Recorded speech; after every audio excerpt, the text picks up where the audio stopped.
Good afternoon, community. Good afternoon, board. I now call this meeting to order this Thursday, July 20th, 2023 for the regular meeting agenda.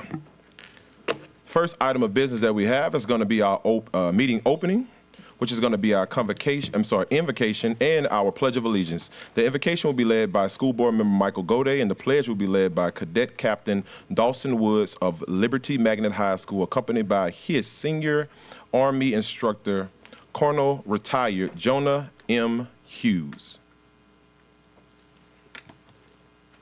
School Board Member Gode, you have the floor. Please turn off your cell phones and bow your head. Heavenly Father, you are the creator of all things. Please help us give all people the love, dignity, and respect that they deserve as objects of your creation. Let us be thankful for the employees of this district, our students and their families, and all of the citizens of the parish for their hard work and support. May we never let individual differences in opinion blind us from our main collective purpose, which is to provide every student with the opportunity to become their personal best. In your name we pray. Amen. Amen.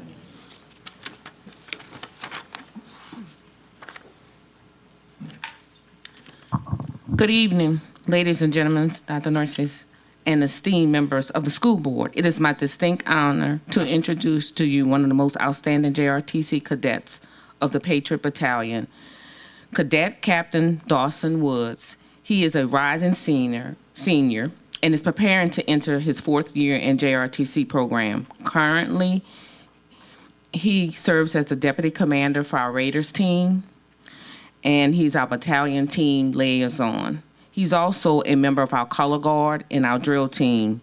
Cadet Woods has taken and passed 8 of his 9 of his AP tests and plans to take another 6 this coming year. He has a GPA of a 4.635 and ranks first in his class. Upon graduating from high school, Cadet Woods' ultimate goal is to become an Army physicist. Cadet Woods epitomized what it means to be a JRTC cadet, and we are proud to have watched him grow and mature. Ladies and gentlemen, here to lead us in the Pledge of Allegiance, I present to you Cadet Captain Dawson Woods of Liberty High School.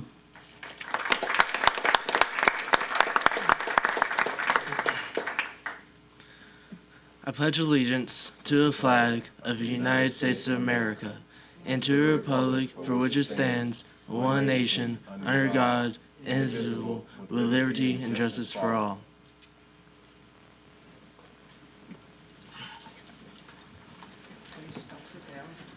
Cadet Woods, on behalf of the East Baton Rouge Parish School Board, our superintendent, I want to thank you for all the hard work and dedication that you've shown to your program. And what you need is another medal, I can tell. But I will give you another medal from the board and the superintendent to recognize your outstanding work. And I would only say, please don't fall overboard because you won't come up. Congratulations. Thank you, sir. Come. Here, you can take a picture. We'll come up here and take a picture.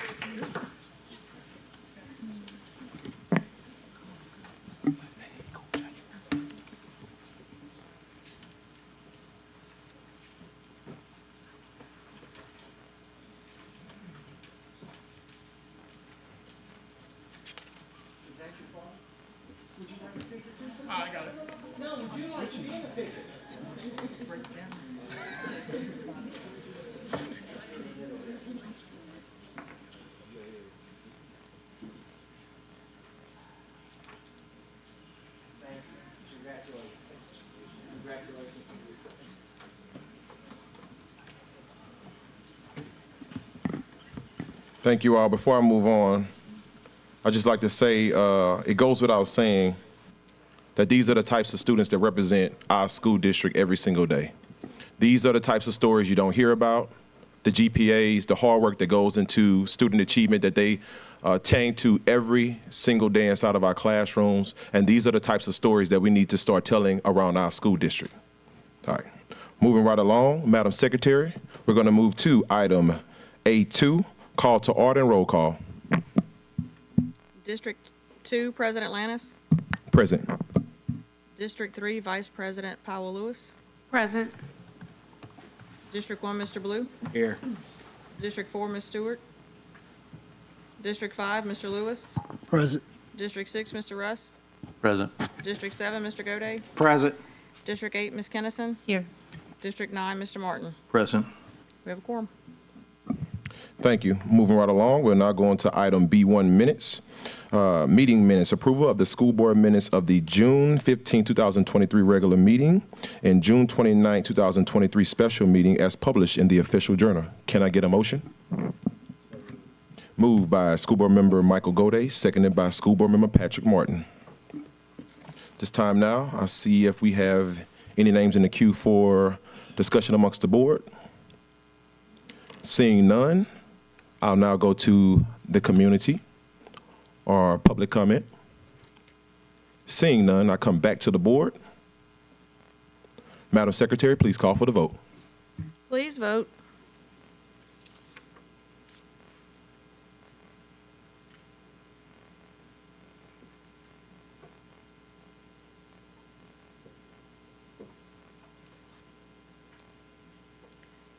President Lannis, can we do a roll call?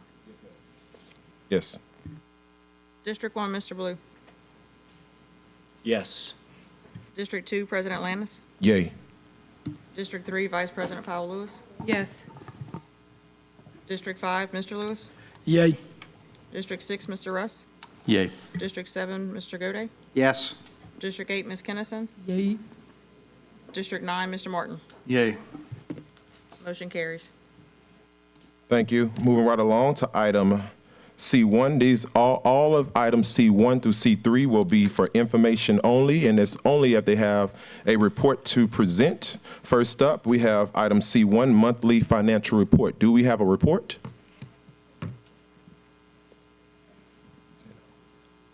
Sorry, School Board Member Michael Goday, you're in the queue. Thank you. Just very briefly, is Ms. Lopez here today? Then I will wait till next month. I'm fine. Thank you. Thank you. Seeing that Ms. Lopez isn't here, we'll move right along to item C2, personnel changes. Is there a report for personnel changes? If there isn't any, we will keep moving along. Seeing none at this time, we will now move to item C3, public records request monthly report. Are there any reports? Seeing none at this time, we will continue to move right along to item D1, update from the superintendent. Thank you, President Lannis. It's the start of the new school year. I could just hear the excitement of the kids getting off summer break. No, I think the kids are, I don't know how excited they are, but they look like they're really enjoying the summer. So we got a bevy of launch events. As you know, it's always exciting about the school year just because we have so many events coming up, so many community events, and we also already seen so many back to school events that people started since last weekend. And so we're really excited about that to get back into our groove. So as many of you know, we will begin our annual Stuff the Bus drive to collect school supplies donations on Wednesday, July 26th in the Walmart parking lot on College Drive from 5 a.m. to 6 p.m. This is a tremendous annual community event in partnership with WBRZ. We'll have lots of media coverage and volunteers rotating all day to engage with the public and collect a host of classroom supplies to aid our teachers and students all year long. We're very thankful for doing this event every single year, and this shows a lot of our community and partners helping to get the school year started. On Friday, August 4th, we'll host our Welcome Back Employee Appreciation Reception at the Capitol Park Museum from 2 p.m. to 6 p.m. This event is specifically for our educators and staff members to show our appreciation with some food and drinks and entertainment to kick off the year right. And then also, we have our EBR, annual EBR Back to School Bash, which will be held at the River Center on Saturday, August 5th from 11 a.m. to 2 p.m. By all measures, last year's bash broke the mold with the highest attendance on record and tremendous public feedback. So our staff has worked diligently this summer in an attempt to outdo themselves. And all schools will have individual booths to answer questions for families, and we'll have wonderful food, games, kids play zone, and free health screening and haircuts, which has become a huge hit for back to school. And a variety of vendors will also be there. And so we're really excited about getting back to school. Next week, we will have also our leadership week. So we'll have many of our school leaders back, starting back with their leadership team. And then the week after that, we will have Teacher Development Week, where all of our teachers will be back to prepare for the school year. And so we'll be back in the full swing. And then the week after that, we will be back in the swing for school. And so we'll be excited to get school up and running. And so that is our report, President Lannis, and that's it. Thank you. Thank you, Mr. Superintendent. Moving right along, we'll go to item E1, reports from board appointees to committees and agencies. At this time, are there any reports to be given? School board member Nathan Rush, you have the floor. Sure, I'll just be brief. As our appointee on the BREC Commission, we actually had a strategy session today, our commission, with the executive team, and they're beginning to kick off the first part of the plan of their, I don't even know the term, every 10-year plan called Reimagine Your Parks. And of course, we did discuss how our school system can interface and continue to work with BREC on summer programming and other things of that nature. And so that was very productive, and looking forward to that process beginning. One thing to note is over the next 12 months, the public should expect to be engaged by BREC and their team for public engagement and feedback in that process. So thank you.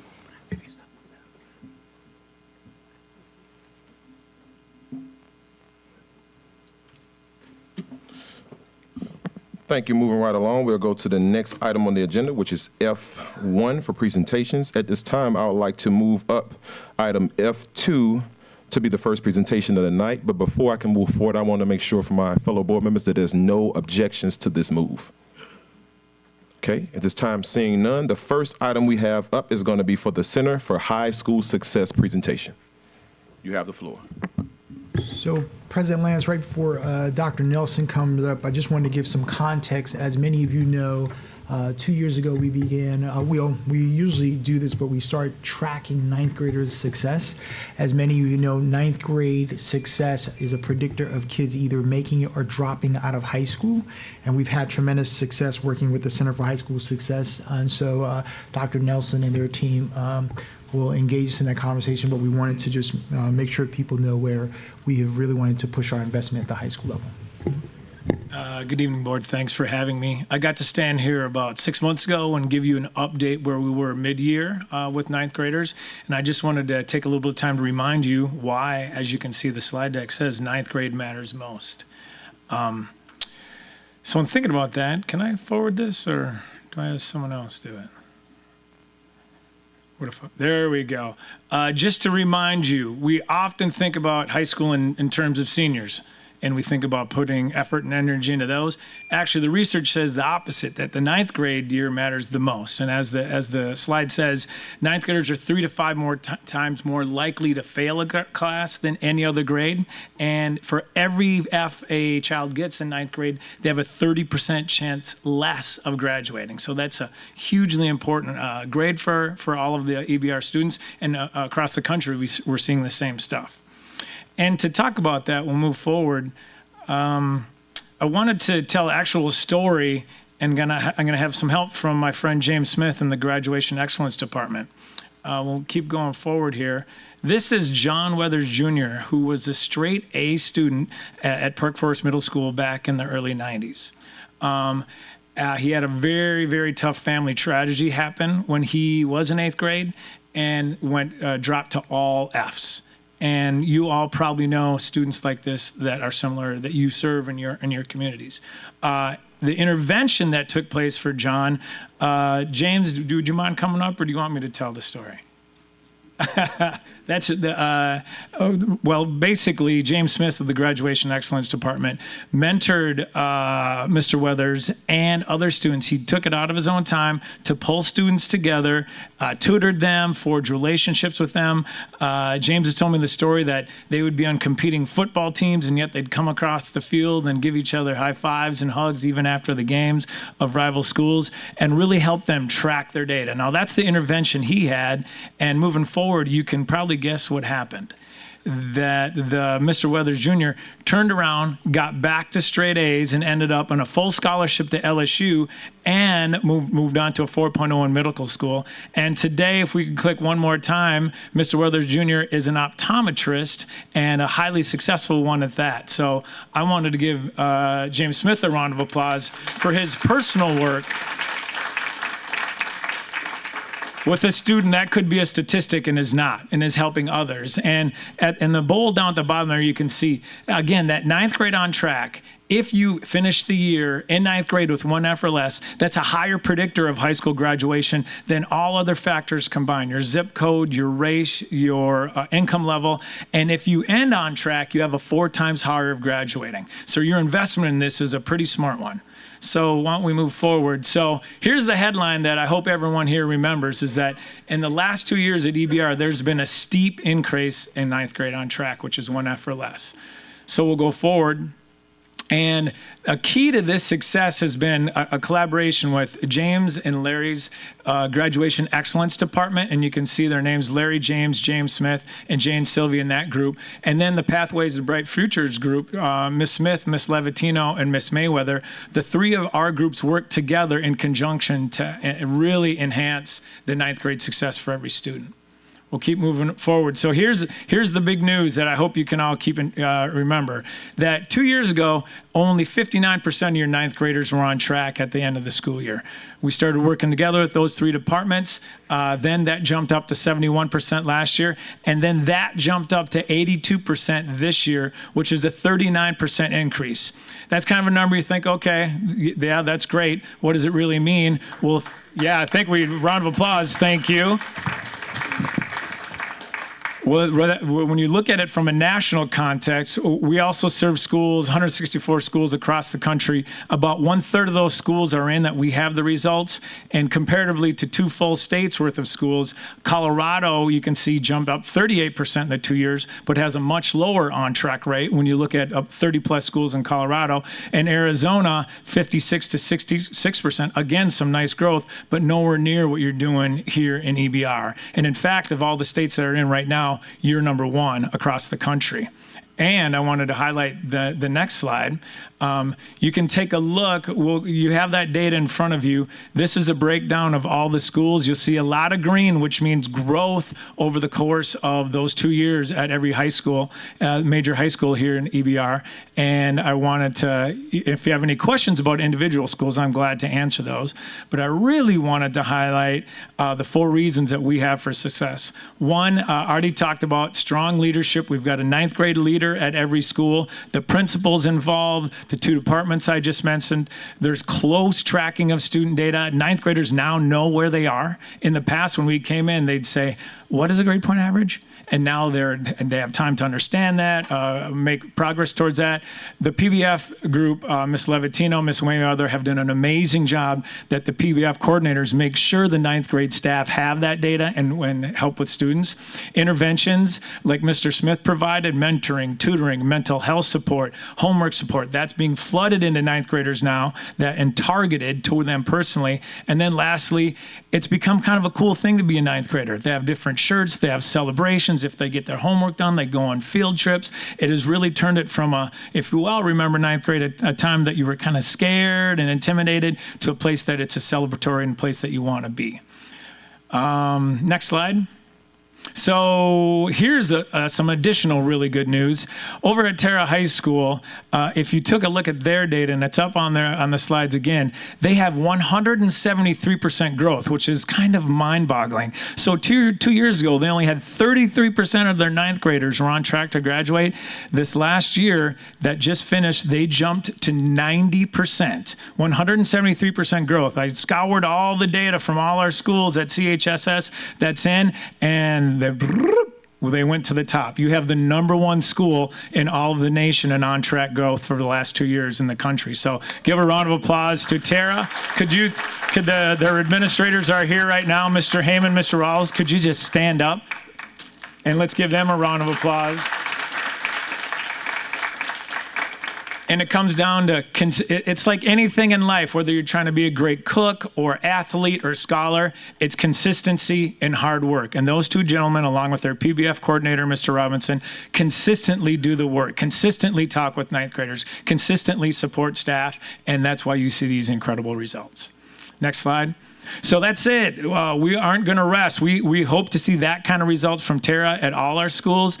I think with 1 or 2 more years of this, that you can be the #1 urban district in all of the U.S., that people are going to be coming here to study you for this work. And like I said, consistency, implementation, and personalization. And I apologize for one thing. What I should have put on this final slide is a thank you to all the ninth grade leaders, to all the ninth grade teachers, all the ninth grade parents for really focusing and really having these kind of results. Thank you. Thank you. And I don't want you to go anywhere. All right. Because I had a conversation with you and I told you it's one thing to talk about the impact, it's another thing to double down on the investment that goes into that impact. So tonight there's a special presentation on behalf of the 100 Black Men of Metro Baton Rouge. I would ask that the program director, Mr. Anthony Kinney, please come down.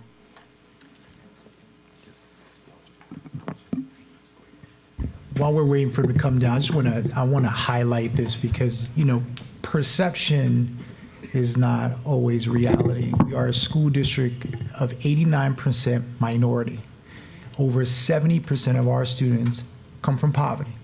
And I can remember when I became superintendent, I heard different opinions. I always say we are sometimes much harder on ourselves than the rest of the country is. We're making a lot of progress. We are an urban district that's improving, but a lot of progress. To have children on track is a huge big deal that many other cities are not accomplishing, right? And I think as we go out with board members, I'm trying to expose this to much more than just only our localization here. I think it's a huge thing that we have staff that's working so hard and providing the resources to do that. I mean, John, who's done a great job at Terra, you can remember 2 years ago when we started the type of conversation we were having about what people thought that Terra could not do, right? But this is the work that we do. We still have a long way to go, but I think it's important that we also celebrate when we're doing great work and double down on that for our community. And so I just wanted to make sure that we highlight that. All right. Thank you, Honorable President Landers, and greetings and salutations to the rest of the Honorable EBR School Board. My name is Anthony B. Kinney. I have the proud opportunity to serve as the Programs Director for the 100 Black Men Metro Baton Rouge. We are the large national chapter for 100 Black Men of America. We've been in Baton Rouge, Louisiana for 30 years. This year we celebrate our 30th year anniversary of mentoring and impacting young kids in Baton Rouge. One of our missions is ensuring that every young person that comes to our organization has an opportunity to become holistic leader in society. And so we've been leading the way with mentoring programs and impact programs in Baton Rouge, and we're so excited tonight for this presentation. But before I go any further, I'd like to bring up our leader of our organization, President Andre Harmon, to the podium.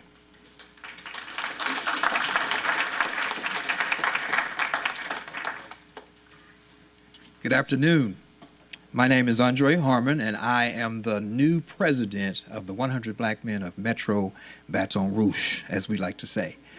To President Lanus and Superintendent Narcisse, we're just so excited about the work that we're doing together.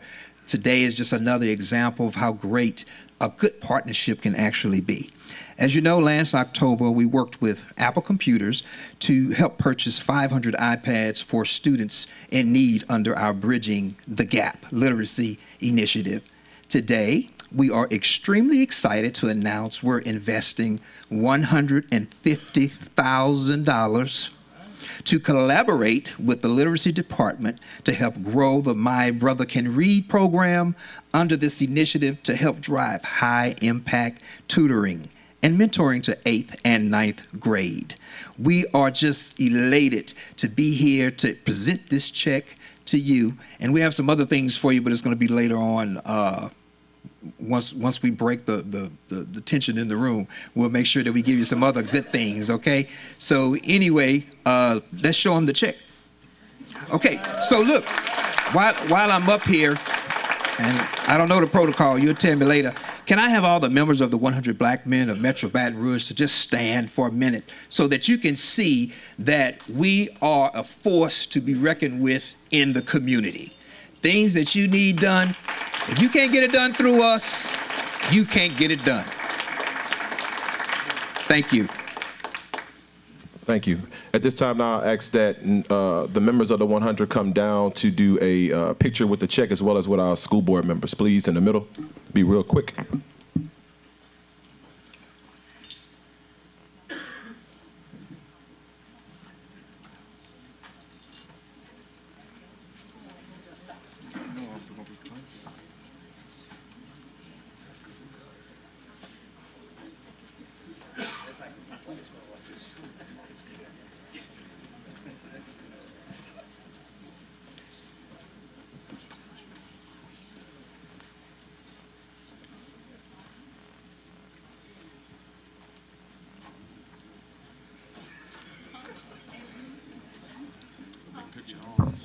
I hope they got the expanded lens.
Okay, getting back to our agenda. Before we go back, I would like to call a point of personal privilege. This is to acknowledge the students that are inside of this room. Over the course of this summer, several of our EBR students were invited to come out to Las Vegas, where they competed in several competitions at the National 100 Black Men Conference, and these students did an absolutely phenomenal job. One of these students also made National Mentee of the Year. His name is Mr. Herman Pride, as well as our senior division for our Dollars and Cents program, who took first place, and they took home $3,000 in scholarships each, as well as second place for our junior division. So at this time, I'd like to call those students down to be acknowledged. Please give them a hand clap.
ahead. All right, here we go.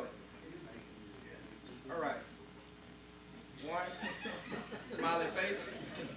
1, 2, and 3. One more. 1, 2, and 3. Last one. 1, 2, and 3.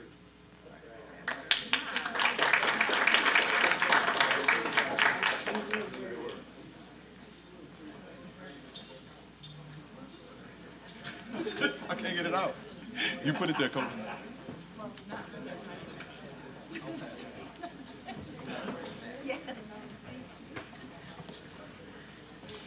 All right, moving right along. We have some phenomenal things happening across our district and across our parish, and it always starts and ends with our students and their achievement and what they can attain to. All right, moving right along, with the next presentation will be the Chief 3000 presentation.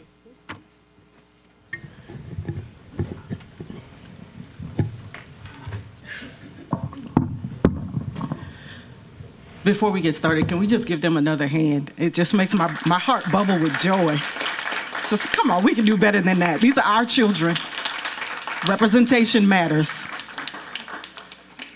I'm so grateful tonight to be standing here, to have a moment to share with you a bit of my passion for literacy, my passion for this particular community. First of all, thank you, Superintendent Dr. Narcisse and President Lanus and Vice President Powell. Thank you for an opportunity to stand here tonight and share with you.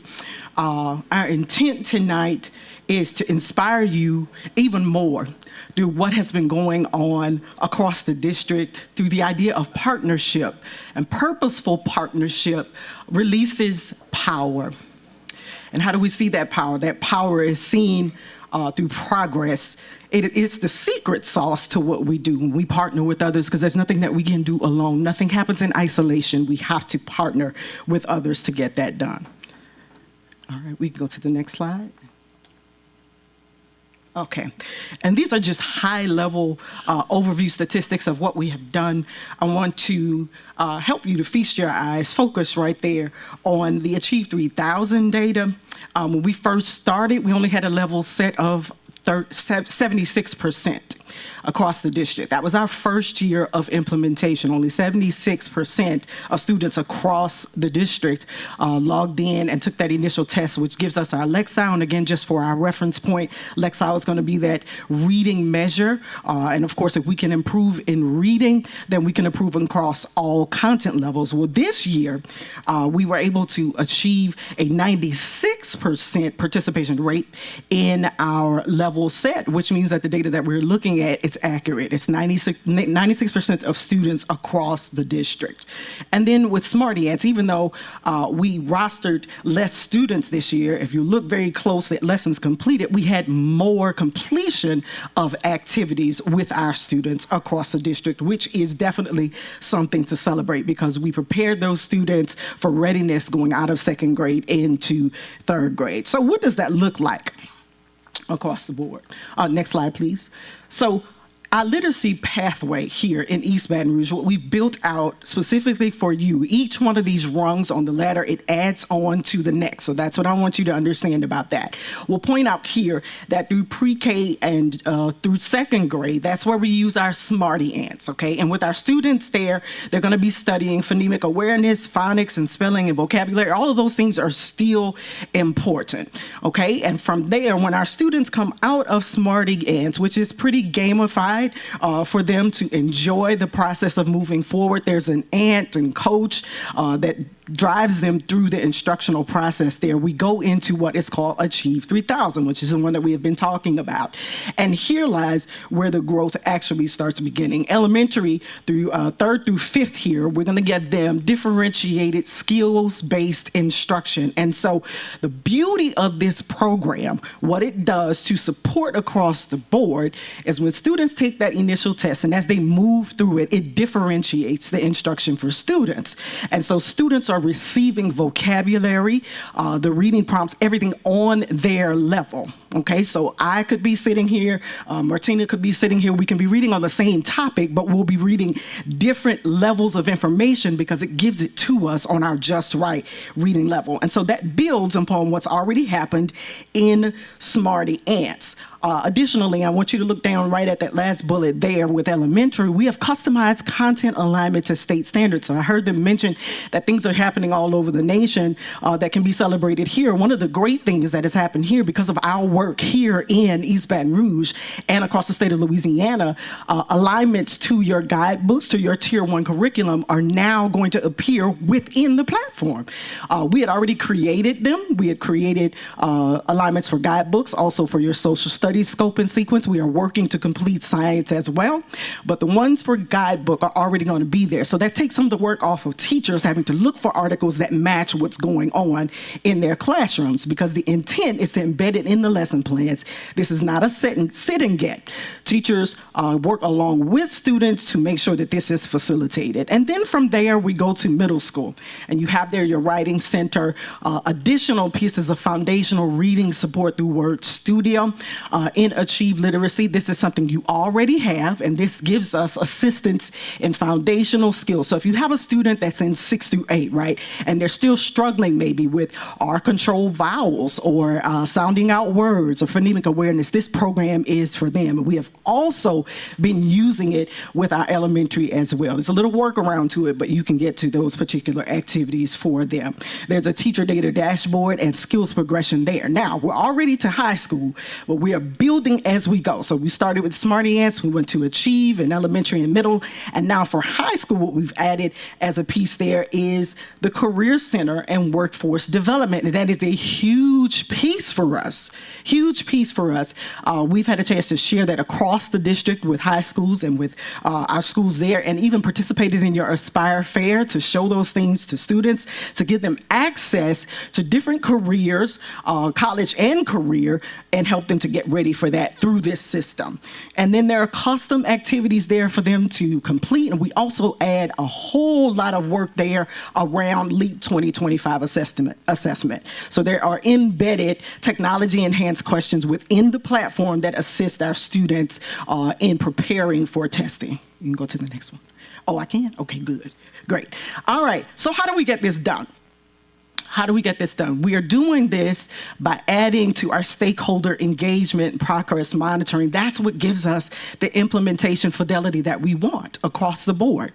Us as partners working together to get this done. And so every week in the background of this program running, we were meeting with the Department of Academics and going over data and making sure that we were providing support based on the data that we were receiving. In addition to that, we were working side by side with school site campuses. Many times I was in the classroom myself, teaching with the teachers, showing them how to implement this into their classrooms. And then a huge dynamic of what we have done here has been our parent and family community integration and engagement, which we love so much. Even before the end of the year, we worked along with our parents and provided sessions for them so that they would know how to use it over the summer, because we provided uninterrupted summer access for students in order to prevent all of that summer learning slide that we have. And then we progress monitor. I've already mentioned to you that we meet weekly. I was meeting with Department of Academics and going over data with them.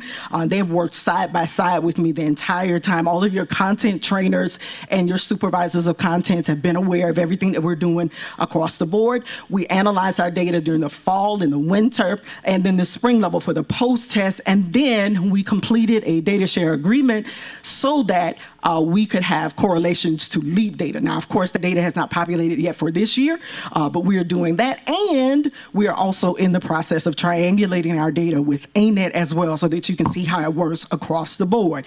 And because of that, we get to what we call implementation fidelity. So our goals going forward, as they always have been, is for our grades 3 to 12 to meet or exceed that actual Lexile growth, okay? For them to move forward. And that our demographic subgroups, where we really get down to the the brass tacks of it and change the narrative of what EBR is viewed to be in the area of literacy. We want to see growth there above and beyond the expected Lexile growth, and also that all our 3rd through 12th students using Achieve with Fidelity are going to meet or exceed what is happening across the state of Louisiana. And just for your knowledge, what we consider high fidelity, that would be students that are they're scoring 75% or higher on their first try score, okay?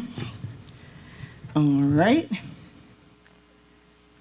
Okay, and this is how we did this on campus. So we've had some questions in the past about professional development and what that looks like. So this kind of gives you a breakdown of what we have done, because we do realize that building capacity in teachers is going to build capacity in students, okay? And so we've done things on campuses. I mentioned to you earlier, it's not a sit and get. Also building student capacity, making sure that we build parent capacity.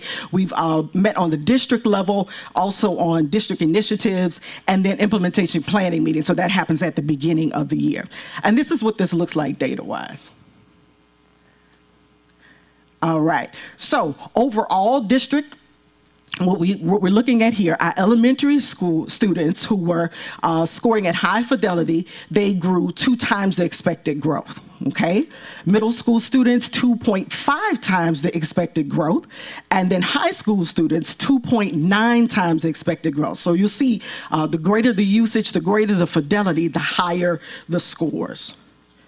Can you just explain 2.5, the growth of? Of their Lexile, their original Lexile growth when they scored originally their actual growth. All right, and this is us up against the state of Louisiana. Okay, so East Baton Rouge, you'll see in every area, in every school level, exceeded the growth of the state of Louisiana as a whole. All right, and you've seen this slide a million times. I won't belabor that point. You already know what the demographics of our basic community are. But even at that, this is what we have been able to do. And I definitely want to call this out.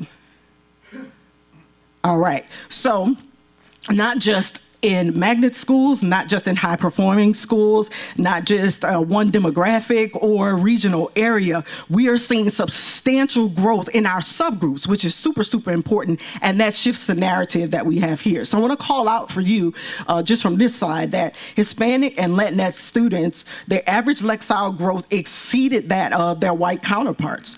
Black students have closed the gap within 6 points or so with their white counterparts, those who are scoring at high fidelity. And then our SPED students increased by 10%. And that is largely due to the fact that we were very intentional about training in the Exceptional Student Service Department. We became a part of their RTI and MTSS systems as well in order to train counselors. Even our homebound students were using this program. Then this is how it looks by region, and this is only highlighted so that I can show you exactly what was happening there. This is the North region that's highlighted or called out there, but you'll see that in each area, we did improve in our regions. Okay, and that high fidelity growth, again, improving, scoring 75% or higher on that first try score, and doing 40 activities per semester. This is where we're getting this growth from. So the more the usage, the better the scoring, okay? And also, and I heard this mentioned, Tara got mentioned earlier, on that second page, you have it in your slide deck, Region 9. I think that's Mr. Martin's district there. Towards the end, the high school that exists in his district, Terra High, improved 314 Lexile points. So I want to make sure that I call that out as well. All right, you've seen that slide before as we talked about Smarty Ants and how our students were moving there. And this is just a brief look at how that looks in comparison to the state of Louisiana. So our usage summary here, we have grown more than the state of Louisiana in our usage, and not just in our usage, but also in the completion of our activities. And that's where it really counts. Because as the students complete those activities, we are literally handing them over, right, to their third grade teachers ready for class. And then finally, just a couple of things here. I want you to know that everything that we have done in this district, based on community, based on our partnership,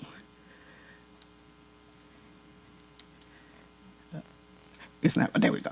All right. Based on our community partnership with you has been amazing. We look forward to continuing this work. And I want to thank you, all of you, even those educators who are in the audience that we have worked with, for making us a part of what you've done, because we do partner with you. So being a part of the community engagement, the Poetry Slam, your spelling bee, your Aspire Career Fair, the Leap In that you'll see there, we've been at everything. If you invite us, we're there. And we want to continue this work as we go forward, because the more we do it, the more we'll grow. Thank you so much. Thank you. We appreciate you, Achieve 3000. Seeing no names inside of the queue, thank you again for your amazing presentation. We appreciate you. Next up, we have item F3, ANET, presentation. I didn't see you in the queue, Coach. I'm sorry, 1 second before ANET comes up. We have some slight technical difficulties. We have a question on the floor from School Board Member Cliff Lewis for Achieve 3000. You got it, Coach. No, you up first in this show. Put that Lewis in there.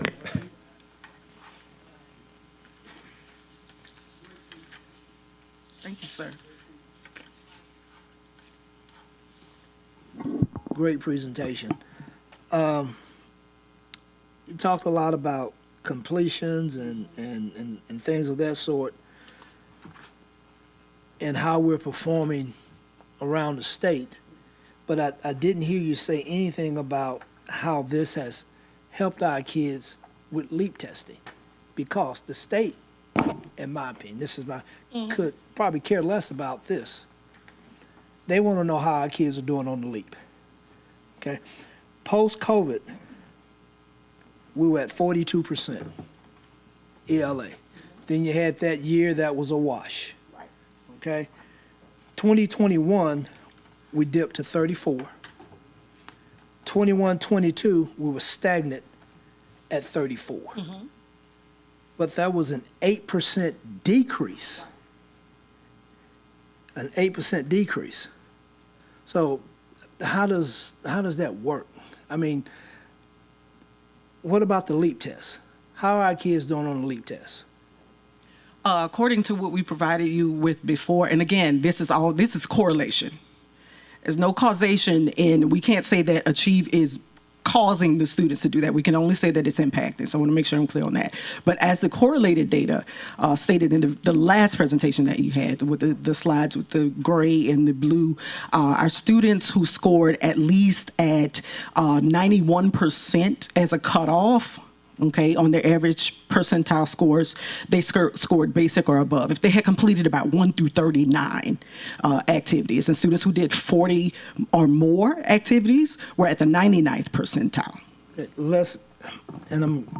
I hate to be late. I was late for the meeting, so I'm really not as prepared as I like to be. It's okay. Lessons completed.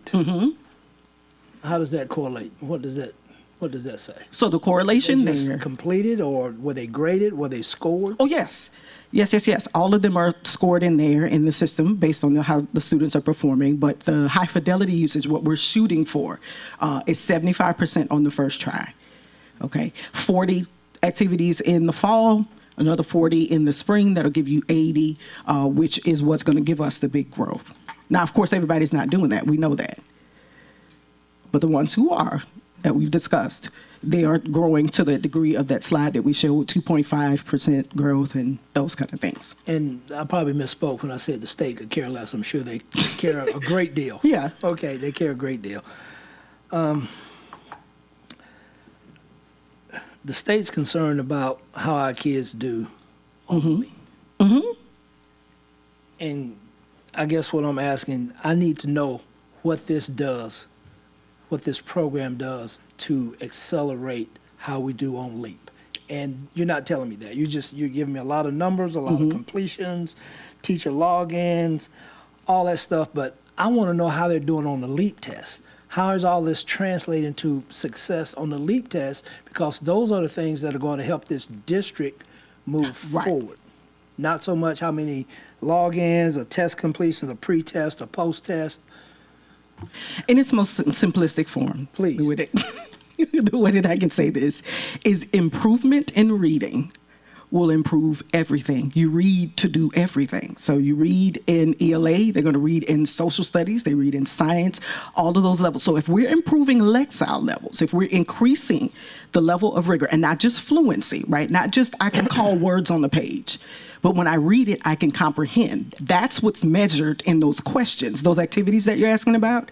That's what's measured there, the comprehension. I was looking at some state data a couple of weeks ago, and there's roughly 1,089 children Yes. still reading at below level in Exactly. this district. Exactly right.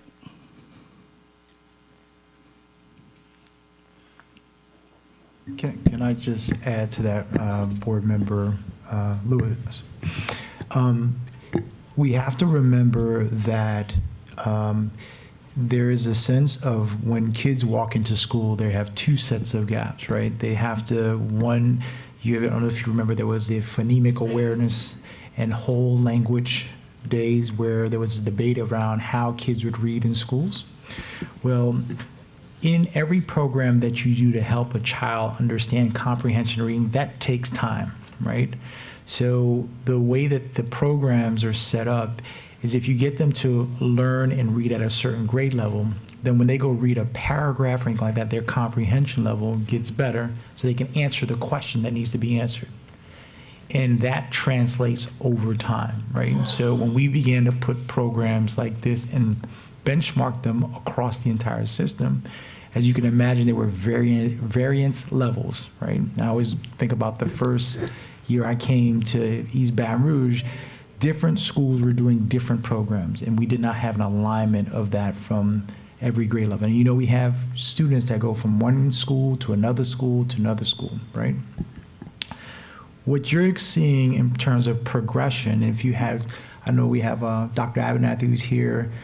She can tell you from principal's perspective, because she did the same work at Ville Del Rey, is that the progression on children's comprehension of not just reading a word, but trying to make sure they make meaning of it, is where their actual gaps are when they go take the LEAP test. And you see that by subgroups, you see that by poverty levels, you see that all those challenges.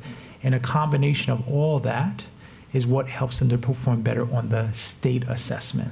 And so the reason I'm bringing this up is because what I don't want us to get into is there's not just this one magic bullet, you do this program and that solves that. So there's a combination of practices that happen. And Dr. Abernathy, who's, you guys know, Dr. Abernathy was Principal of the Year in the country for a magnet school, but she can give you even more context because she works for our literacy now. You want to provide any more context to that? Yes, good evening. So what we do is we look at, as Dr. Brown mentioned, the usage of Achieve 3000, which actually encompasses the science of reading, that we know if kids are introduced to that and if they are engaged in that type of protocol, then the more they read, the better they become, and then the program actually looks at how they are progressing. And so, of course, usage is a big piece of that, because the more they read, the more they engage with the program, of course, the more their reading levels will go up. So I think that's why she spent a big portion of the time talking about the usage, the number of logins, looking at the subgroups, and looking at the Lexile levels, because that's a good indicator to let us know how well the students are grasping the concept of reading, how well they are progressing through those protocols that they have built in the program. What about, I mean, and this program is going to cost over $1 million. Okay. Correct. How about taking some of that $1 million and investing in making our teachers from good to great? Because you can have every program in the world. If you don't have a great teacher standing in front of them, it's just a program. I absolutely agree with you. And so the teachers who are part of what Achieve has set out to do, if they are trained and if they're implementing their portion, then they can actually work at a faster rate to help our kids become better readers. The So there's a part. The optimum word in your sentence is if. Correct. Okay. And I'm not sure if that's what's taking place, because I've talked to teachers all over this district who basically don't believe in Achieve 3000. and they have to use it in their classrooms, but they're not 100% sold on it. So, I mean, and there's a lot of programs out there that have been around for a long time, Read 180, things of that sort, that I'm sure are collecting dust in different schools, and this because at one time we did use it, and I love what the superintendent is doing as far as trying to get some uniformity around what we're doing, and we all know that uniformity works and it adds to it. But again, I'm still not 100% sold on it because I think we have to look at where we are with the state. Absolutely agreed. Thank you. Okay. And congratulations on your being named the principal here. Okay. Thank you. Okay, I have entered the queue as well. I have a question also. My question is in regards to slides 10, 11, and 12. And I wanted to find out, I see that there are regions that are mentioned here, Region 2, Region 6, and then even with Smarty Ants for the data for 2022, 2023, there's some growth that's shown. I'm just curious to know, like, what schools does this possibly apply to? And I guess my questions kind of stem or kind of relate to coaches as well, you know, and understanding, you know, that there are some schools and some teachers who have said that Achieve 3000 has not been as effective for them. So I'm just curious to know maybe what schools this data may apply to. So all the schools in each region were separated. I was able to put them, you know, in regions that way. Are you more concerned about the schools who are not participating? I can tell you a couple of schools off the top that just never did, but they are high-performing schools. So Baton Rouge, Magnet, never logged in, okay? And then at Liberty, the data that you're looking at in the district that's in, it's actually just their 9th grade academy that uses, so that kind of skews the data a little bit there. Okay. So I know you mentioned that Region 2 is North Baton Rouge area? Yes, that's, Okay. yeah. Yes. Yes. Okay. All right. So those are my questions. Yes, like ma'am. In regards to possibly District 3 or the North Baton Rouge region that would be in the Scotlandville, possibly Struma High area. Claiborne, Warren, those schools. Okay. So do you have a list of those schools as well as to whether or not they participated? Oh yes, all of those schools did. We were on those campuses all the time. It's only the only two that I know about specifically that, you know, had different implementation plans, because we did one with each school, would be Baton Rouge Magnet, and then Liberty is just using for 9th grade academy. So all the elementary, middle, and high schools in the inner city area for the most part participated? Yes, ma'am. And that's shown in our pretest data, 96%. Okay. Yeah. Okay. Thank you. Of course. Mr. Martin, Okay. turn your mic on. Thank you. Got a phobia about that now, but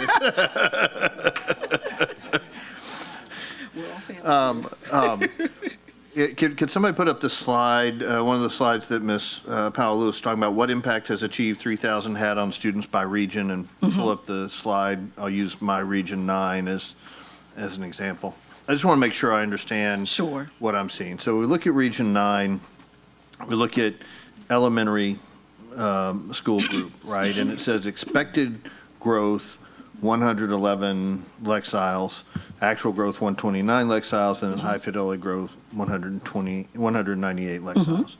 Right, so tell me first, explain to me what is expected growth. Is that, explain that to me. Good question. So expected growth is based on how the students score initially. So when they take that level set, the algorithm decides, okay, based on how this percentage of students scored, this is what we expect them to grow by the end of the year. Okay. Right. And so then the actual growth is What the really students happened. and now is that the average of the lexile growth for all the students in that region? Yes. In elementary school? Okay. So we see, like looking at middle school for ninth grade, we see that they expect to grow 87 lexiles. Right. But in fact, they only grew 60 lexiles. Right. Right? So they did not perform very well, correct? They did not exceed that expected growth. Correct. They came in short. Absolutely. All right.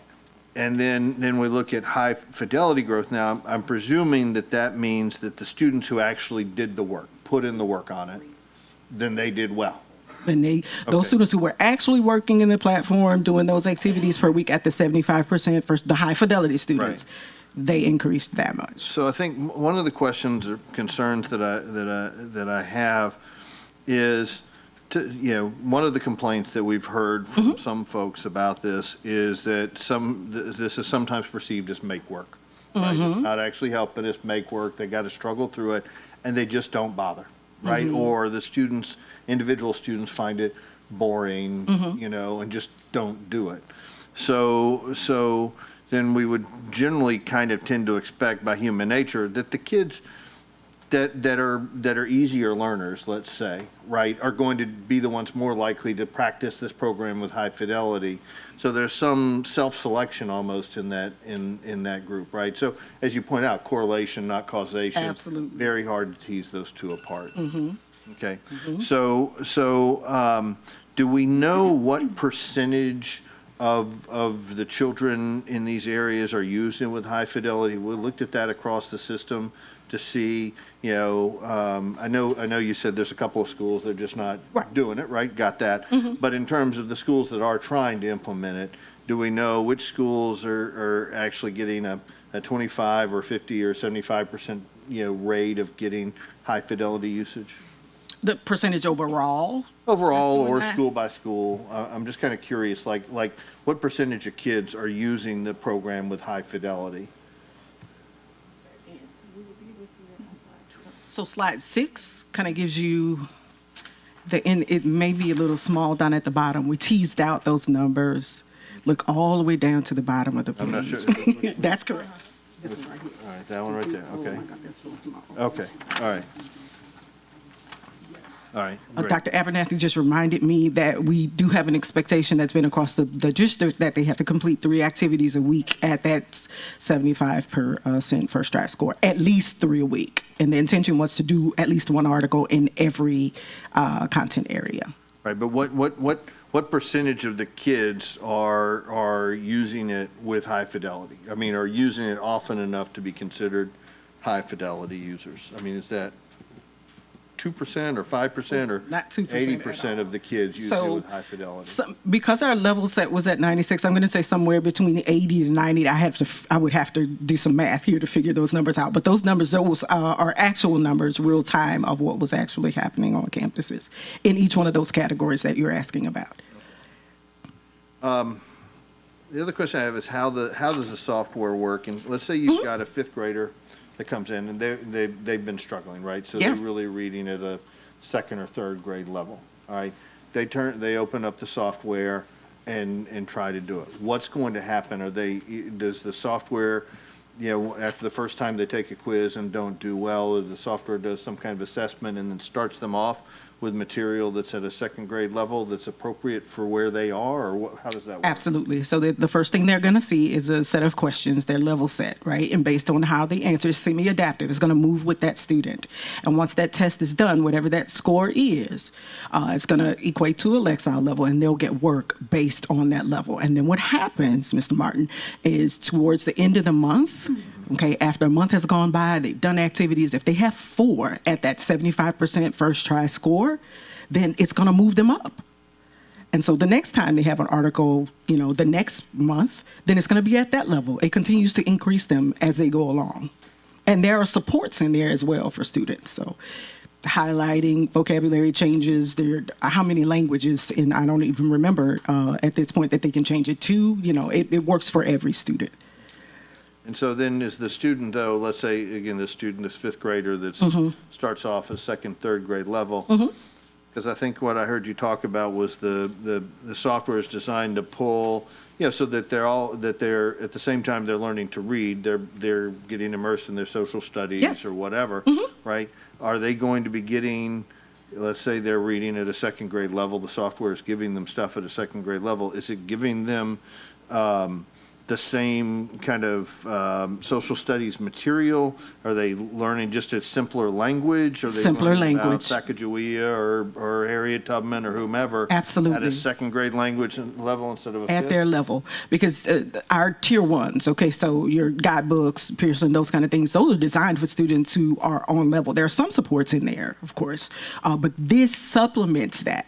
So if you're doing an article, you're doing something on the Civil War, right, and the students can't really grasp it in its original text, then you can look inside of Achieve, and most of those articles will be already pulled, and the student can read that information and build background knowledge, which is super important to comprehension, so that when a discussion is going on in the classroom, they can participate because they have the info, and the vocabulary is on their level as well. Thank you very much. Absolutely. I do want to add that I'm very excited that the district is moving, so strongly in support of the science of literacy. I Yes. think that's really essential. A lot of kids have been hurt by not doing that over the past couple of decades, so I'm very excited about that. And I do recognize the importance of picking something and sticking with it for a while, even if it's not ideal, even if some people have issues with it. So I certainly understand where the administration is coming from on this. So thank you very much. This is Absolutely. very much of the data that I wanted to see. I appreciate Yes, sir. it. Thank you. Thank you. Mr. Gaudet. Yes, thank you. I just wanted to backtrack just a little bit about LEAP test in here. And so the data we're looking at for this is for this year that just ended. Yes. We will not get those LEAP test results until August. Right. Correct? And so the correlation, Okay. I know we can't do causation, but the correlation that we can look at, we don't have the data yet in order to be able to say how well this worked For this for year this that just coming went- school yeah, year. So yeah. these gains are not represented in any data that we have yet from the LEAP. For this year, for this spring, right. So Just wanted to make sure we were clear on that. Yeah. And also, the LEAP test is basically a one-time, end-of-year kind of thing, where the purpose of these types of programs is to give weekly, monthly, however, updates to provide for remediation where it's needed and when it's needed. Because if you wait till the LEAP test, it's too late, because the year is already ended and it's 6 months later and you get the data, and then what are you going to do with it? Right. Also, in the experience, how long, because reading and comprehension are not things that are built overnight. It takes multiple years to get in there. How long does it generally take to implement a program such as this to really see the full fruits of it flowing through? In my experience, at least 3 or 4 years. Research just on changing reading levels, it would take, in a perfect world where everything was right and you had a great teacher and you had all the right tools and students were getting small groups and things like that, if they were below level, it would still take about 2 years for them to get on level. That's when everything is perfect. And we know not everything is perfect, so. So if we're going to be, calculating a return on investment or anything like that, we really need to be looking at years 3 and 4. Absolutely. Before we have enough data to do that. Thank you. My other question, and I want to ask this with a real sense of, I don't know, I'm just asking. I want to be very tactful in how I ask it, so that I'm not trying to throw rocks at anyone. We hear a lot of anecdotal evidence about some teachers not liking it and this, that, or the other. And I just want to go back to the issue of low literacy rates is not something new for this district. Right. It's been there for a long time. And so while I admit we may have some very good teachers that have been doing an excellent job, that has not been our across-the-board result. I'm trying to be very careful. I understand. Because I really admire the hard work and things that our teachers do. We also talked a lot about the high fidelity usage of this.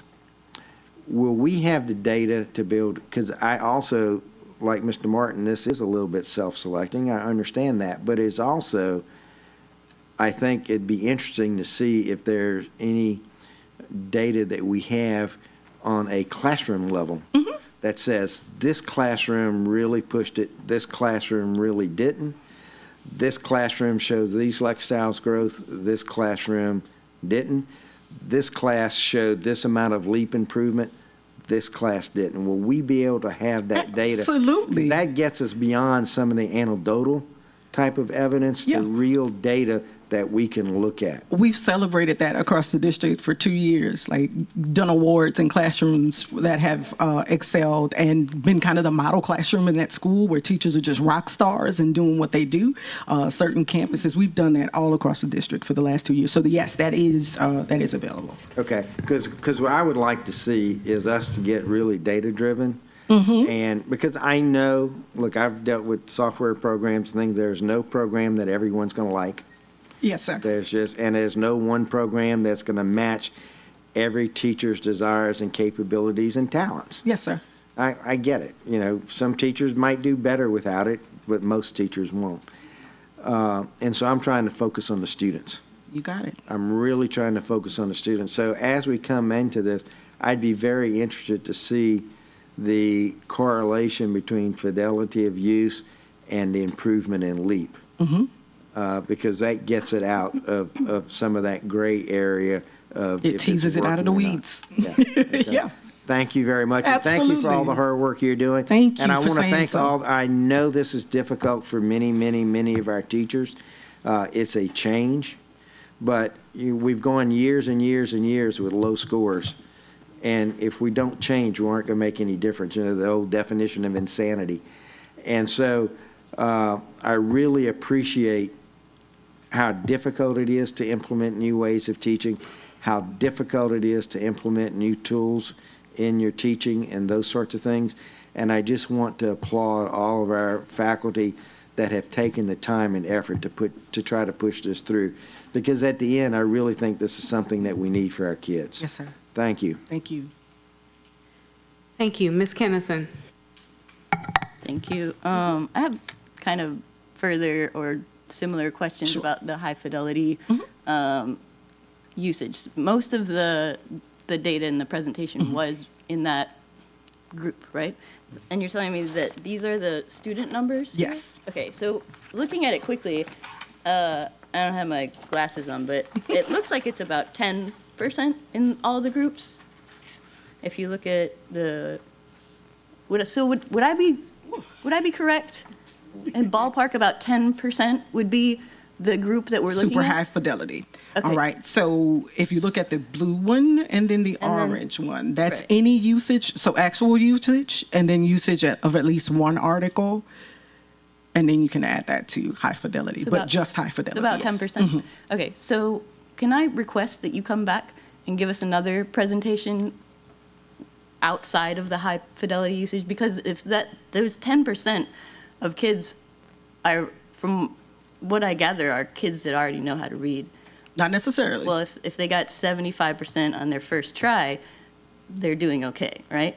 So we're more concerned with the kids who can't read, the kids who need the most help. So that would be the lower 90% that's being left out of all of this data. Well, they're not left out, Ms. Well, Kennison. It's the other Okay, bars sure, here. but Yeah. maybe not showcased in the same way. Can I ask you to bring another presentation with the lower, like maybe the lower third of usage or scoring? And then a couple of questions in just how kids are interfacing with this. Is it every day? How much of how much instructional time is being used on Achieve? Like, Easiest question all night. So it depends on the campus. So each campus did their own implementation plan. So some campuses opted to use it as a bell ringer. Okay, so they'll start the lesson with that to introduce it. That takes about 15 minutes. Some campuses have it built in as an intervention time. So where the teacher would be meeting, with a small group or doing rotations, they use it there.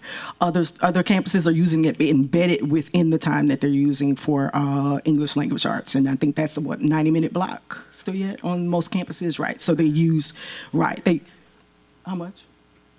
Yeah, about 90 minutes. So they're going to use a portion of that time to embed the article that goes along with whatever they're teaching on campus. So it varies. Okay. Yeah. Some of the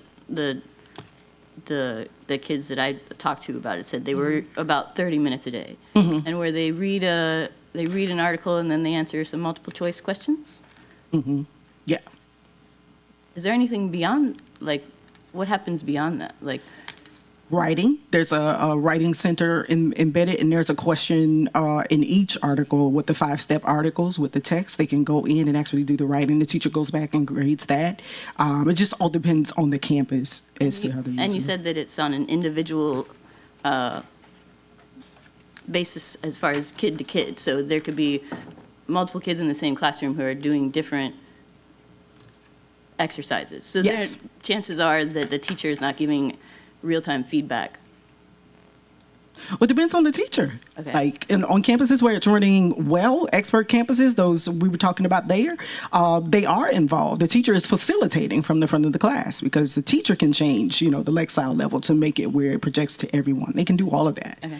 I guess Yeah. from what I understand, it is supplemental, and for kids that are doing 75% or better at reading, they're also succeeding at this, but not necessarily like the causation correlation thing is something to look at, and the data, this is a good example of how we can make something look good depending on what data sets we use and depending on what what population, what groups, how we group the numbers together. It may look very different if we look at the not high fidelity grouping, but if I can just Ma'am, please state your name for the record. Tiffany Glasper, the Chief 3000. Thank you. Thank you. If I could just kind of go back to that, this data does actually represent all of your students. And so that first blue bar to the Right. left of each one is just expected growth of all students. right. Every bar after that kind of breaks down based on quality and usage. We know those two things actually help with the fidelity of the implementation. So if you look at those bars, when you get to the first one is just students logging on, but not consistently logging on. The next one is students who may, when they log on, they have great quality, but they don't consistently go in and have great quality. And then the last 4 bars put that together. Right. One activity a week at 65% or higher, one activity a week at 75% or higher. So actually, the last 4 bars, in most cases, students are exceeding expected growth. These are not only students who are low-performing students. The program actually is at their Lexile level. So if a student is 3 grade levels behind, they're getting the rigor where they need it, and then also to scaffold up. The beauty of Achieve is that as a teacher, I can have students, and we know this is real, on 20 different Lexile levels. I have 20 different students in my class. The beauty of Achieve is I could push out the same lesson at all of these Lexile levels. There are guided scaffolds for teachers to know how to still monitor these students. So we're also building teacher capacity. How do I reach all of my students? How do I not just address my high-performing students? How do I not only focus on my very low students? How do I reach all of my students at the same time? How do I pull my small group for instruction as well? So all of the students are actually represented in this data. Okay. I appreciate that. Thank you for your answers. I'd like to just echo what Coach Lewis said at the beginning of this conversation about a good teacher is going to do the best at helping a kid learn how to read. So any program, it doesn't matter what it is not going to do justice what actual good teacher can do for a kid. And just on behalf of several tiny constituents I spoke to on this matter, as a representative for them, this is a waste of time. Thank you.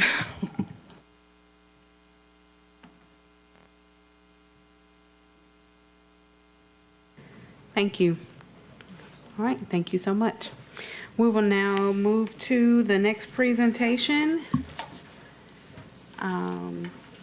Thank you, Ms. Okonski and Annette. Good evening, everyone, and thank you for the opportunity to be with you tonight to talk about ANET assessments. I appreciated the conversation before, so if I could, I'm going to start with something that I wasn't planning on starting with. And you know how as educators, we like our buzzwords, we like our acronyms, right? So ANET is an assessment company. Well, as my colleague will explain, they do more than assessments. But one of the items that we purchase from ANET are assessments. And in assessment world, there are multiple forms of assessments. The LEAP 2025, as we all just spoke about, is a summative assessment. Forgive the analogy, but as educators, we often refer to it as autopsy data. Because as you guys have said, we won't have that data till right before school starts, right? And the kids took it, some of them took it in April. So it lags.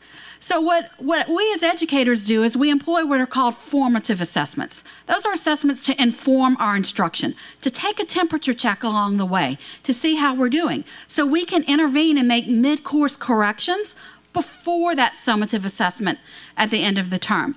And so that is the major reason why we do contract with ANET for formative assessments. And so in our assessment portfolio, we give a diagnostic in the first 30 days of school. We'll give an interim in the fall in October. Then we'll give a winter assessment when we come back from Christmas break in January.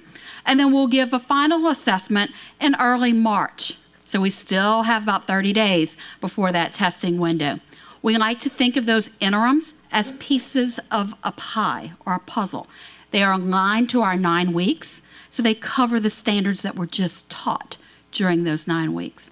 So I'm going to pause there, and as you can see tonight, I brought a friend, and I do say friend and colleague because Dr. Holly Fears is our partnership manager for ANET, and as I hope she will explain to you and go into a little more detail about herself, prior to her role with ANET, she was a senior staff member at one of the 10th largest school districts in the country.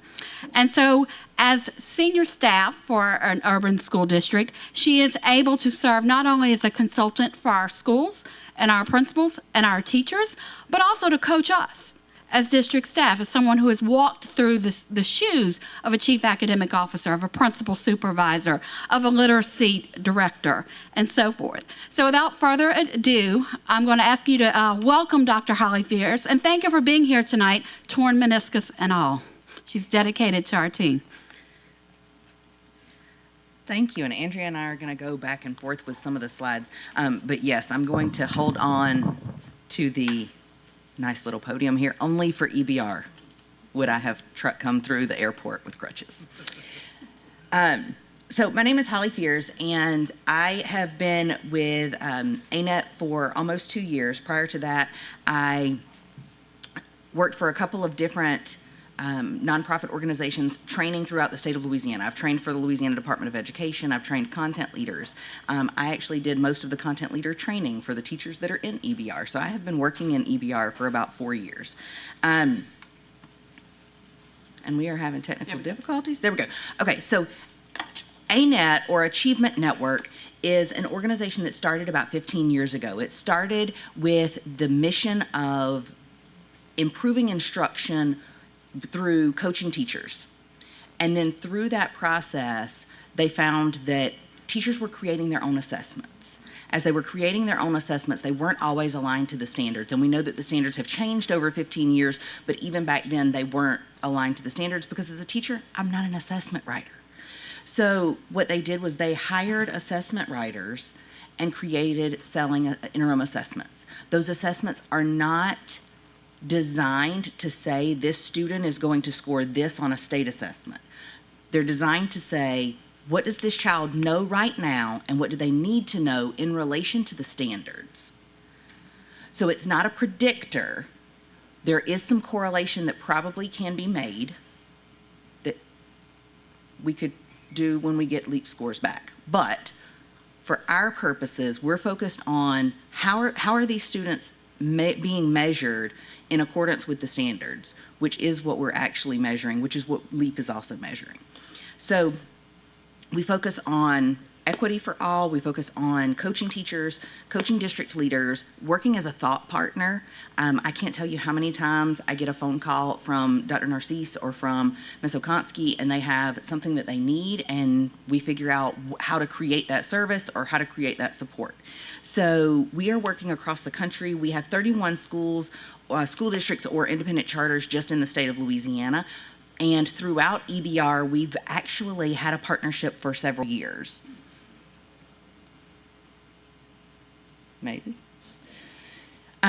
So this slide just kind of shows the timeline of the partnership with East Baton Rouge. So in 2018, that EBR saw the opportunity to support the most struggling schools at the time with coaching. And so they partnered with ANET through the Breakthrough Results Grant to provide coaching to a select number of schools. That coaching was provided for 4 years, research was collected, and we saw great improvements and actually were able to showcase Progress Elementary and I want to say Park Elementary were the two that showed the most growth out of that group. Then in 2021, that is when Dr. Narcisse reached out interested in a uniform or a consistent assessment across the district so we could measure from school to school how students were performing in relation to those standards in a consistent way. And so that's when we started with assessment implementation across the district. And we supported the district leaders in what that assessment looked like and how to analyze that data. We supported the schools and their teams through a data and assessment coordinator at each site, as well as providing instructional leadership teams with professional learning and how to analyze the data. And so over the course of the years, we have 100% of our schools in EBR that are participating. We also have charters that can opt in to use our assessments as well. We continue to support district leaders with looking at the data, pulling out those highest level themes, looking for patterns. Some of those patterns also show up in LEAP data whenever they came out last year. And so looking at where do we need to dig a little bit further? Where do we need to ask more questions? What are the questions that we need to ask? And how can we do that? So that kind of walks us through the process that we have gone through, or the timeline that we've gone through, just with our partnership as a whole. Going into next year, looking at implementing the assessments across the board, and then continuing to support the district leadership team with that data analysis. This one, again, is just your district demographic data, looking at the percentages within each of those categories, because we'll be looking at those in just a little while. Okay. As Dr. Fears noted, we wanted to just do a reminder of the demographic data for the school system, because when we start looking at subgroup data, it's important to focus on and remember who exactly we're talking about. Now, in all frankness, it's a challenge to give Andrea and Holly an assignment with 10 slides in 10 minutes. So we're going to do our best here. My boss is giving me the eye. We're going to do our best here to be concise, but what we wanted to do is give you a snapshot of the different ways that we look at data and the different ways that data can tell us a story to inform our instruction. So the first piece that you're looking at is ELA assessment data results. You always know it comes from the ANET platform directly when you see that lovely color scheme. I lived in Bel Air for 10.5 years, so I love the orange. Orange and gray is typically how you see the ANET data reports. The gray bar is going to represent year 1 of implementation. The orange bar is going to represent year 2 of implementation. Oftentimes we look at 3rd grade one year to 3rd grade another year, right?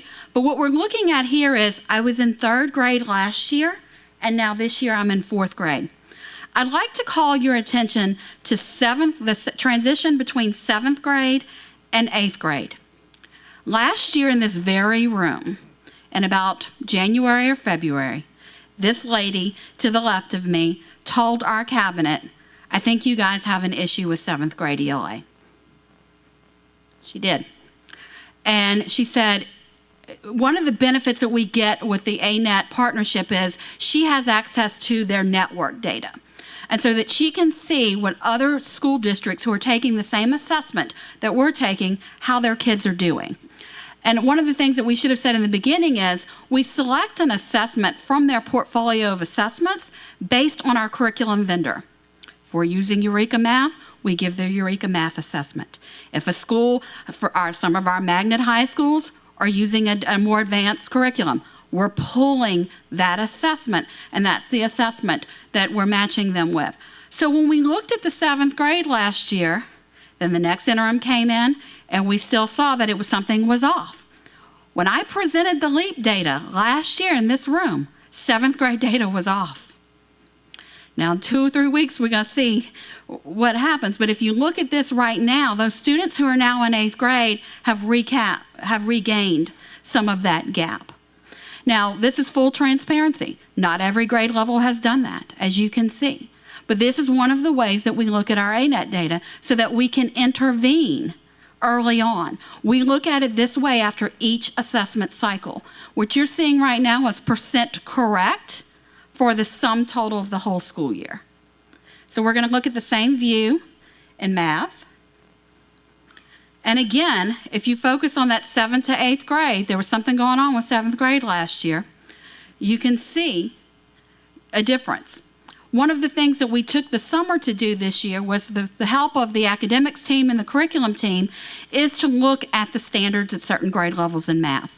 With the ANET team and a couple of Teams calls with massive Excel spreadsheets in front of us and some folks way smarter than I am who know how to break down math standards who are employed by this district, we were able to look at the items on the assessment to figure out where gaps were. Because of their reporting, we're able to do some standards and item analysis on our data from last year. So as we go to select the assessment for this year and to look at the constructive response and to look at how it's presented to students, we're in a better place to support our teachers and our staff.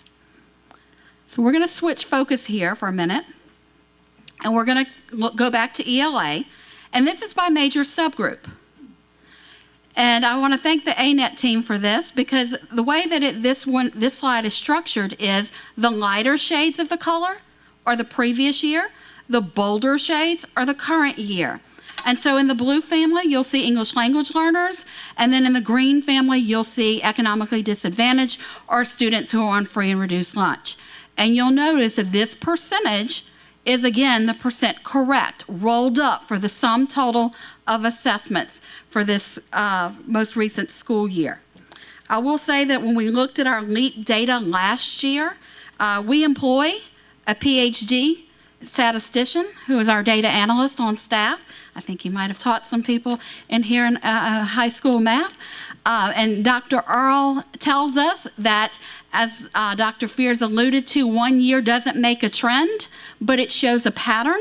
And so both Achieve and ANET have entered into a data sharing agreement with us as we continue on this journey with them in years 2 and then year 3, so that we can start to see those trends and those patterns. So we are starting to see, we met today with EDs to forecast for next year, and we are starting to see some patterns. So we look forward to LEAP scores in the next couple of weeks. So you'll have this chart when I come back before you and show grade levels of LEAP, and we can see if we see those patterns together.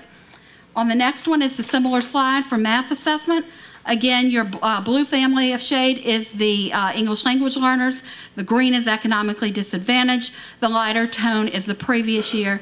The green is the most current year. Another lens that we look at are our demographics. I know that this is a colorful and busy slide, but we just wanted to give you a snapshot. One of the things that ANET does is when Dr. Fears visits with us quarterly, she brings a robust deck like this per executive director region.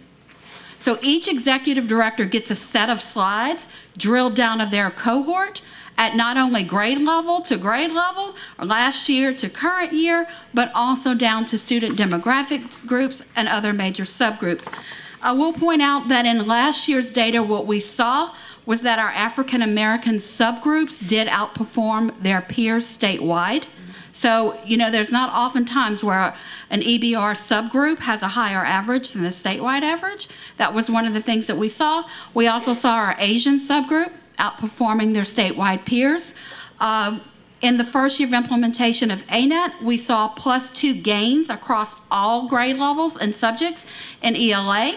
We saw +2 at the high school level in math, and then for 3-8, we saw +3 percentage gains overall in math in year 1 of implementation. Here's your math data broken down by subgroups. One of the things that I appreciate about ANET is we don't just get the opportunity to look at quantitative data. We also have an opportunity to discuss and dig into qualitative data. If you are a teacher or an administrator on their platform, it's not unusual for a pop-up to come to say, hey, will you take some time and answer some questions?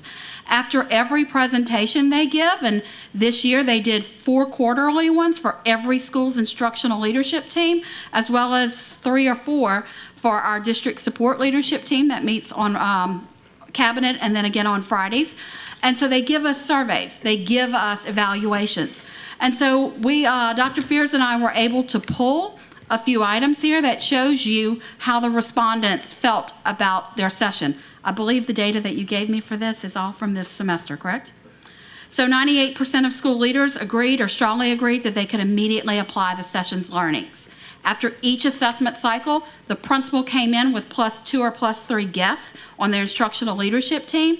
The ANET consultants modeled through district data for them how to pull and analyze their data, gave them a turnkey electronic folder of protocols they could then take back to the school level PLCs and redeliver and perform it out at the school level. 97% of school leaders agreed or strongly agreed that the session improved their understanding of ANET, and 98% agreed or strongly agreed that the facilitator supported their learning of the intersection of content and equitable instruction. Content is something that we haven't spoken about, but we'd be happy to. ANET is not just an assessment platform. We see over 90% usage and engagement on the assessment and data reporting side, but there's another arm of it. The other arm is the instructional arm. If I am a teacher and my students have struggled with a standard, I can go into that instructional toolbox. I can use their quiz tool to develop my own little mini test or mini quiz to do an exit ticket or to go back and reteach and reassess that particular standard. I can watch some videos. I have a wealth of tools there that I can draw from to support instruction moving forward. So I'm going to pause there to see if there are any questions because, as I said, 10 slides in 10 minutes. I'm sure I'm over 10 minutes now. But we'll be happy to take any questions. Thank you. First in the queue, we have School Board Member Cliff Lewis. Thank you, Mr. Koski. That was great. Oh, thank you, Coach. The assessments were great. But I'm looking at slide 9. Sure. And 3rd, 4th, 5th grade African American, 3rd, 4th, and 5th grade African American children seem to fare well. They're good. 6th, 7th, 8th, 9th, not so well. I mean, I know it would all be theory. Can you tell me maybe why? Or has anything shown up in your assessments and your datas? So when we look at the discrepancy in the gap between Hispanic and Black children and the Asian and the white children, it mimics what we see on other assessments.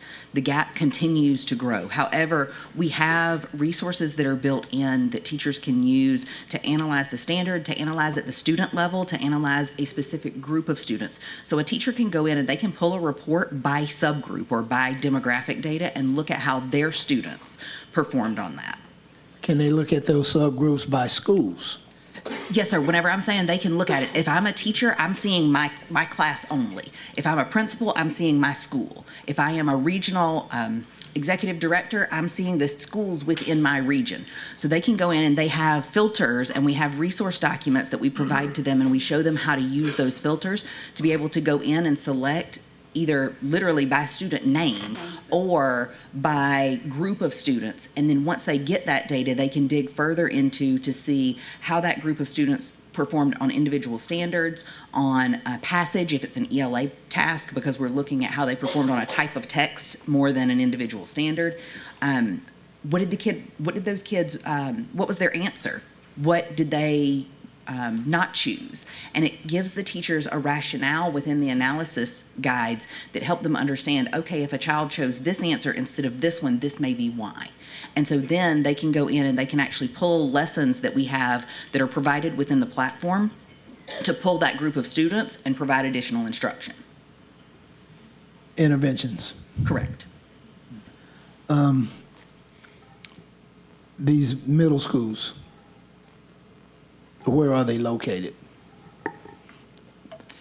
I know. So, because of our handy dandy scorecard on our website, you can go to KPI 1.3 and 1.4.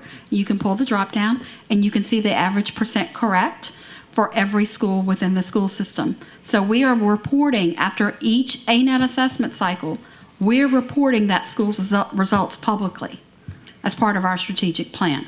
Now, to your question, you probably want to know who are these individual kids in the subgroups. That is something that we do in our Friday work sessions as the district level. That's something that the ANET consultants modeled for the instructional leadership teams when they came in each quarter. They modeled using district data, then they showed them how to pull it to get to the individual name of each individual student, and then how to work through that data triangulation, and then to pair it with the instructional arm within the platform. English 1, it seems like ninth grade, they seem to make gains, and then 10th, 11th grade, they've kind of drop off again. It actually this conversation pairs nicely with the ninth grade conversation that we had earlier. As a former ninth grade teacher, you know that English 1 and Algebra 1 are essential, but I'm going to take you back, Coach, to your question before. To me, 8th grade math is the greater predictor of success in high school. And so you're right. That's an area where our students have struggled in 8th and 9th grade math with Algebra 1. Algebra 1, that's part of the 9th grade promotion piece that the group earlier was talking about. And so they're pretty level, 8th and 9th grade, then the drop-off comes. Right. I will say this. In order to get into the geometry and the Algebra 2, you have to sequentially, not always, you know this working in high school, but sequentially, you have to have passed the Algebra 1. So you have a lot of students there. Those are lower sample sizes, number one. Number two, we made the decision as a district to keep the ANET assessments for 11th graders, even though English 3 is being phased out at the state level and Algebra 2 is not assessed on EOC because of ACT. We know that our students are struggling with the content and the rigor. Our ACT data shows it on the geometry and on Algebra 2 with math. And so that is one of the reasons why you're right. The data isn't always showing glowing results, but it's one of the reasons why we're using this instrument or this resource in place to help to address those gaps. And the kids who are enrolled in our AP classes. Yes. Is that data included in here? Yes. And we have yes. My understanding is that we have fewer and fewer African American children in AP classes. I'd have to run that report for you. I didn't bring that data for you. That. Okay, we can send you that. I will say this for our Liberty in particular, Baton Rouge Magnet, and there are two other schools out there who are using alternative curriculum. We're pairing that. Thank you to ANET for the partnership because they're running separate reports outside of everyone else for those schools.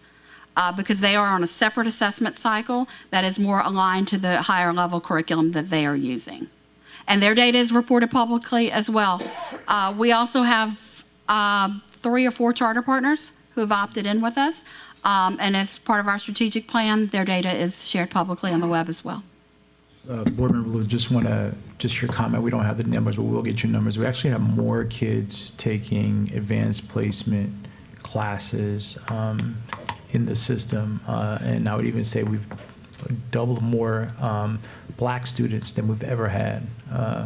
since we made the requirement with the pathways. I mean, kids still have to choose between AP and dual enrollment, but that has tripled the amount. Majority of the kids that were taking those advanced classes were white students. And as you know, only 10% of our school district is white and 89% are minority, 69% are black. So, but we do have those hard numbers to share, and the kids are actually performing, so. Thank you. Again, and wonderful data. 3rd, 4th, 5th, and 6th grade. 7th grade just troubles me a little bit. Because if you don't do well there, chances are you may not graduate from high school. Thank you. Thank you. Thank you, Coach. Next in the queue, we have School Board Member Patrick Martin. Thank you. I appreciate all of this data. It's really wonderful and shows the value of our partnership with ANET. I think this is really, really helpful to us as we evaluate everything that we have to do and whether we're actually making a difference. I do want to just make sure I understand the numbers, and what this graphs are telling me. So looking at slide 9 that Coach Lewis was just talking about, for example, let's look at like 4th grade. And so as I read that, what that's saying is that the kids who are enrolled, let's say black kids who are enrolled in 4th grade in the 21-22 school year scored 48% on average in the ELA assessment. And then black kids who were in 4th grade in the 22-23 year school year scored 44%. Percent correct. Right? So that's not tracking the cohort, that's just tracking That's who's just tracking. By year, not who's by who's in 4th grade at that year. So, okay, I just want to make sure that we were seeing that, as Coach noted, in some years you were seeing a drop in performance, and in other years we're seeing an increase in performance. I think that's the only question I had. Then the orange and gray data we were tracking the cohorts. Cohort. Okay, and so yeah, both are very helpful. And we wanted to show you a snapshot of the different ways that we look Right. at it. No, that's very helpful. Okay, thank you very much. I appreciate it. It's great data. Thank you, School Board Member Martin. Next in the queue, we have School Board Member Michael Gode. Oh, you caught me by surprise. I thought you were coming next. Thank you. And thank you again for all of the data. I think this sort of presentation and this type of data, I've been on the board for 7 years now, and we've never had this kind of data coming to us. And I think the beauty of this data is not only where we are making good progress, but also to highlight the places that we aren't, that we can then take and put resources and do changes and do that, because we've never had this kind of data before. And again, I'm going to come back to all of the anecdotal evidence that people like to use. I just have gotten to the point now where I need to see data, because the anecdotal evidence is strictly dependent upon who you get it from, and it's not representative of the entire district. So I just want to thank you for that, and as we start driving to this, I hope we can stay with things long enough so that we can get tracks of history. So not only can you see where things work, but where do you have to change things because they aren't working. And I also want to give you a shout out, Ms. Okowski. Yeah, thank you, sir. Thank you very much for starting and ending your slides with names, contacts, and dates. Page numbers. And page numbers. I was getting that, even though you messed them up on 1 or 2 pages. I caught that, but I just wanted you to know. Somebody had us changing some slides today. I don't know who that might And be. adding. But I just want to thank you for that. And I want to reiterate that everyone who makes presentations, it was greatly appreciated when you do this, because it's so much easier to refer to page 9 than to refer to the one with the squiggly marks on the. Thank you. And I'm going to learn my page numbers before the scores come out. But thank you again for a very good presentation. Thank you. All right, seeing no other names inside of the queue, thank you again, Ms. Okowski, and to our ANET team for presenting today. As a former teacher, I have personally used ANET in the past, and what I can personally attest to is that it is a very good tool to use in terms of aggregating data and differentiating information that's easy to use as you try to figure out what students need to make some improvements. So thank you again. And also, shout out Dr. Trey Earl. That was my math teacher, so I appreciate him. Thank you. Next in the QIC, we have Superintendent Dr. Cedar Narcisse. Yeah, I just wanted to thank the board for having a robust conversation about kids, specifically around academic performance, as you're thinking through around budgets and those things. The goal is to give you as much information, so as you're thinking about return on investment, how that's connected to performance of our children, that works. And so, I'm excited that we've had this type of conversation. And yes, I would say it's a continuous improvement. It will never always be perfect, but at least it helps as you lead us in your policy and those things around the direction as we keep making impact for children. So thank you. Thank you. I also second that notion. Where we always come in the boardroom, the majority of the conversations are always convoluted with contracts. We never really get a chance to see how well our students are doing or be able to see full displays of academic achievement. That's something that we want to definitely work towards in the future, so that we can do a better job of assessing this and see where we need to make some changes, modifications, or anything like that. But thank you all again. We appreciate you. Thank you. Okay. Next in the queue, we'll move right along on our agenda. Now we are on item G1, unfinished business, professional service contract, Achieve 3000. Consideration of a request for the approval of the professional service contracts between the East Baton Rouge Parish School Board and Achieve 3000 in the amount of $1,391,090 to provide literacy web-based supplemental program and professional development, strategic alignment, student achievement, funding source, ESSER 3, Action 2. Can I get a motion? Moved by School Board Member Michael Gode. Seconded by School Board Member Mark Ballou. First in the queue, we have Madam Vice President Powell Lewis. Okay, I had a few more questions, if you guys could come back up.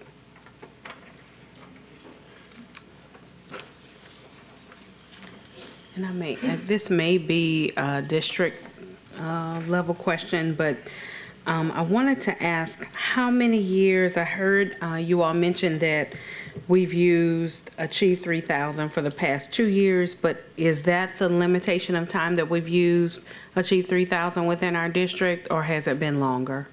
2 years. Okay, so 2 years. Okay, that was my first one. The next, and I guess this is a question that I want to ask to our board, just as we think about the level of conversation that we've had so far. I think the question may be whether or not we want to spend this amount of money on using Achieve 3000 for our full district, or do we want to allow, and I feel like I may have asked this in a previous conversation as well, of whether or not we want to consider what schools actually use Achieve 3000 with fidelity, and maybe the question needs to be of whether or not the Title I funds for that particular school could be used to support our Achieve 3000. I personally, I've heard mixed thoughts from throughout the district, and especially even within the different schools, and even with some principals as well. I've heard some principals say that they love Achieve 3000, that it has been used with fidelity. I've had other teachers to even mention, well, the kids just kind of click through, and it's hard to manage whether or not they're actually completing the task. And so that's something that we really want to take some time and think about. And I guess my rhetorical questions would also include, do we consider the feedback of the students? And maybe you all can answer this question as well. I know of some students who I've just generally polled to ask them about Achieve 3000 since we've been having this conversation. And within that, some of them have mentioned like they don't get the feedback, or they realize that the platform will show them which questions they got wrong, but it won't give them the feedback of why they got that question wrong, or how do they determine what the correct answer is. So I guess that's my question as well. Is that something that maybe our teachers need more professional development on, or whatever the case is? Before we spend this amount of money, I want to ask this. Absolutely. So one of the things is the students do have their own data dashboards, and so we do have student data chats in place. And so what I would definitely recommend is having more professional learning opportunities for teachers, and the professional learning opportunities that we do have are not just tied to the program, which means that you can use them in the rest of your instructional day. So with those data chats, for students to understand, looking at your scores, looking at your growth, looking at your quality, let's talk about what did you struggle with? What does the data say you're struggling with? Let's come up with a plan of action. Let's allow you to take some ownership in your plan of action as well. So there is that part. We also do literacy walks on campuses, and where we have student panels where we, ask students, what do you like about the program? Where are you struggling? What can we do differently? So we get that feedback from students all the time as well.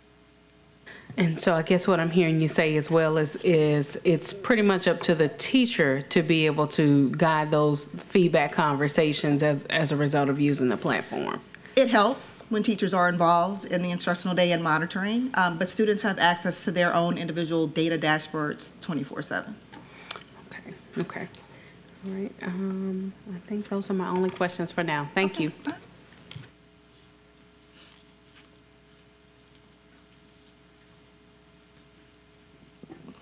All right, thank you, Madam Vice President. Next in the queue, we have School Board Member Patrick Morton. Thank you. I'm struggling with this one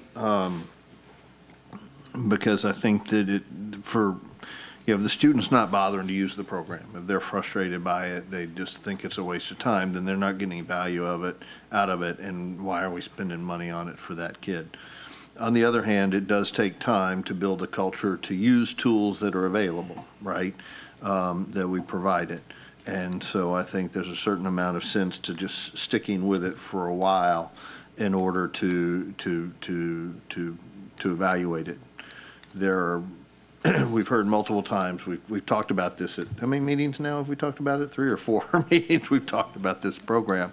It feels like, I think we've all heard that there are free software available out there that does similar stuff. There are competitors to this software in the market.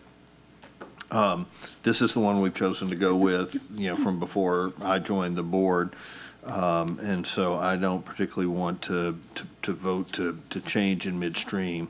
So what I would encourage, however, I think given the questions, particularly the questions regarding statistics on actual usage, right? It's very clear from the data provided tonight that the students who get into this and use it with fidelity, whether because of the student's own initiative or because the teacher has created a culture of that and expects it, that the students who use it are doing fairly well. I'd like to see some correlation, kind of school by school in how the ANET assessments are showing progress, not just how the software itself is recording progress.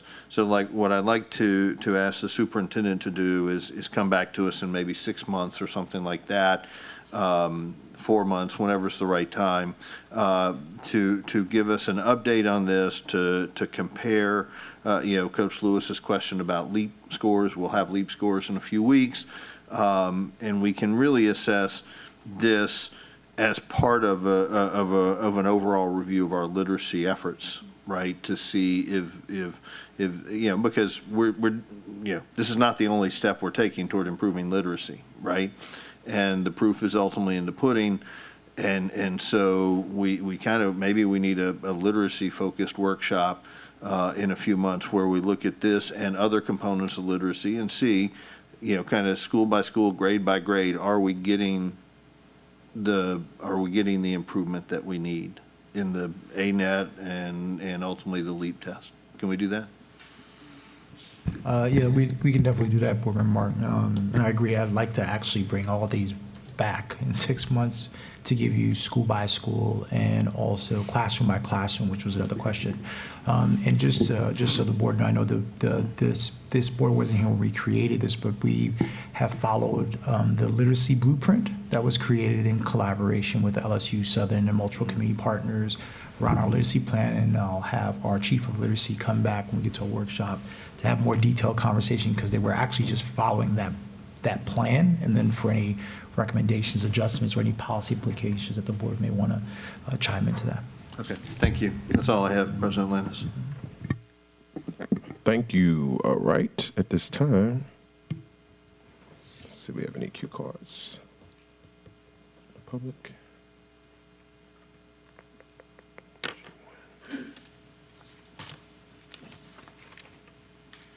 Yes, Ms. Storm Matthews.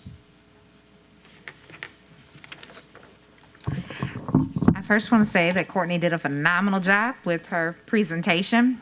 I will say that the mandate completely stifles teaching, especially with A-Day, B-Day scheduling. When you only see the kids twice in a week, having to do 3 of them, you can't really teach anything else. News ELA does the exact same thing for free. I completely love the concept of it, but like I said, News ELA does it and it's for free. Achieve is $1.3 million. I am very pleased that we are receiving the pilot of iReady, which is a wonderful intervention, but we're supposed to be cutting how much we're spending so that we can achieve that raise in a couple of years. So this is $1.3 million that we can save by not approving this contract. Thank you. Thank you, Ms. Matthews. Seeing no other public comments at this time, I come back to the board. Take a second to see if anybody wants to enter the queue. Vice President Powell Lewis. I just have one more question. My question is in regards to accountability measures.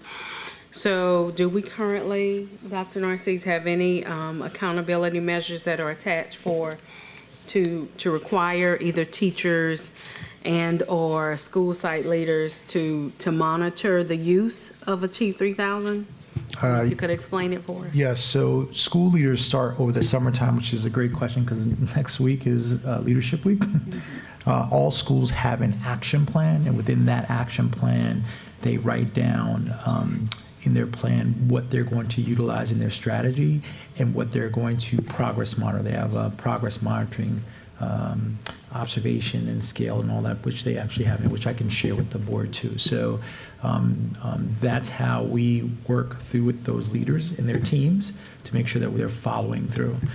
So when you hear, for example, someone is not on track, the principal supervisor or the literacy coach or whatever the area is able to go in and monitor that. So then technically they're still kind of given the option of including Achieve 3000 within their plan. Yes, that is correct.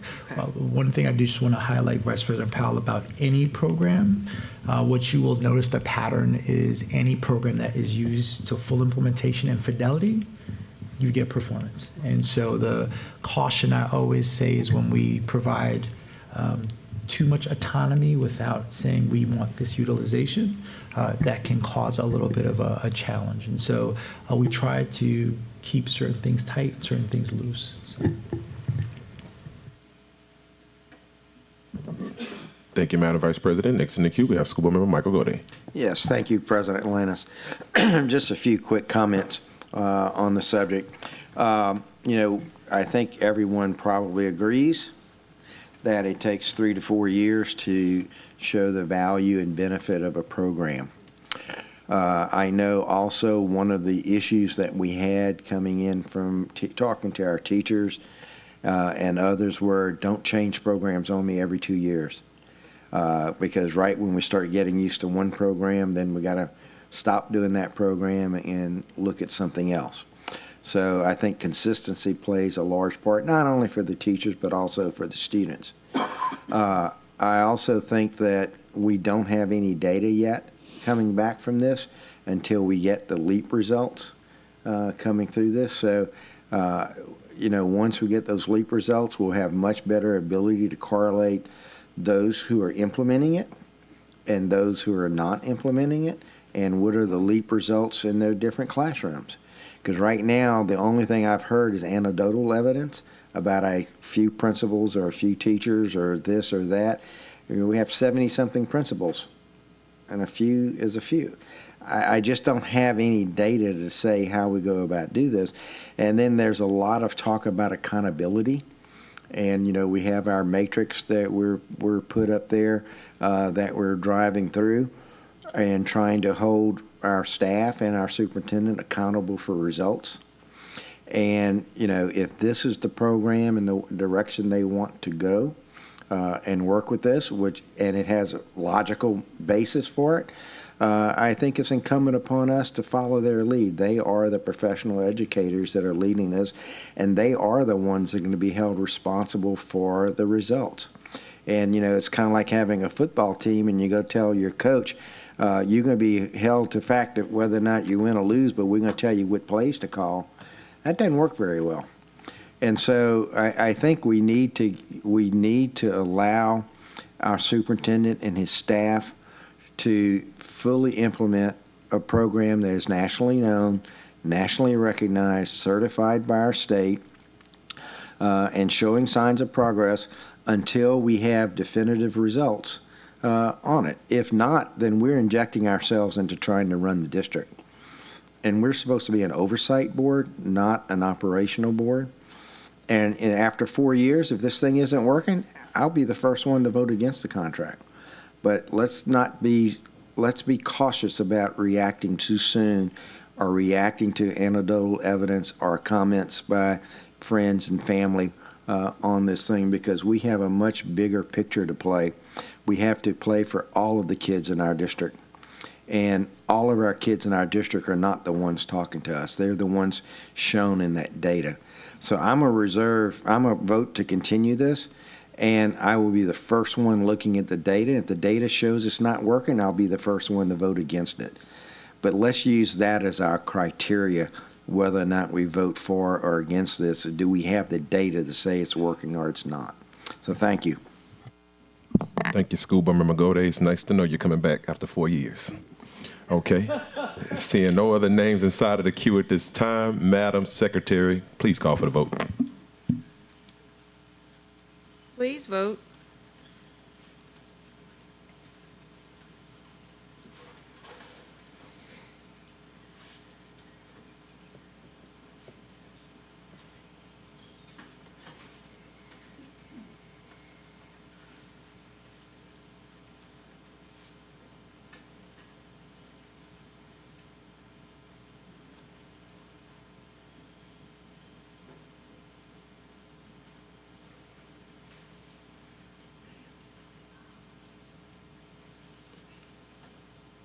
The motion carries.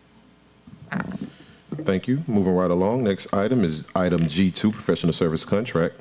Dreambox, consideration of a request for the approval of a professional service contract in the amount of $491,530 to provide digital mathematics program. Strategic alignment, student achievement, funding source ESSER 3, Action 2. Can I get a motion? Moved by School Board Member Cliff Lewis, seconded by School Board Member Nathan Russ. Right, this time, I will go to the queue. Seeing no names inside of the queue, give it a second. Okay, moving right along. I will now go to the public for public comment. Ms. Storm Matthews. Me again. This one's $500,000 for something that the teachers and students hate. Meanwhile, the state met on Tuesday and is paying for Zern. That is something that is aligned with Eureka, that is aligned with the current standards that they are supposed to be teaching. It is better for the kids. The state is paying for it, i.e. free for EBR. Over the last month, we have heard a lot from this board about cutting costs. Now, there is a grant, obviously, that needs Dreambox. So I would like to hear somebody look at the cost impact to see how much would it be to just get Dreambox for the schools that the grant applies to see if that would be more cost effective. Just a thought. Okay, thank you, Ms. Matthews. Seeing no other public comment cards on item G2, I'll go back to the board for comment. Madam Vice President Paul Lewis. Okay, is there anyone available to speak to the comments from Ms. Matthews? Ms. Ocasio, Mr. Robichaud. So she spoke in regards to the use of Zern and then as well as the idea of only using Dreambox in the schools that the grant applies to. So I'll take the first one, and thank y'all for having me. ZERN is being paid through the Math Refresh Grant this upcoming school year through the state of Louisiana, but it has two completely different interfaces. ZERN is, I've just taught a whole group lesson, now my students go to a small group computer and they work on the skills that we just taught in the classroom. It's an assignment, you go do this. Dreambox is completely different. Dreambox's design is to find gaps in students' math learning. So a student sits down, interacts with Dreambox, Dreambox identifies where the student's gaps are, and then educates them at that level. So it has a really hands-off approach. Now, the great thing the Dreambox does have, though, it also has the ability to assign a lesson. So if a student is struggling in a certain area on an assessment on ANET or whatever have you, then the teacher can assign a specific standard to that student in addition to Dreambox doing its magic, which is to identify exactly where the student is learning. So they're apples and oranges. They can't really be compared. I will say the district has utilized both programs over the last several years, and overwhelmingly the data shows that Dreambox is where we're able to get more bang for our buck. Also because it's also a 15-minute commitment, whereas ZERN is really a 30-minute commitment per every time a student sits down. And in order to have success, you have to do that 3 times a week. So if you average that out, it's a 90-minute commitment per week. And then the question about the Dreambox only applying to the schools that have the grant. Yeah, so the grant currently is designed to look at our K-8 student model, or 3-8 really, to see how well that digital platform works over time with students in poverty, Black students, and Latino students. So a lot of the things that we've spoken to over the last couple of minutes in this board was looking at longevity of a vendor. And I've been in the district for 15 years, and I can tell you we've probably used 10 different math resources at our schools. This will be the first one that we would have a long-term agreement with that would allow us to really see the impact. And to speak to many board members' commitments, we have to see if it's working. We do have data from last school year that as a math department we kept internally that showed that schools that do use Dreambox for 60 minutes or more grew more than schools that did not use Dreambox for 60 minutes or more. Now it's a 1-year sample size, as we've said. Once data comes out this school year, then we will have a better sense of if it's a 2-year trend or a 1-year blimp. But I will say for the grant purposes, it's really a fantastic opportunity for us to look district-wide at its impact on our students and how we can grow in those areas. Thank you. No problem. Thank you. Next in the queue, we have School Board Member Cliff Lewis. You said that Dreambox, and I know you didn't mean it literally the way you said it. You said then Dreambox will teach. I thought teachers taught. I misspoke. Dreambox educates the student at the level that they're at. So the teacher doesn't have to go in and say, I've noticed that this student is struggling, I'm going to drop down a level. Dreambox interacts with the student to identify exactly where they all are in every standard. And we've been using Dreambox. I'm This sorry. is the completion of our second year Second using year. Dreambox. Okay. Yes, sir. 2021, there was a 14% drop in ELA. I'm sorry, in math on LEAP. This year, there was, 21-22, there was only a 4% increase, according to the state of Louisiana. So of our 64 schools that take assessments, 48 of them increased their math assessment index. So that's 75% of our schools increased math during our first year of Dreambox implementation. And I'm not going to say it's because of Dreambox. Like as a former principal and a former teacher, I'd be lying to you if I said that it's because of Dreambox, but I will say that's part of our success. That's one layer to what we're doing. Because we're lagging in math. We're lagging in literacy, we're lagging in math. We definitely are. But I think last year being the first year that we have data, because again, as Ms. Okonski said, data should be coming out soon, and we'll be able to see how we did this most recent school year. But last year in Dreambox's first year of implementation, we had 74% of our schools increase their math LEAP scores from the previous year. Again, what schools? 74% of all schools. What schools? No, I'm not. Well, 74% of all schools in our district. All schools? Every school. So even some of our lowest performing schools? Every school. Capital Middle? So they are part of that total school look at. So it's looking at all of our schools. So if you minus the 85 schools, which include charters, by minus 14 charters, the traditional schools in the 70s, all the schools. Right, but my data doesn't include charters. The data that I'm looking at. No, I know that's, but the point I wanted to make was, his numbers include all schools. All schools.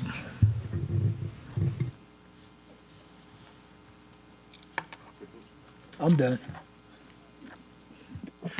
Thank you. Next in the queue, we have School Board Member Patrick Martin. Thank you, President Lannis. I think my comments on Achieve apply here as well. So I just want to get the same commitment from the superintendent that will come back and give us, details, not just about, how those who participate in the program are doing well, but how many kids are participating in the program, how many teachers are really getting on board and really looking at the metrics that we've established for this, right? The memo has metrics that we're supposed to follow. Just really finding out how we do that, how we're doing with it. Absolutely, Board Member Martin. And if I could just add one thing too, and I'm glad that the board is considering the longevity. Remember, it takes a while for adjustment, understanding how the process works, and also takes a while for teachers to, as they think about programs that they use, how the tool can help enhance whatever they're trying to get done. The technology now is actually getting better, helping teachers to get more into the analysis space versus where they had to do this heavy lifting without technology, right? And so I think that it will continue to increase over time. So. Thank you, Superintendent. I think one of the things that I'm interested in seeing when we have this future work group is also learning more about kind of how you and your staff are evaluating the performances of our schools and our individual classrooms using this data, that we're spending a lot of money to get the data and the technological assistance to the kids. And how you're using that to hold principals and teachers accountable, provide additional support where it's necessary, and all of that sort of thing. Thank you. All right. Thank you, School Board Member Martin. Next, we have School Board Member Katie Kennison in the queue. Thank you. I have the same sentiments about DreamBox as I do Achieve 3000, but we keep making teachers instigate all these programs. They, like Ms. Matthews was saying, don't have time to actually teach. And, it was mentioned if we give teachers too much autonomy, it becomes dangerous. I disagree. Teachers need more autonomy. But on a lighter note, I'll end with a joke. As I was polling kids about how they felt about DreamBox, when a few months ago when I was asking what DreamBox is, like getting kids' perspectives, one young person I asked to describe what DreamBox is, she says it's where you take your dreams, you put them in a box, and you watch them get crushed. That's it. Thank you.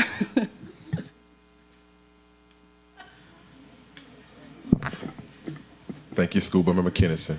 Seeing no other names inside of the queue at this time, Madam Secretary, please call for the vote. Please vote.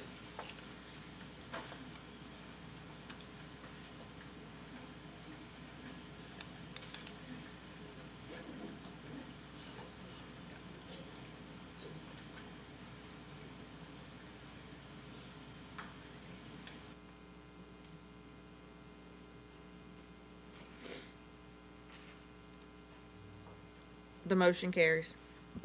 Thank you. Moving right along. Next item is item G3, Alternative Schools. Consideration of a request to approve the following modifications to the alternative education program. A, close EBR Readiness Middle School at the Beechwood campus. B, expand the EBR Readiness Elementary School grade configuration from K5 to K7. C, expand the EBR Readiness High School grade configuration from 912 to 812. Strategic alignment, student achievement. Can I get a motion? Moved by Vice President Paul Lewis. Seconded by School Board Member Michael Gode. Right, let's go to the queue. Right at this time, okay, here we go. You gonna flip it, Coach? All right, so what I'm gonna do is look. Wait, I'm sorry. I'll close it out now. Enter back in. All right, now enter in, Coach. All right, there we go. First up, we have School Board Member Patrick Morton. Thank you, President Lannis. A couple of questions for the superintendent. First, what actions have already been taken towards implementing this, generally? Yeah, I'm going to ask Board Member Martin for Chief Brickhouse and Mr. James to come up as they work with the alternative schools and give you what the process has been.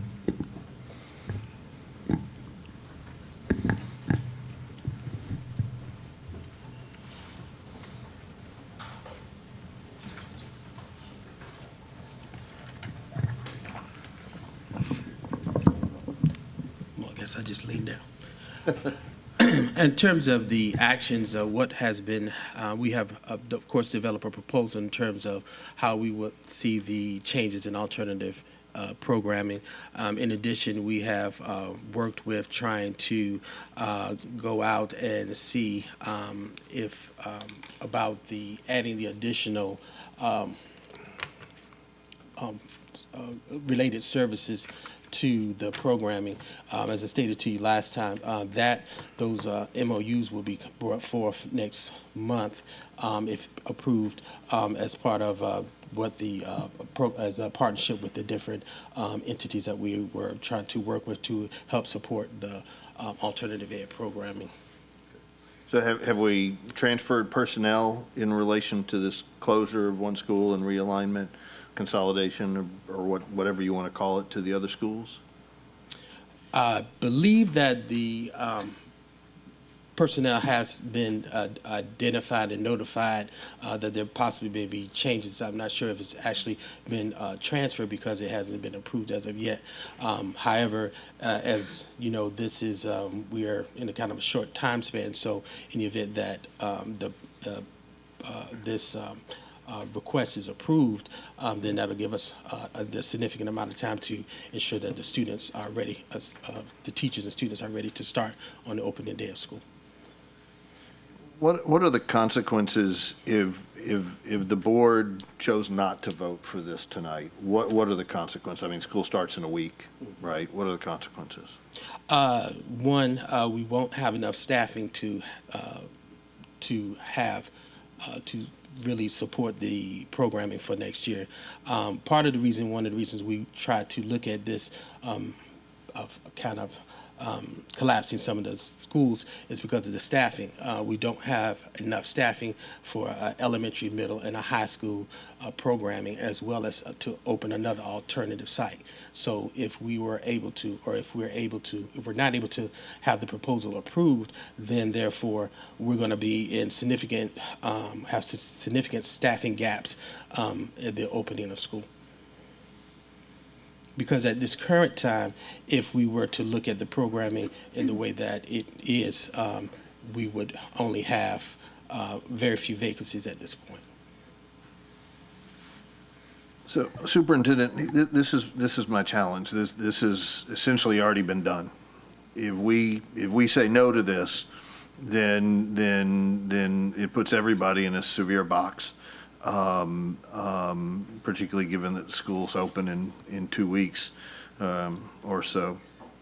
So my question for you, Superintendent, is how is this board to fulfill its role as a representative of the public, right, and have a voice, an actual voice in these decisions, if they're presented to us at a time and in a manner where we really have very few realistic options to affect the decision because of the significant negative consequences of not voting for an action which has largely already been planned out and the groundwork laid for and no alternative plans made for what happens if the board votes no. How are we supposed to do that? Yeah, that's a good question, Board Member Martin. The reality is we were reactionary to events that happened last year, and we began to make adjustments based on things such as trying to quickly figure out solutions around, separating kids in neighborhoods, grade levels, those things. And so if we had a better lead time This would be a planning for something for us to do a year out and then plan to do that. But unfortunately, with the unfortunate space that we were in since last year, we made the adjustments. So I would say to you, the reality is it does put the board under not enough time to make a decision, especially with school about to come up. So on our end, our goal is to do a better job and trying to foreshadow that. But this was a much more reactionary way for us to try to problem solve a bigger issue that we've had that has also bubbled up, from the major event that we had last year. And thank you. I appreciate that answer. I understand where you're coming from. In terms of kind of internal planning among you and your staff and the principals and the teachers and whatnot, what kind of stakeholder engagement and planning was done in order to prepare for this? I understand board meets once a month and all of that. You've got to have plans figured out and respond to things, but what kind of internal planning and vetting was done? So I'm going to ask Mr. James to answer that, because Larry James is the one that actually works directly with the alternative schools. He can tell you what the process has been with leaders and teachers and those folks. Absolutely. Good afternoon, everyone. Thank you, Dr. Narcisse. To the board members, I'm Larry James, Executive Director of Alternative Education. We have worked collaboratively with community partners to begin to plug away at this problem of practice and preparation to meet the challenges that we're having in alternative education. I have collaborated with the Office of Human Resources. I closely monitor the resignation data and our data from our staff that goes out on leave, get feedback from our human resources staffing supervisors. So that was a department in which we saw that there is an immediate need in alternative education. We have a significant teacher retention problem.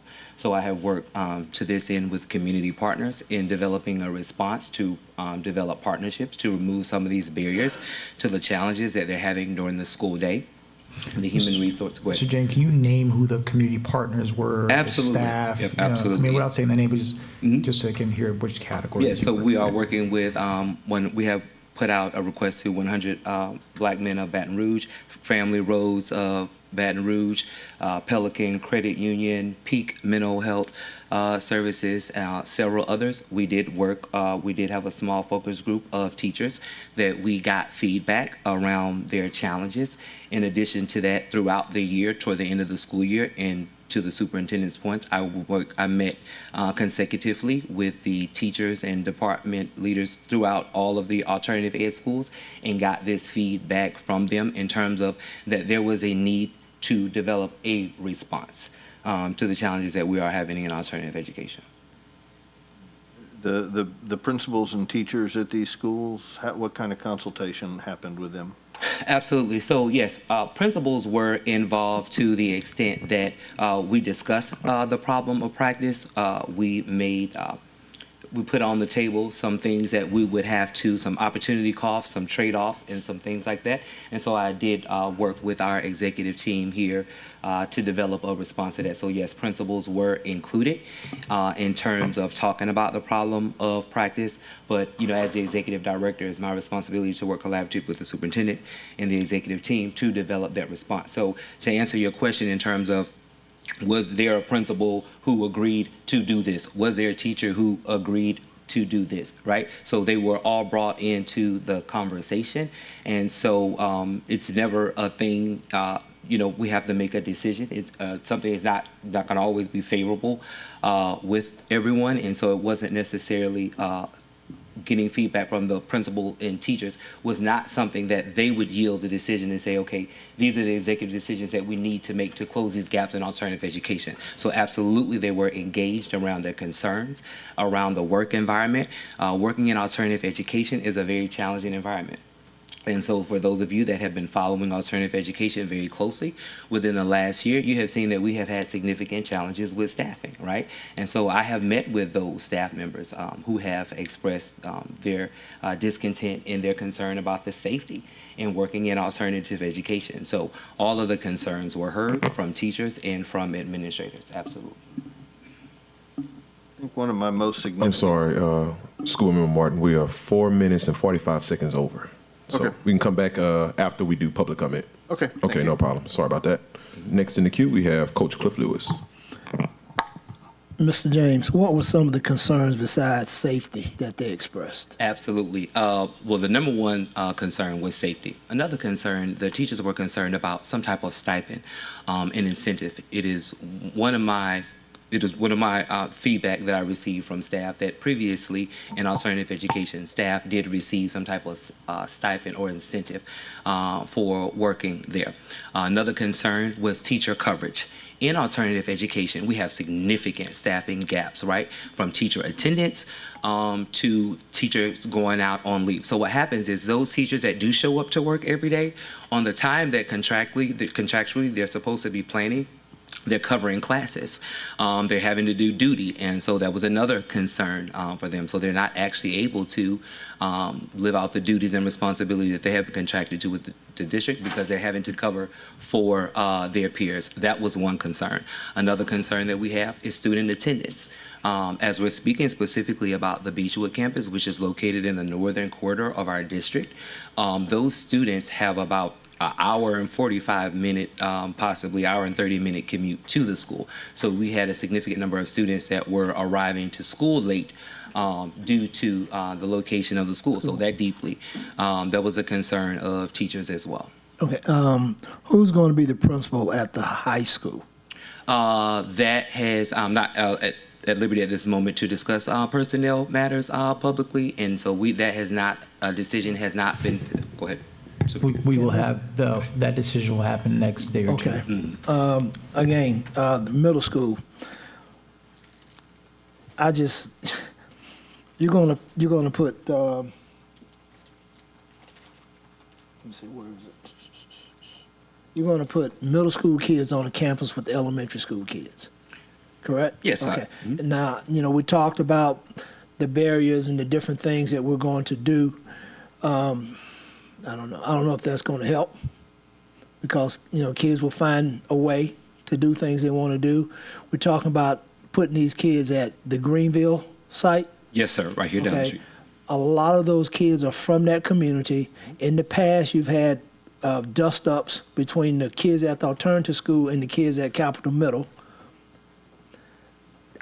To me, that's not going to work. You're going to have older kids on campuses with younger kids. And I've said this is the third time I've said this, you're going to get some young men that are going to get themselves in trouble. You're going to get themselves in trouble, and it's going to follow them for the rest of their lives. You had 132 fights at the middle school last year. 132. So are you going to take those same kids and put them in an area? I mean, they're at home. A lot of those kids are going to be from that area. How are you going to keep them on campus? In the past, they've left campus. You haven't been able to control them. I just see, I disagree with that fact. And you're going to put younger kids on a high school campus. Kids who are normally in a middle school are going to be on the school with high school kids. I don't think this was very well thought out. I think it was a very knee-jerk reaction to some things. And I just don't think it's very well thought out. And it's going to lead to some issues. The day we had the big melee, I was in a conversation with someone on the board about alternative schools when his phone rang to tell him that they were tearing it up over at Brookstown. These are some of the most vulnerable kids in our system. And I think that we're giving them, I don't think that we're treating them, I'm going to use the word respect, that we're treating everybody else, all the other kids. I think we're just trying to find a knee-jerk reaction to solve a problem that we've never addressed. I cannot support this the way it's set up right now. So if I may, so to speak to... I got 42 seconds. 42 seconds, excellent. So if I could just speak to the piece about the overage. So if you know that we have several grade configurations in our district that do include K to 8. And we have the same issues in those schools that we're going to have at this school. Yes. Okay. Yeah. And so at Northdale Academy is also a 6 to 12 campus as well, which has been in existence for over 15 15 years. So I just, And Northdale should be the blueprint because that school was moved from F to a C in 2 years. Right? Okay.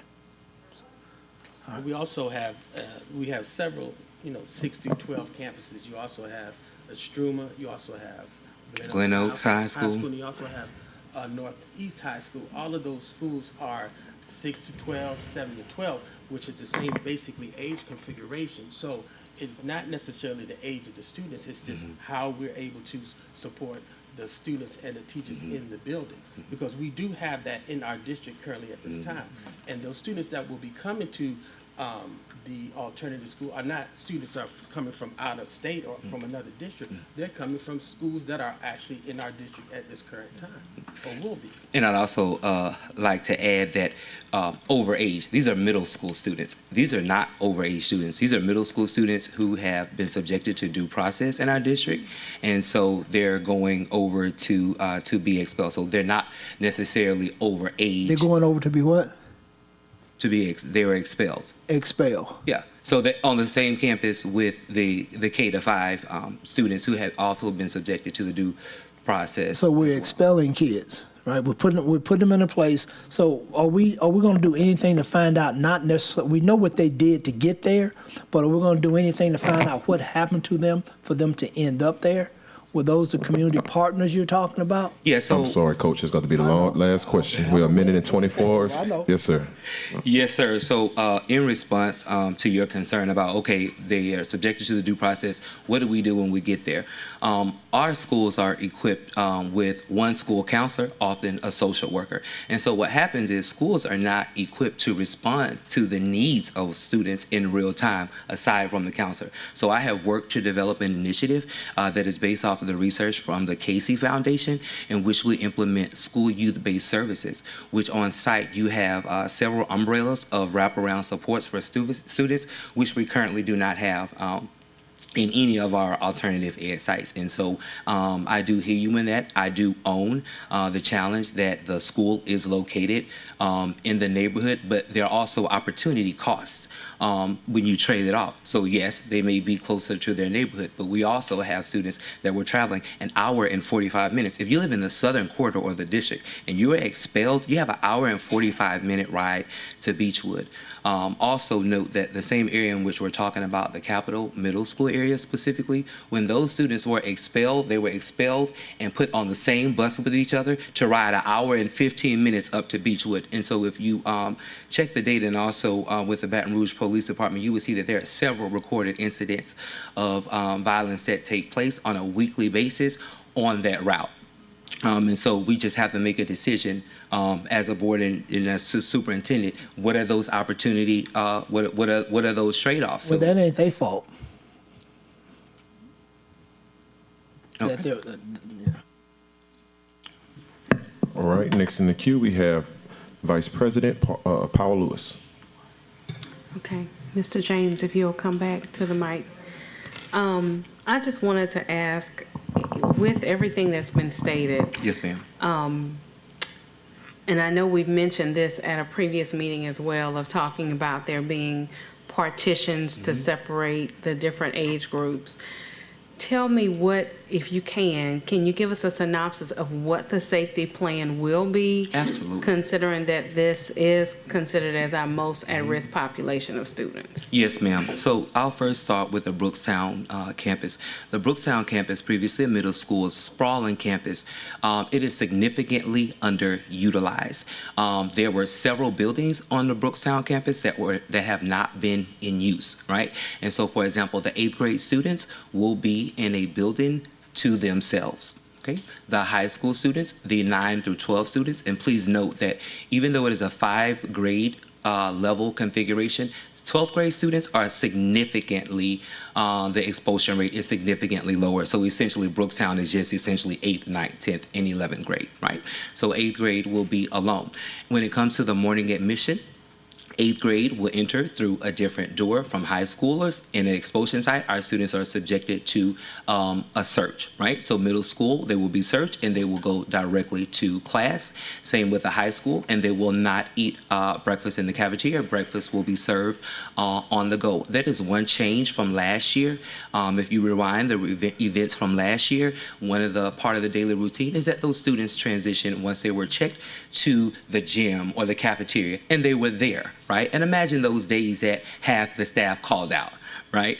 And so you have the administration and myself, we have to go and be responsive to that. So one of the ways to mitigate that is we want to ensure that once the students are searched, that they go directly to class, and that we will work with Dr. Mann's team to ensure that they get breakfast on the go.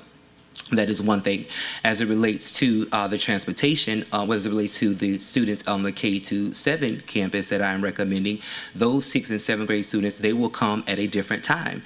They will be a part of the wave of middle school students. 6th and 7th grade students, counter to the narrative that has been put out.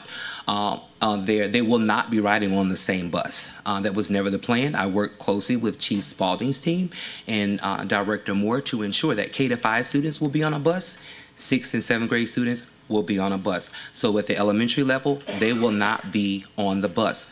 As a part of the security plan, the superintendent was already leading out an initiative to ensure that our campuses begin to be fenced, right? And so to that end, Chief Spalding's team has already begun to operationalize it and has prioritized alternative education. So within that area at the elementary school, the entire campus has been fenced in. And so they have applied what we call the chokehold practice, right? Which means there's only one way in and one way out of that campus based off of how the fencing has been set up, right? And so there are not multiple entry points into the campus, right? So that fence is now new and it has been erected. I just want to make sure we correct. You mean as an actual entry, an actual point of access? Choke point, not choke hold. Yes, excuse me, choke point. My apologies. Thank you, Superintendent. Thank you, Board Member Gode. And thank you so much. So all of that was stated, including the last part about choke points. Yeah. Make sure we that was one of the reasons why I asked the question, was so that those things could be stated on record and on the mic as well. So thank you so much, Mr. James. Yes, ma'am. And there are also other interventions and things. So, if you ask for me to digress on that, I will.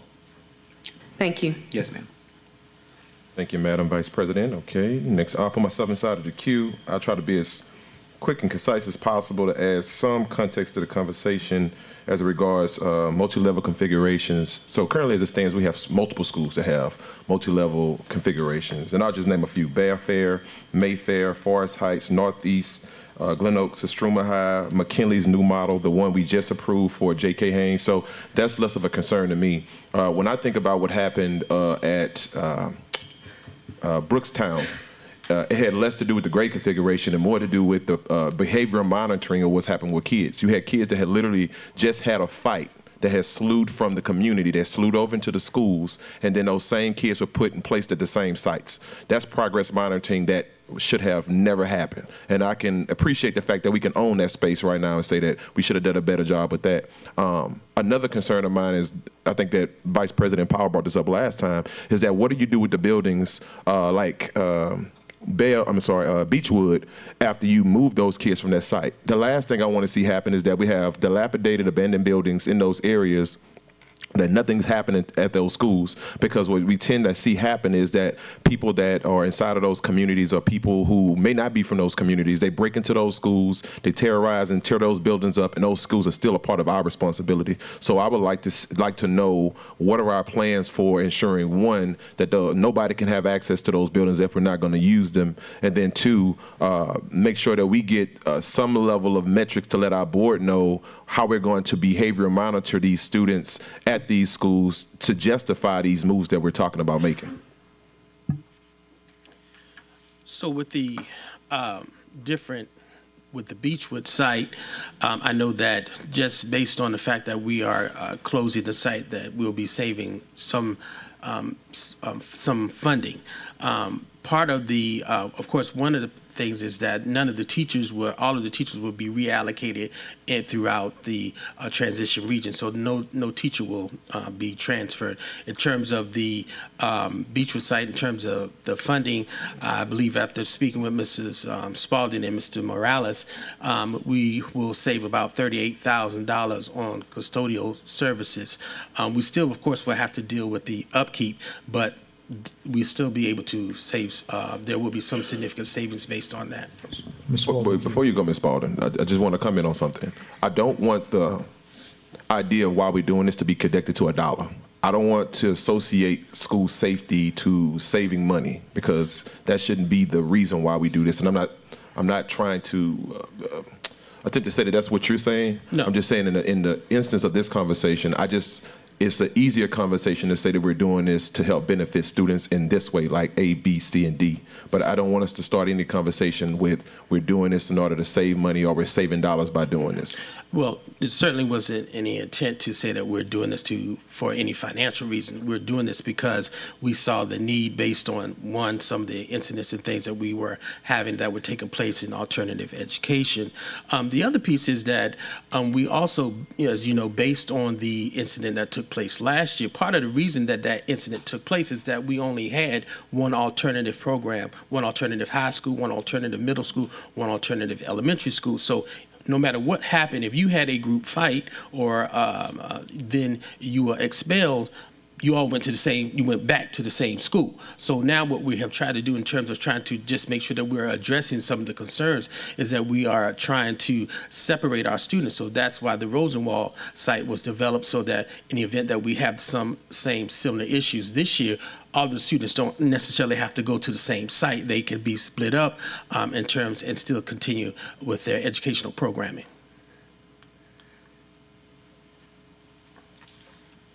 Good evening, everyone. And so you asked if there were plans for the site. Currently, we've had a lot of issues with gunshots in the area. Some of the staff would have to go out and clean up the basketball courts and what have you. Which area? Beechwood site. Okay. Some of the staff would have to go out and clean the basketball court before the kids can go out for recreation. So currently, we're planning to board up the site and secure it.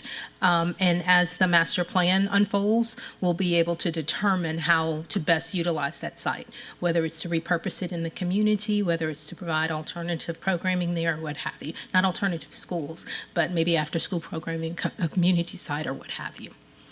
Thank you. And I have about 20 seconds left, so I just also want to remind the board that as we put some final modifications to the last budget, one of the things that we did talk about, and this was one of the opinions that came up from Coach actually, was that we need to prioritize putting some APs on those two campuses. So those were two things that we did push back inside or added to the budget to ensure that we have some additional bodies there. Because again, going back to what happened at Brookstown, the day that took place, the principal was off campus at a PD, and she had no AP. So there was nobody there to give direction. So a lot of those, when you have no one in those spaces when those things happen, it gives room for those types of errors to occur. And President Lannis, pending on board approval, we've already started to identify who, in terms of APs to move there. So. Okay. Thank you. Okay, seeing no other names inside of the queue at this time, we'll now go to public comment. First up, we have Ms. Storm Matthews. Before I get to what I already had written, I just want to correct a couple of things. Principals were not asked, they were told what was going to be happening. The elementary and the middle school were fully staffed. It was the high school that was not. The custodian actually covered a few classes at that high school last year.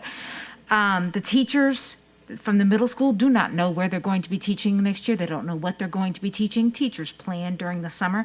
They have no clue. The new high school principal is Mr. Clark. So since they wouldn't tell you, I'll tell you. All right, now to my comments. If you do not know your history, you are doomed to repeat it. Under Bernard Taylor, Greenville was the expulsion site, and it was run by Shawana Johnson. Ms. Johnson had done a phenomenal job getting Valley Park back under control. At the Greenville location, there was not a good location for this population of children. At the site, she begged them to move these kids off of this location. They was all up and down Greenville Springs. They were breaking onto Capitol Middle site, Capitol Middle's into the school, because once you are expelled or suspended, you cannot go back onto the campus. The largest population of kids expelled or suspended out of this district come from Capitol Middle. She begged them to get her off of that site. So where are we trying to send them back to? Because we don't do our history lesson. We don't learn where we've already been. We isolated those kids out to the other site out in Baker because it was a better site for them. It was safer for them. We also have a lot of runners, special needs runners on that campus. Where they run now, they run to the safety of a field where they can be caught safely and returned back to the school, to the teachers. Where are they going to run when they're running into Greenville Springs? I have a runner. It's hard to catch them. They tend to be pretty fast. Okay. Also, under the whose authority did Larry James speak to all alternative employees on May 18th and tell them what was going to happen? Had I not caught wind of this, would it even be coming to the board? I don't fuss a whole lot about Rosenwald because it is separating the two kids, but that still hasn't come before the board because it's not included in what y'all are looking at today.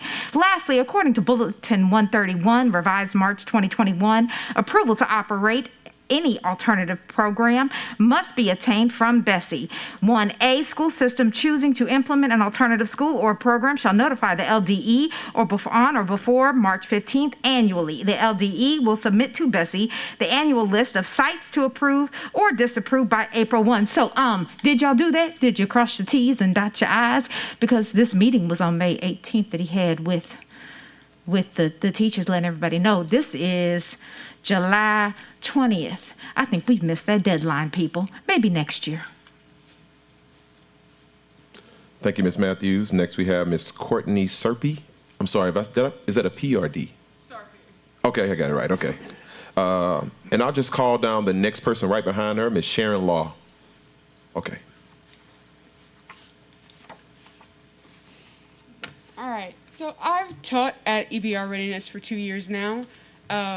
Started out in my master's degree program in 2021. And August 2022, I was teaching all 4 grade levels. Right now, there are 7 positions opened according to the careers portal on EBR schools. This same incident that happened in March is going to happen again. And I said that in a TAG meeting before.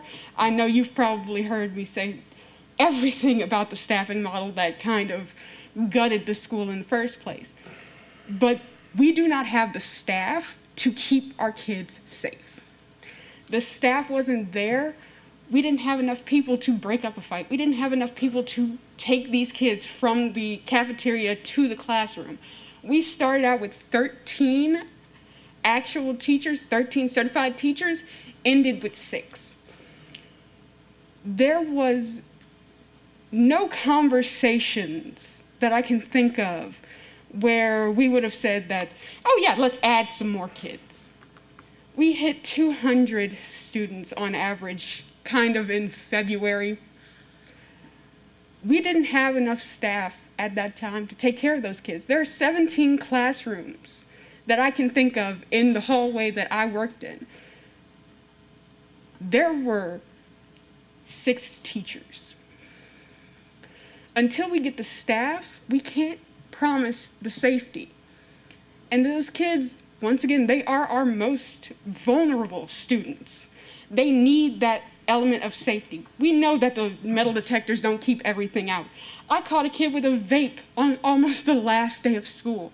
He went through the metal detector. I checked him in the morning. So when we talk about adding more warm bodies to that campus, they should be teachers, not more students. I understand we need a place to put those middle school kids, but it is not safe. I warned us before that March 7th was going to happen, and look what happened. 200 plus people fighting on campus. That was ridiculous. Teachers got hurt. A teacher got maced. And we did have administrators on that campus. Miss Johnson was at a PD, but we did have 2 administrators who were supposed to be there. And it still happened. So I would look at staffing. I would look at any other alternative, but you're going to put kids in deep trouble here. And I'm worried about them. Thank you for your comments. Ms. Law? Good evening, everyone. I'm Sharon Law, and I've worked at EBR Readiness High since 2015. On March 12 of this year, EBR Readiness had the distinction of being featured in the national press. We gained notoriety not because of excellence, but rather because of the dismal failure of our school system to provide appropriate staffing to maintain order on our campus. The weak underbelly of our system was exposed as the nation watched parents and children fight with law enforcement in a wild encounter that left many injured. Throughout the 22-23 school year, our staffing levels dropped dramatically. At the end of the year, there were only 6 certified teachers on campus working with between 150 and 200 students. Because of this, support staff, including the custodian, were brought in to cover classes. One can imagine the level of instruction delivered to our students. Many policymakers do not understand our population. The students at EBR Readiness are there because they are broken somehow. The brokenness is not visible to the eye, but it is an internal injury which makes them unable to function in a traditional classroom. These broken children often need assistance as intensive as our severe, profound, and mild, moderate SPED students, and we must strive to provide additional personnel to meet their needs on all levels. The ideal minimum staffing would be 1 teacher and 1 para per classroom, with class size capped at 20 students, period. The alternative programs are not meeting the needs of our students and need to be rebuilt from the ground up. This would take a minimum of 1 year of research and planning, in my estimation. In the meantime, stressing our alternative elementary and high schools with additional middle grade students would be a recipe for disaster, as was predicted would happen last year at EBR Readiness. Requests for help from the school board and the superintendent were ignored, and the consequences became our 15 minutes of fame. Imagine you have a 13-year-old daughter who is walking down the hall when she is spied by a senior who may be anywhere from 17 to 22 years old.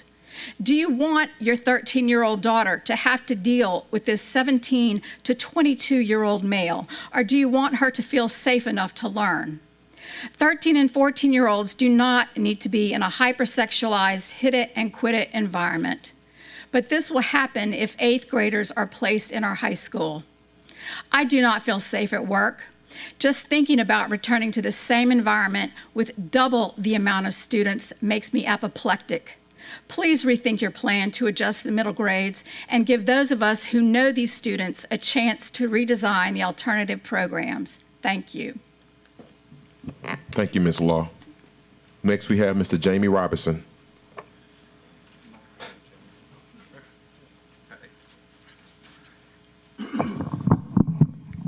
Good evening, everyone.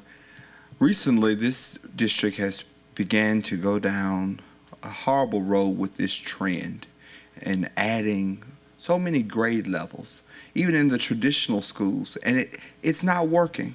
I'm sure many of you have been onto these campuses. I don't know if you talk to the teachers or talk to the principals, but they're having serious problems with this. There's safety metrics put in place. There's planning that took place to where we're going to deal with the issues that may arise. But guess what? It's not working. This is not a good idea. If the problems that are existing at these schools are there now, and they are at the horrendous rate that they are, imagine adding more students. This isn't a good idea. And I do have, Dr. Larry seems to be a very informed young man. I'm more than sure that if you vote no to this, and prayerfully when you vote no to this, they'll come up with a better solution. I'm confident that there's a better solution, but this is not the answer. Imagine sending your child to this population, even with what your child has done wrong. Would you want your child to be subdued to these circumstances? I wouldn't send my dog there, let alone a child.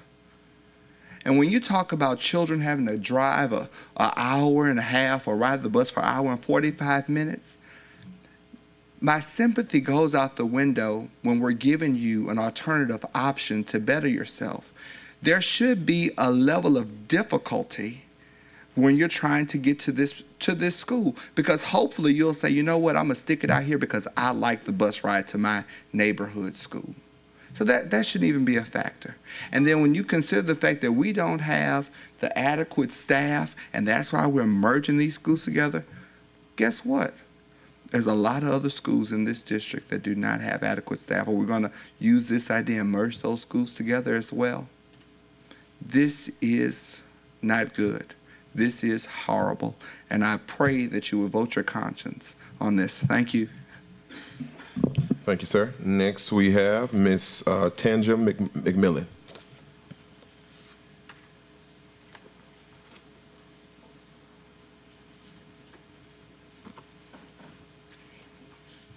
Good afternoon.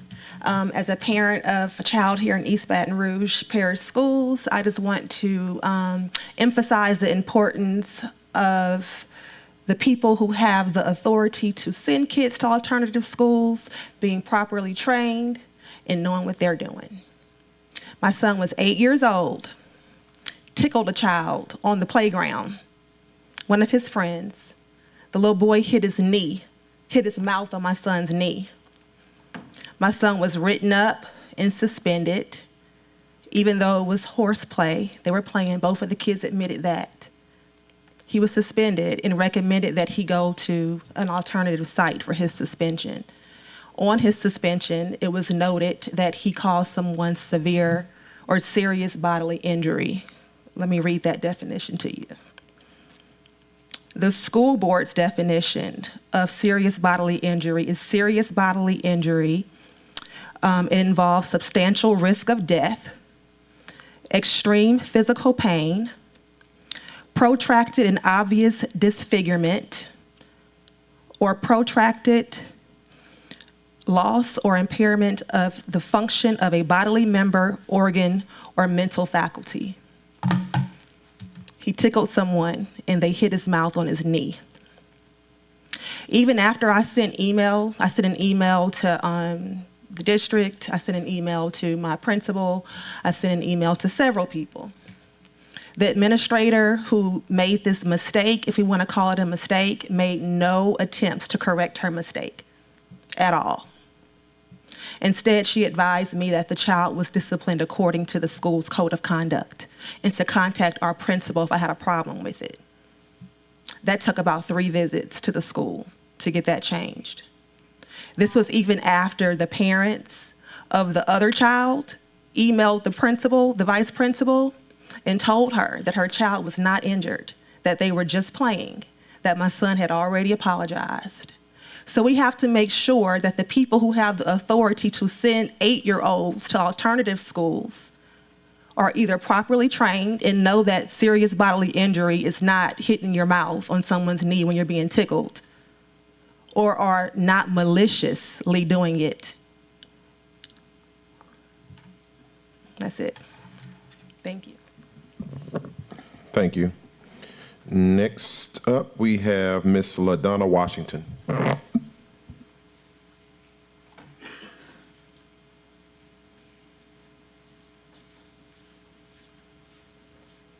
Good afternoon.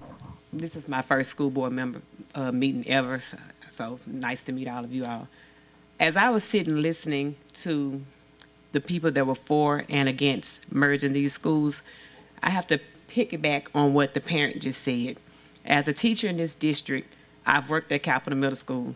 I did good at Capital, but I worked at Capital Middle School. I worked at Estroma.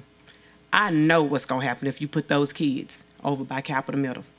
I don't care what anybody say, I've seen it done before. But as she said, I'm going to tell you where the problem lies if you allow me to without being disrespectful. The problem lies with the board that says, okay, this child needs to be expelled. Let's take this child out of the school that they're in, put them in the school with the same students that they had a problem with, and we're going to leave them there together.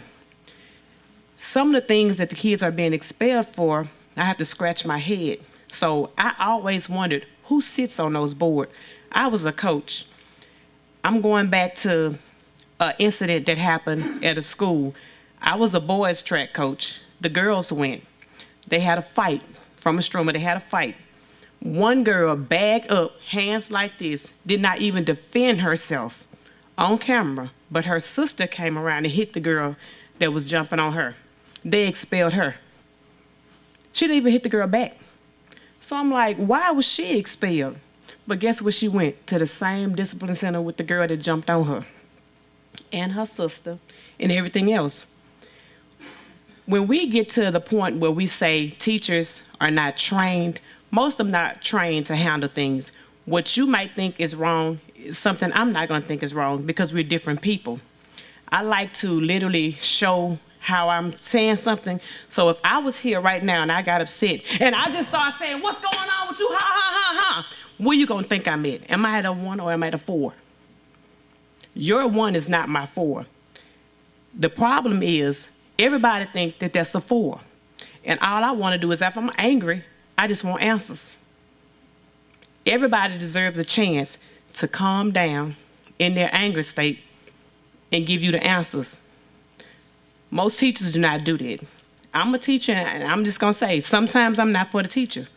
Sometimes I'm for the kid. Most of the time, every time I'm for the kid. Because kids, when they act out, they're acting out for a reason. Everything does not warrant me telling you that you're going to be expelled just because you don't understand what I'm going through. And that's what's going on here in the school district. Teachers are not understanding. You're not CPI trained. You're not CPSI trained. You have deans are in position to be a dean because of who they know, because the principal liked them, but they don't know what they're doing. Because if you come to me when I'm angry, you're going to precipitate the situation and make it much worse. And that's the position I'm on. The age group in that area is not going to be a good sight. I'm telling you it's not. Thank you. I appreciate that. Know some very good, valid points. Seeing no other public comment cards at this time, we'll now come back to our board. School Board Member Patrick Martin, you're in the queue. Thank you. Could Mr. Brickhouse or Mr. James or whoever tell me about the Rosenwald site, because I'm a little lost. There's no reference to that in this memo. And I hear that that's all, you know, Mr. Brickhouse, you mentioned Rosenwald, some of the public comments minutes. So tell me what Rosenwald is, and is that part of what we're approving today? No, sir. So last year, the events that everyone is referring to, we had an incident at the expulsion site, at the Brookstown site. And so immediately following that next week, we made it a point to ensure that any parties that had been expelled and they came over to the expulsion site as a group fight, we then went back and were intentional about separating those parties. So what we did is we operationalized Rosenwald, which is a site that was that is within the district's property portfolio, located off of Dayton Street, and because it is an extension of EBR Readiness High School, it did not necessarily require board approval, so to speak. We did work closely with General Counsel to ensure that it is just a satellite site, same school code, all of that, and so we operationalized that to ensure the safety and security of those students in grades 6 to 12. Please note that is the grades 6 to 12 to ensure their safety. If you did get in a group fight, that you could attend school in a safe and secure environment without necessarily having to be concerned about those students who you're engaged with prior to the expulsion. So, and Mr. Shamlin, maybe this question is for you. I noticed in the personnel actions from last month that we approved, there's an item approving a transfer of a principal from Northdale Academy to be principal at Rosenwald, which was styled as a new position in the personnel actions. Could you speak to its status, kind of a satellite site, and the comments that were made about needing Bessie approval to open an alternative school? Yeah, so we discussed the issue of alternative programs and new schools being opened and securing authority or permission from Bessie.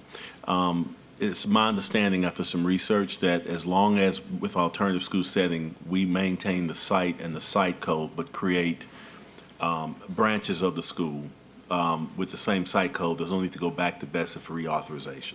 And so that's been the strategy of the staff is to utilize the same site code, but open parallel sites of the same school. And so that's kind of corresponding with what Mr. James is saying.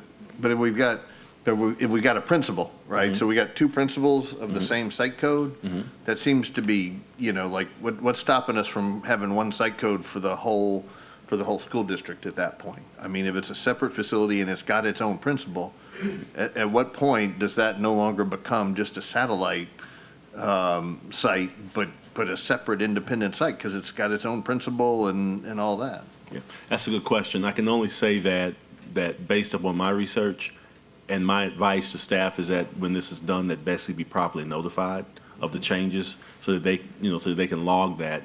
It's my understanding that that is okay as long as your site code is maintained. It's the same group of kids.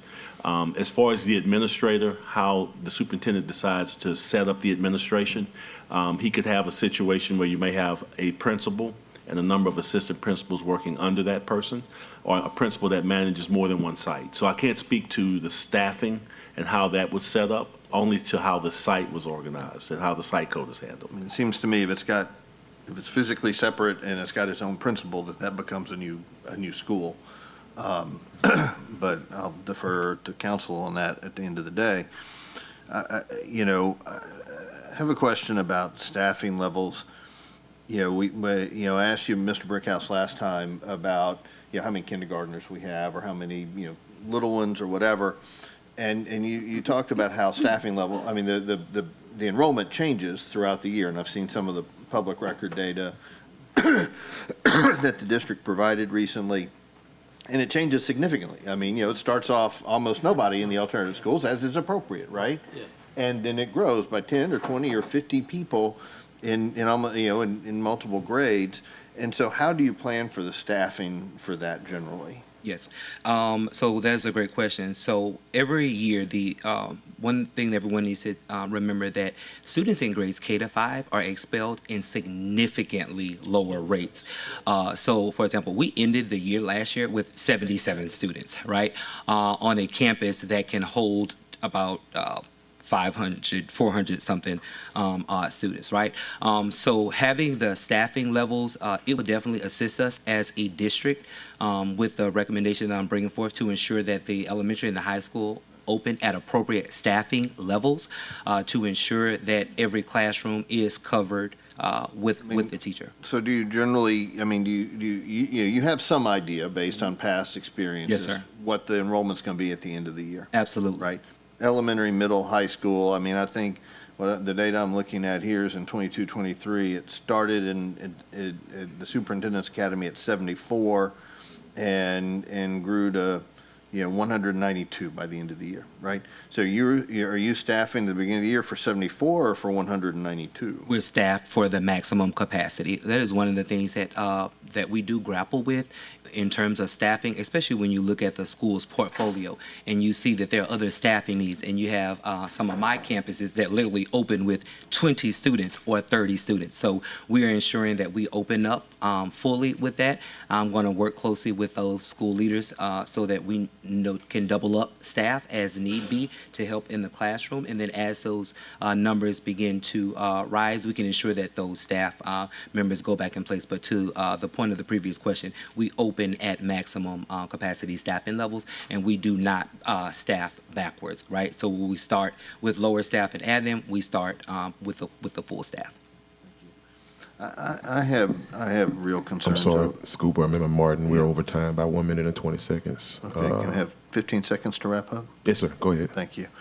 I have real concerns over this, but between the grouping the 8th graders with overage, high school juniors and seniors, I just have real concerns that this hasn't really been properly planned through or vetted, and I have real concerns about this. Thank you. Thank you. Next in the queue, we have School Board Member Cliff Lewis. Throughout our strategic plan, there are KPIs for everything. There's no KPIs for our alternative schools. And I think I spoke to you last time, Mr. Brickhouse, about that. And we've tossed around the word expulsion. Well, maybe if we had some KPIs in conjunction with your wraparound services that you're talking about, maybe we won't have all these expulsions. Maybe if we can get to the root problem of why these children ended up there. And the young lady who came to the podium, she spoke to that. these are vulnerable kids. They're broken. We're not doing our job if we just house them, expel them, and move on. So I would suggest that we come up with some KPIs. We got them for everything else. So let's find some for these kids who've been placed in these situations. And I think, Mr. Brickhouse, you said something about the school codes and how they were connected to the. Yeah, well, we have, general KPIs, right? And some of the general KPIs are, for example, that second graders were increased, get on grade level, that we will increase the number of students taking IBCs, dual enrollment. So those general KPIs, of course, are going to apply to the alternative program simply because the students are still in our district, and they're still required to a seat. Now, we do not have, there's one of the things that we don't have is we don't have specific KPIs that are just identified for alternative ed. Why not? Well, I guess at the time that the strategic plan that was developed, we were not in a place where that was something that was thought about. But we're there now. Yes. But the KPIs that we do have are ones that are on student achievement, which is still part of what we're looking at. The other piece is that, of course, alternative programming has a different matrix in terms of how they are looked at from the state. So their matrix is going to be slightly different. But the reality is that the general KPIs that we do have, 1.2, 1.3, 1.4, 1.5, 1.7, 1.8, 1.9, 1.10, are all relevant to the alternative education programming. But to me, it's hard to expect those kids to meet those KPIs when they're at an alternative site. But these are students, with all due respect, Mr. Lewis, these students are coming from our schools. They're not coming from other places. They're coming directly from our schools involved in this same programming. So what we're doing at the alternative program is just continuing the programming until they're able to go back to their local school. Okay, then we should say that instead of we're talking about putting them there till their expulsion comes through. Because all I've heard is this expulsion. The expulsion typically varies based on what the infraction is and based on what the result of the hearing officer. We don't make that determination. They go through a due process, and the hearing officer makes the determination in terms of how long that they're going to be expelled. But upon their enrollment and once they complete their expulsion, then they go back to their neighborhood school or their local So I would school. suggest that when they're sent there with the proper paperwork from the school that sent them there. They're sent there with the proper work that they're supposed to be doing. Because to my understanding, a lot of these kids are showing up at the alternative site. No paperwork is following them. They're just kind of coming there as a holding cell. Well, if they're coming to the expulsion site, from an expulsion, there is paperwork just because a suspension. you're confusing. They're two different things. You're confused. Chief Brickhouse. I'm very confused. So if I hear what you're saying, Board Member Lewis, is that you want us to ensure that when children are sent to these sites, that there is the appropriate paperwork, homework, those pieces. Mm-hmm. That is a process that we do have in place, although it doesn't always mean that every school follows that process. Am I correct on that? Yes. And so what has been the mechanism that has been put in place to make that change? I know that was talking about that. Then that school leader needs to, There are two different things. You're talking about the expulsion process for when students are expelled and sent to the expulsion site. We also have a short-term suspension site. In the short-term suspension site, if a student is suspended, then they are able to go to the short-term suspension site, and then the work follows them there for the duration of the time that they're at the short-term suspension site, and then they return back to their neighborhood school. That's time, Coach. Again, pardon me? So my apologies. That's, Okay. We're over right Patrick got 15 seconds. now. I'll give you 30, Coach. Go ahead. Wrap it up. And his mic was hot, too, when he got that. But You got 30, Coach. Go I ahead. got you. Thank you. So all I'm saying, Mr. Brickhouse, is that let's please do everything humanly possible to make sure that the work and the things that they should be doing at the school that they've been suspended follows them there and is implemented with fidelity. And to do that, you got to have teachers in the classrooms. You got to have parents. You got to have teachers to make sure that that is done. Again, the word tonight was expulsion. And I know they're short-term sites, so, kids there for short times. But, again, our most vulnerable population, and we've got to treat them just like they're at their home school, even though they may be at a site for a week or 2 weeks or 10 days, however long. Those kids have to be treated like they're at their school. If the KPIs and all that are going to pertain to them, we've got to treat them not like they're throwaway kids, but like they're still part of our system and they're still valuable to our system. So we'll review those protocols next week. We have Leadership Week, and I know it's a continued process in the protocols to review that. Board Member Lewis. Right, thank you, Coach. You asked for 15, I gave you a minute and 50. I love you. All right, next in the queue, we have VP Powell Lewis. Okay, I have one more question about the safety plan in regards to our alternative sites. I know, Mr. James, that you mentioned about it taking about an hour and a half for the commute to the Beechwood site and the safety issues that were attached to that. So I understand, though, that even a shorter commute could still lend to some safety issues. Is there a plan in place? And if so, could you share what that plan is?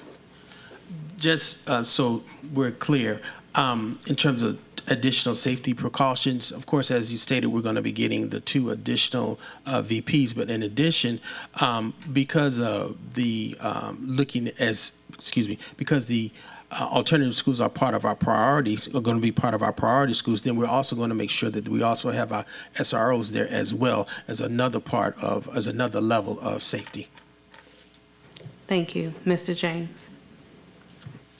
Yes, Board Member Powell Lewis. So one of the things I'm working closely with Director Chauncey Moore is to, for one, ensure the separation of the grades students K-5 to 6 to 7.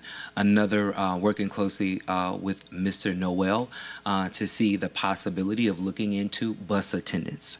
One of the challenges with that behavior, long ride or short ride, is the behavior on the bus. Please note that the bus drivers in Baton Rouge are the lowest paid bus drivers in the state of Louisiana.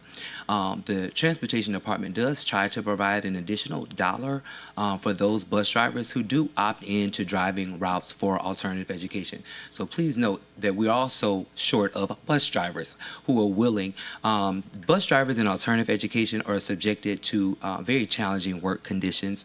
They're often verbally assaulted, physically assaulted, all of these things while in transit. So I want us to please note that while we're also thinking about our students, we have to ensure that we're able to retain staff that are going to be able to transport our students to school every day. And so right now, that is a limited number of professionals that are in that pool to do that. So to answer your question, we are looking into bus attendants, but of course, that comes with a $sign, right? And so I know some of the board members have expressed concern about making sure that we invest into that. So that is something that I'm open to doing, is looking into the bus attendants. I would have to work closely with Chief Hall and Chief Lopez and the superintendent to see if that is something that they would want to explore. But, it's just standard that students, they do ride the bus alone. We do implement progressive discipline for the students. So once the students get to their second infraction, the first infraction is the school leader has a conference with the student and their parent. The second infraction, there's another conference, because we understand. Third, then the students will become suspended off the bus. So that is a second thing, but then you run into the challenge of some of our most vulnerable students being suspended off the bus and not having the means to get to school. So the challenges in which everyone is concerned about, this is multifaceted, and it is compounded. It is compounded by, we have a shift in youth perspectives and attitudes, and so that is impactful. And so I know we had several speakers today that have come up. We've had several students, teachers who have left alternative education and who have been no longer committed to the cause for which they came to stand up before the board today. And so I remain and I come to work every day, and so I'm committed, and so it is my hope to continue to galvanize this parish around this vulnerable population. It takes work. You have to buy into this work. And so with that being said, we are looking into bus attendance and trying to shorten the route. We also work very closely with the local law enforcement agency. They're very helpful. Oftentimes, the bus has to pull over in front of the police station to help us get that back on track. And so I am asking for the support of the board. I do own the location. It is not ideal, but there are opportunity costs. There are trade-offs. So we can come closer to the area, or we can continue to have the same challenges. So I am open. I'm going to be here to serve regardless. I'm committed to this work, but unfortunately, it's just a challenging situation. We do not have the staff and the people that are committed that want to transport these students or that want to teach these students in spite of who they are and the challenges that they bring, as that has been displayed tonight. Thank you. Board President Lanus, I just have one more question if I can ask. You got 5 seconds. Okay. my question is this: if I'm sure we can feel the controversy in the room behind this. So if we were to vote against this or not vote for this item tonight, what were the consequences, or what would be the outcome of this for our school year? I mean, would we be able to revisit this? Is this something that we would have to wait a school year to revisit? Yeah, go ahead. You want to Yeah, so, I mean, we serve at the pleasure of the board. So if you decided tonight that you did not want to vote, we'd have to go back to the drawing board and come up with another solution, bring another plan. Just remember that school's going to start. So that would consist us of doing the different plans of moves that we're going to do. I would just suggest to think about, as the board thinks, it is not the most ideal, and I know there's been a lot of decisions on doing that. One of the biggest issues that we have to solve, I don't think just only the staffing in one building solves the problem, because remember that was a cause, even though the goal is to make sure that we kind of make sure that the staffing needs to be appropriate in the school. I think the question is, how do we separate the kids?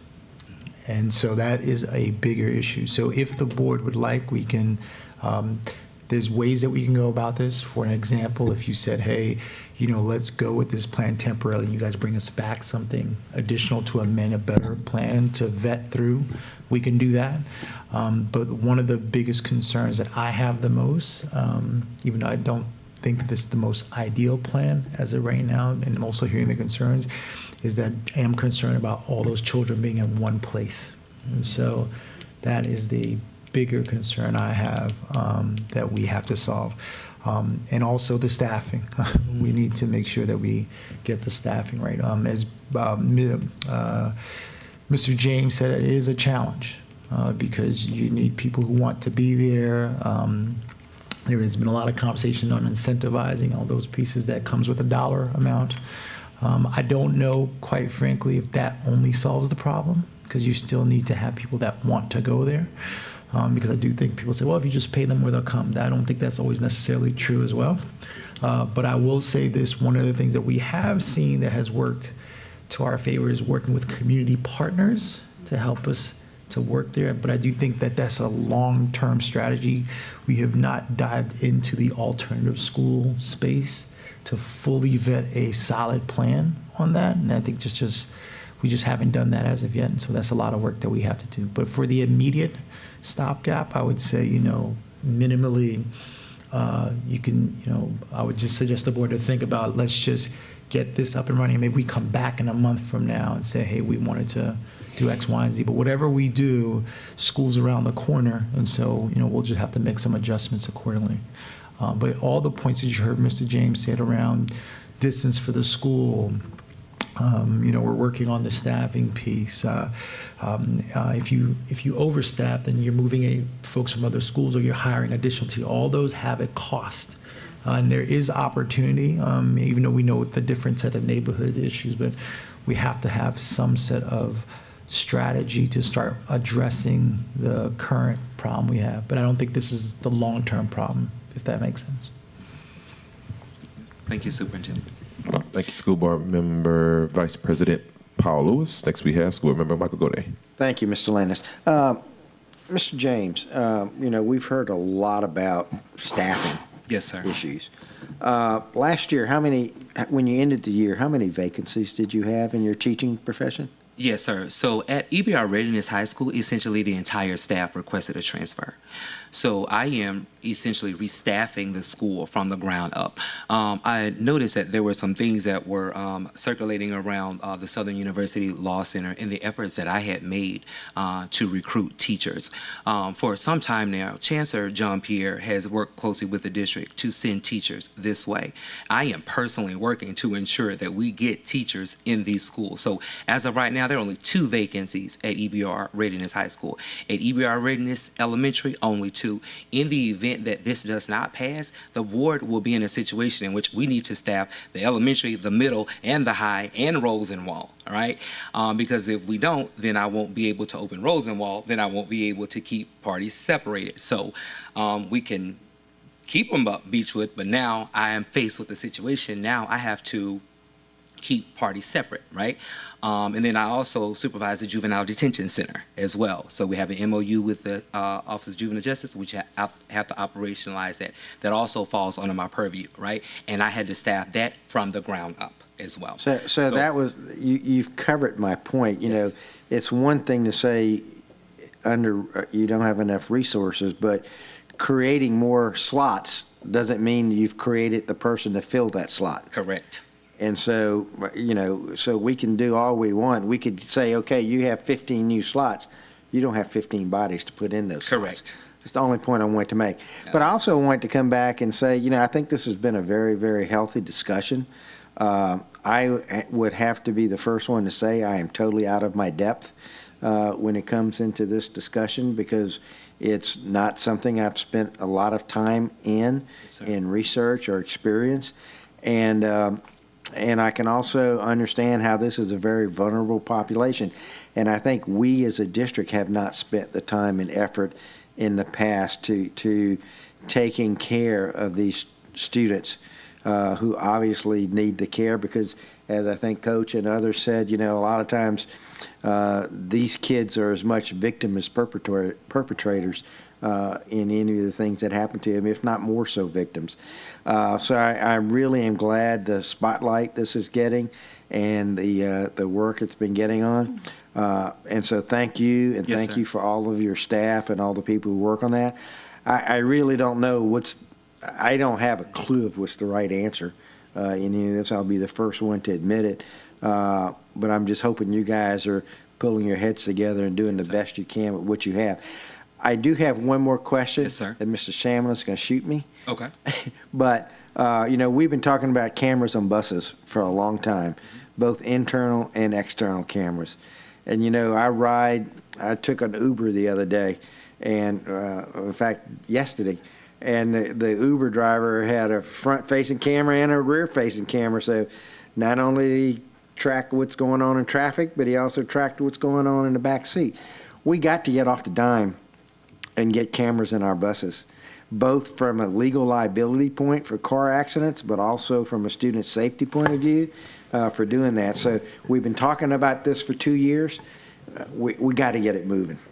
Yeah, I'll say the superintendent and I actually talked about that and actually did some research on it. I think budgeting might have been a concern going forward, but we can revisit it.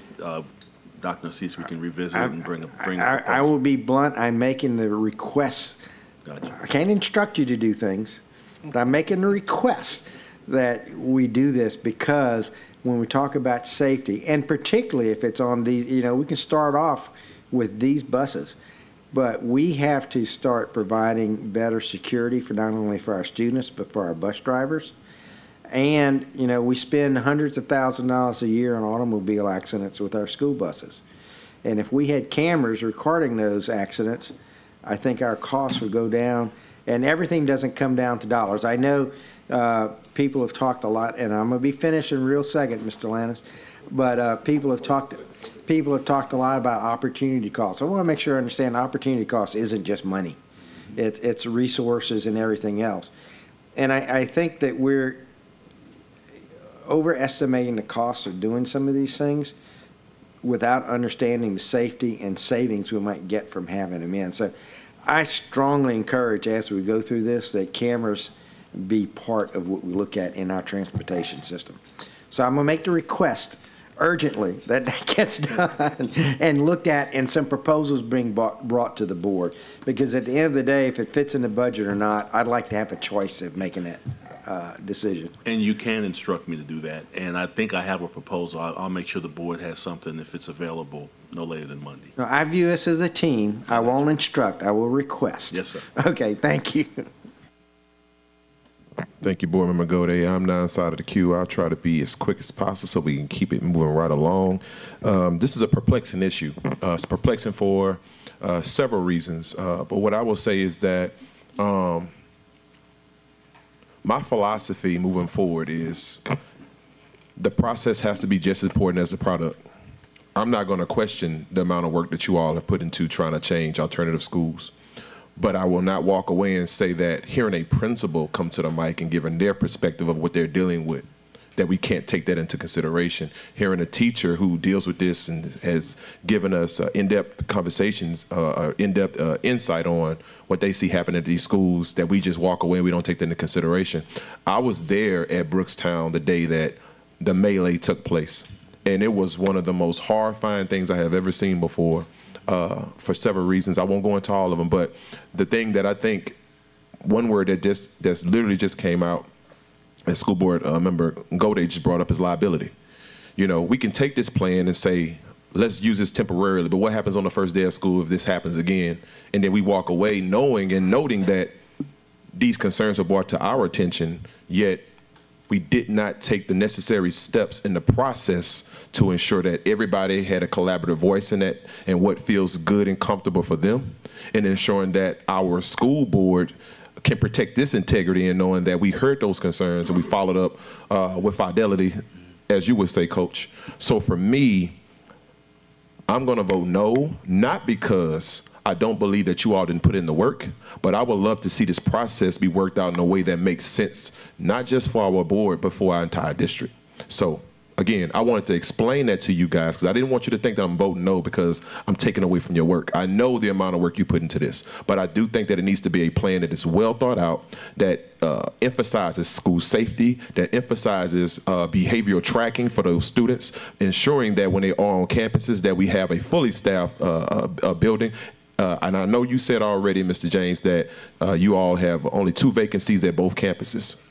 I applaud that because before it was hard, and I know it's still hard to find people that want to staff there. And some of the conversations that myself and the superintendent just said is there are some ramifications that we can bring forth to try to correct a lot of those things, but the process has to be as good as the product. If the product is we're trying to get our students back on the right track, get them back inside of their home schools where we can actually see their academic performance and growth, we have to ensure that those processes are just fully thought out and consistent. So for me, I just want us to go back to the drawing board and get this right, because I don't want to put us in a place where we allow another opportunity or another situation to occur that we saw it happen at Brookstown. So I'll just stop there. Seeing no other names inside of the queue at this time, Madam Secretary, please call for the vote.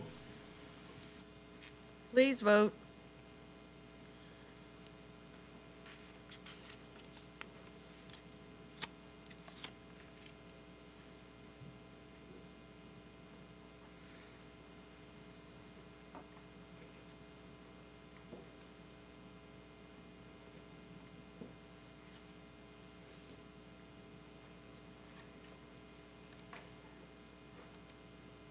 The motion fails. Thank you. Moving right along, we'll now go to the consent agenda, which will be read into order by School Board Member Patrick Martin.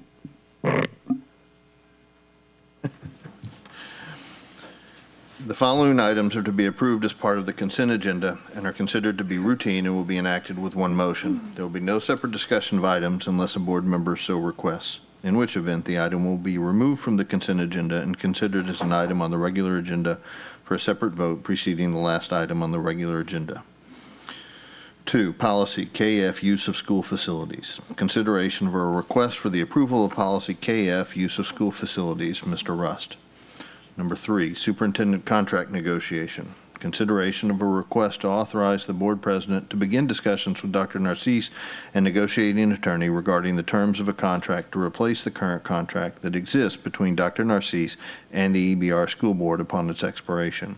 Further, this motion also authorizes the board president to appoint a group of up to 4 board members to review all details of the contractual negotiations prior to the final vote for approval. Such contractual review by the group may only begin after the holding of a board workshop, the purpose of which is to come to a set of priorities, including annual and long-term performance objectives for the superintendent, to be contained in such a contract proposal. The board workshop shall be held at any time at the pleasure of the board president, but no later than August 5th, 2023. Although the committee may begin its review of all contractual details with Dr. Narcisse, no recommendations regarding a proposed contract shall be made to the board until final approval of the 2023-2024 general fund budget and 2023-2024 special fund budget by the board. Mr. Lannis. Number 4, grants, early childhood. Consideration of a request for the approval of the following 2023-2024 early childhood grants. A, student enhancement block 8G in the amount of $388,235. B, community network lead agency in the amount of $408,181.43. C, believe in the amount of $732,154. D, Ready Start Networks in the amount of $522,412. E, Early Childhood Guides in the amount of $200,000. Strategic Alignment Student Achievement. Dr. Griffin and Ms. Warren.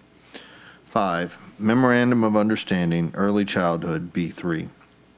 Consideration of a request for the approval of a memorandum of understanding between the East Baton Rouge Parish School Board, lead agency, and the following. A, Kids Carousel at Crestworth Elementary in the amount of $195,000. B, London Bridge at Westminster Elementary in the amount of $63,000. C, Little Dreamers at Northeast Elementary in the amount of $63,000 to expand early childhood seats. Strategic Alignment Student Achievement Funding Source Preschool Development Grant, Birth to 3, Seats Bridge Funding. Dr. Griffin, Ms. Warren. 6, Memorandum of Understanding Early Childhood LA4. Consideration of a request for the approval of a Memorandum of Understanding between the East Baton Rouge Parish School Board, lead agency, and the following. A, South Baton Rouge Charter Academy in the amount of $223,200. B, Impact Charter School in the amount of $111,600. C, Just Us Child Care of Baton Rouge in the amount of $111,600. D, Greater Bridge Academy Child Care in the amount of $111,600. E, God's Little Angels Child Care in the amount of $55,800. F, Little Dreamers Academy Child Care in the amount of $50,220 to expand early childhood seats. Strategic Alignment, Student Achievement Funding Source Preschool Development Grant, Birth to 3, Seats Bridge Funding. Dr. Griffin and Ms. Warren. 7, Healthcare and Ancillary Benefits Plans. Consideration of a request for the approval authorization of the following. A, proposed 2024 healthcare rates for active employees, non-Medicare, and Medicare-eligible retirees participating in the Blue Cross Blue Shield of Louisiana administered medical plans for Core, Buy-Up, and Community Blue. B, proposed $0 primary care physician copay incentive added for active non-Medicare and Medicare-eligible retirees participating in the Blue Cross Blue Shield of Louisiana administered medical plans for Core, Buy-Up, and Community Blue, effective October 1st, 2023, estimated 90-day implementation after board approval by Blue Cross Blue Shield of Louisiana. C, authorize the superintendent to negotiate and execute the 2023 contract for stop-loss insurance coverage. Mr. Crochet. I so move. Thank you, Mr. Martin. Can I get a second? seconded by School Board Member Mark Ballou. Okay, at this time, I will ask, are there any items that need or should be pulled? I would ask to please enter the queue and name those items. Okay, I'll go first. I'm going to pull item 7, healthcare and auxiliary benefits plans. All right. Next, we have School Board Member Martin. I'd like to pull number 3, superintendent contract negotiation. Okay, and we have number 3, superintendent contract negotiations. Okay, seeing no other names in the queue at this time, we will now go to the public, and we are talking about item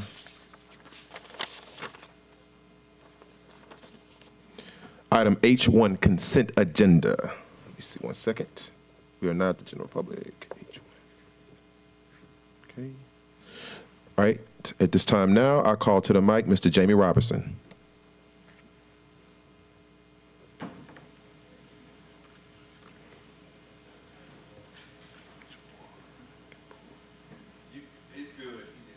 Okay. No problem. Thank you, Mr. Robertson. Seeing no other cue cards for item H1.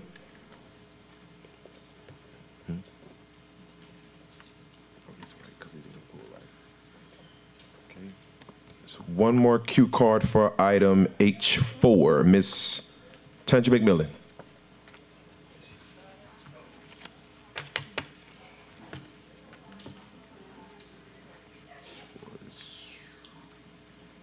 And this is on item H4, grants in early childhood. Right.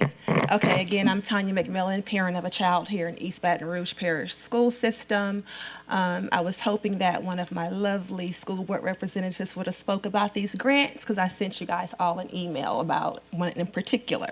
I think that it is very important that when we apply for these grants and we're awarded this money that is so beneficial to our students and our community, that what we represent in the grant is actually true. So if we say we have a reset room, we need to have a reset room. If we say we use PBIS, we need to use PBIS. If we say we have student of the month, we need to have student of the month. If not, we're misrepresenting the schools that we're applying for grants for. My son's school could use those things, and it was represented that we had those things, and we don't. It's not being utilized like that.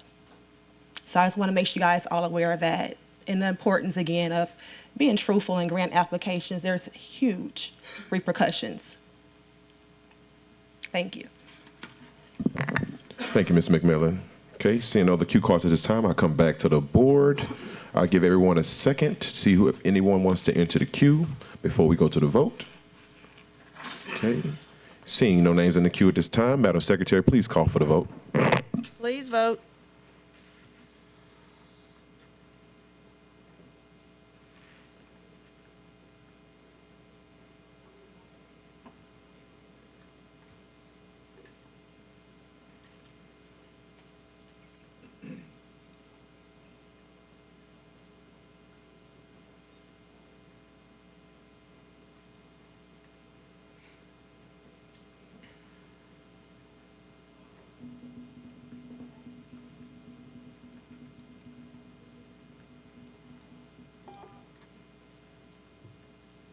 The motion carries. Thank you. Moving right along, now we will address item H3, Superintendent Contract, consideration of a request to authorize the board president to begin discussions with Dr. Narcisse and negotiating attorney regarding the terms of the contract to replace the current contract that exists between Dr. Narcisse and the East Baton Rouge Parish School Board upon its expiration. Further, this motion also authorizes the board president to appoint a group of up to 4 board members to review all details of the contractual negotiations prior to the final vote for approval.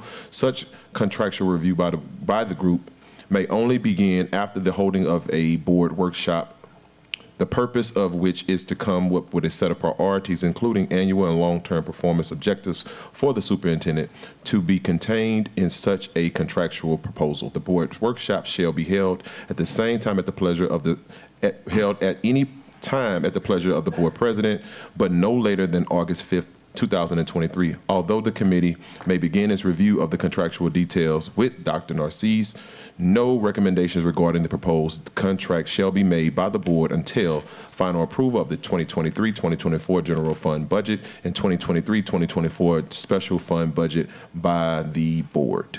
Can I get a motion? I'm sorry.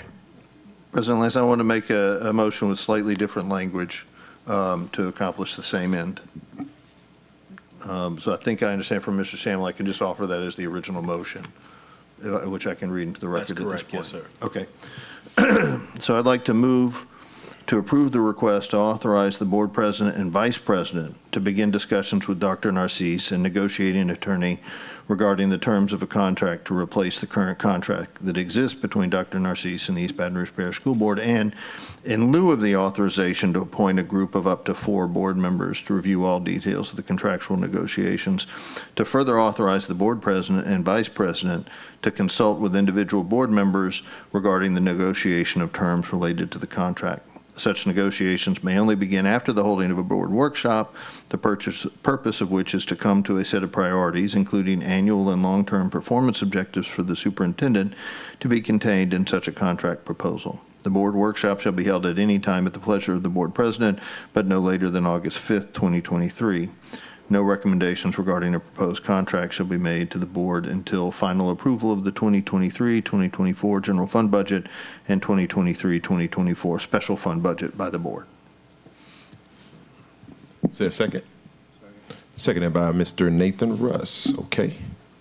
Next, we'll go to the board. I enter the queue really fast, and I won't belabor this issue. I just want to say for the record, the reason why this particular item was written the way that it was to ensure that we have full transparency in terms of the contractual talks.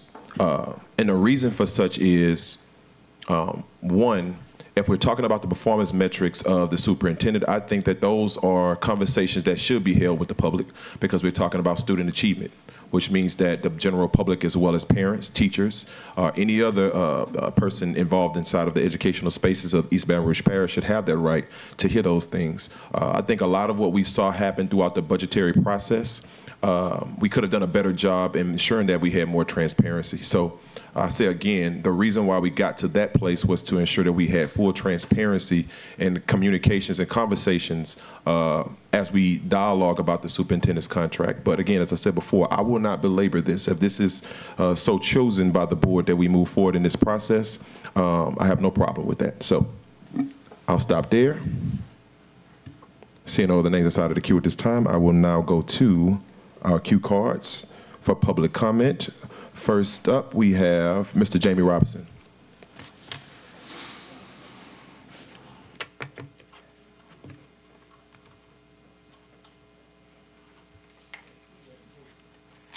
Good evening, everyone. I won't make this about the superintendent's performance, whether I think he's done a good job or a bad job. I want to talk to you about what is this on this agenda tonight? What does this say? We just got out of and you're really still in the middle of it until the 31st, a budget that you said you did not have enough time to consider. How is having the superintendent's contract up for consideration right now more important than the budget? So maybe next year, you'll consider the budget possibly in March. You'll do it early, just like you're doing for our superintendent now.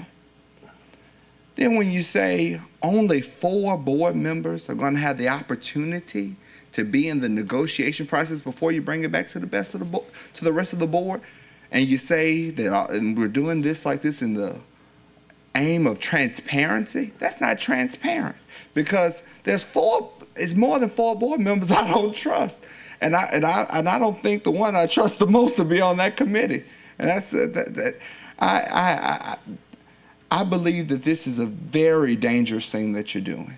And it definitely says, and I think the superintendent, someone who leads our administrators, who leads our students, who leads our faculty and staff, you shouldn't want your contract to be considered right now, especially considering the fact that we just had to send over 100 letters out to people saying you may not have a job next year. Considering the fact that we have problems where most of our schools are not fully staffed, considering the fact that people are saying that promises were made and promises were kept, and they were not, because they were promised a raise and teachers were not given a raise, they were given a stipend, and it's no sustainability there because it's not for... If you don't believe that Mr.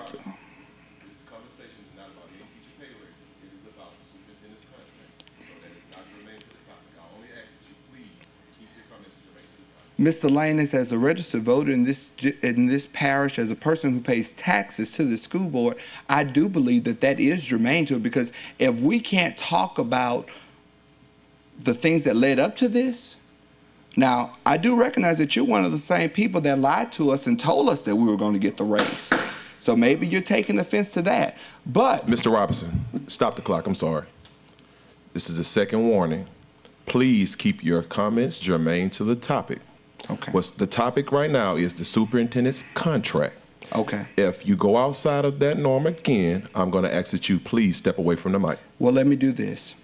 Since you want me to make it about superintendent, let me make it about superintendent. I do not trust this superintendent. I do not believe that this superintendent has been honest and forthcoming based upon the information that you guys gave us last week, saying that you guys constantly ask for information on the budget, did not get that information. If he's not doing a satisfactory job now, why will we consider it to come back early? And since I'm walking away, I can say it again. Dadris Lane is your liar. Thank you. Moving right along. Mr. President, point of Yes, order. I'm just curious as to why we continue to allow a group to be outside of the office and come in for comment when we have many empty chairs here. I don't know if we need to change something in policy or something like that, but it just doesn't feel right. I'm going to just leave it at that, and we can think about it for the future. But, you know, if people want to come in and make a public comment and things, they should be in here listening to all of the discussion and all of the ideas and things that are being tossed about, and not just be able to walk in from the outside and have their own group going. I know it's on TV out there, but it's not the same as being here in the room. And I just think that for decorum and lots of other reasons, we ought to think about our policy about this. I understand that's supposed to be an overflow room, and there's no overflow. There's empty chairs. Yes, so sir. just a point that I think we ought to think about. Okay, no problem, and that is noted. At this time now, however, though, the time is now 8:54, which at 8:50, we have to make the consideration to extend the meeting to 9:30. So if there is not any dissent on that decision, I will ask the board to please allow us to, do we have to vote on that, Mr. Attorney? All right, so we have to enter to a vote at this time that we extend the meeting to 9:30. We may not have to use that entire time, but it's going to give us enough time to get through tonight's agenda. That's okay. Entertain a motion, yes, sir. All right, so, Motion and second. all right, moved by School Member Patrick Martin, seconded by School Member Michael Goday. Okay, this time we're going to go to the board for comment. Seeing at this time, go to the public. Seeing no public comment cards at this time on this item, come back to the board. Okay, we are now voting to extend the meeting to 9:30. Madam Secretary, please call for the vote. I'm sorry, we have a comment call. I'm sorry, we have a public comment. No, this is to extend the meeting. Okay, so again, we come. Mr. Martin. Mr. Martin made the motion and Mr. Goday made the second. Okay, thank you. All right. So again, we are voting to extend the meeting. Madam Secretary, please call for the vote. Please vote.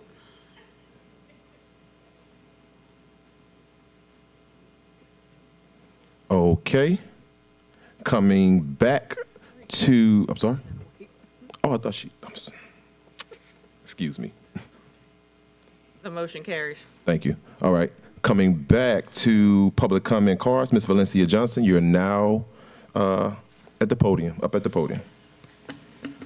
As you make your way to the podium, and anyone that is listening, I ask that you please remain germane to the topic or the issue at hand. Go ahead, Ms. Johnson, you have the mic. Valencia Johnson, speaking for East Baton Rouge Parish Association of Educators. I'm the president. On this topic of the contract, I feel like we should go along with Mr. Martin's,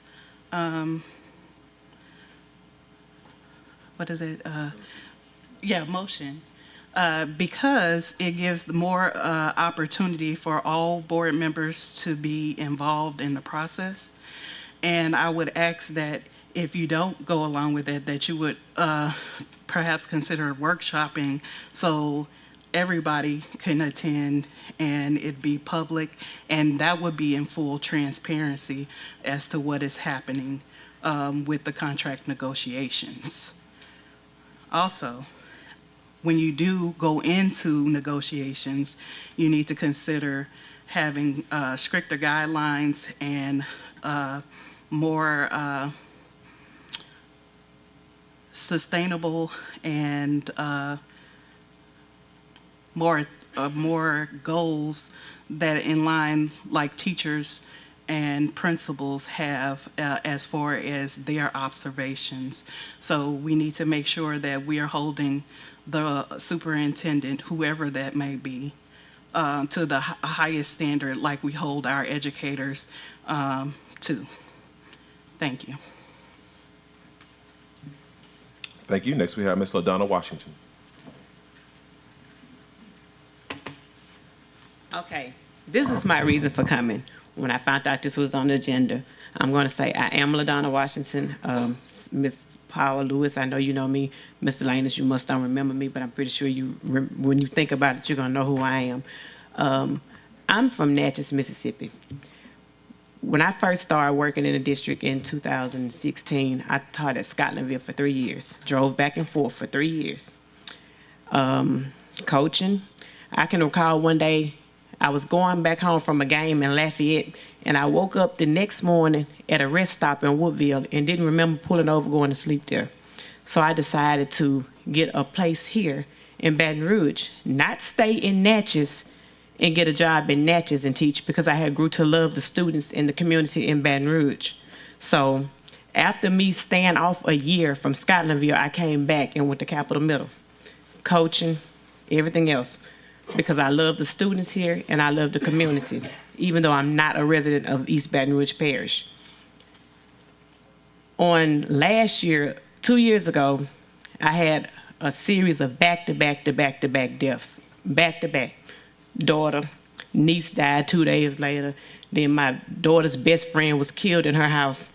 So I literally went to work. I think I missed 2 days at work.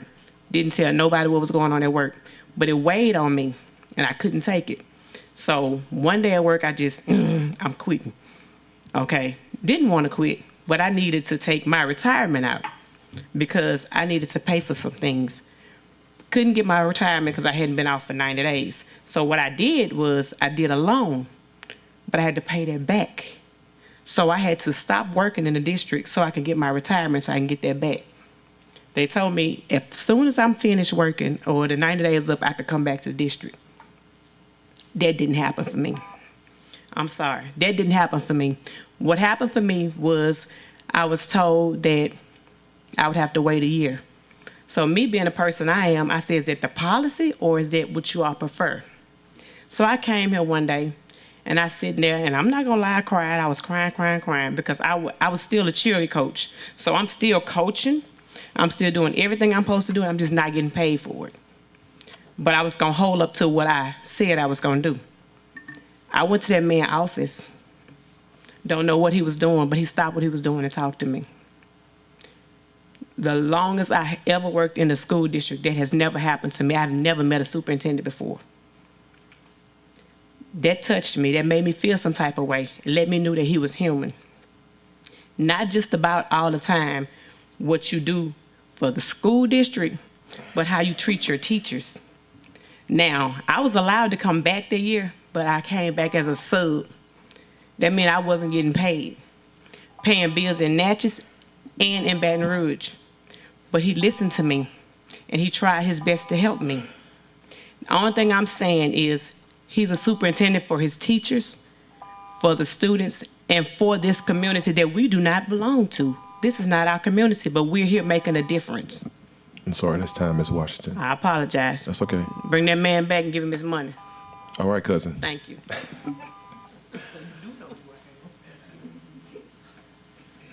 All right, next we have Ms. Storm Matthews.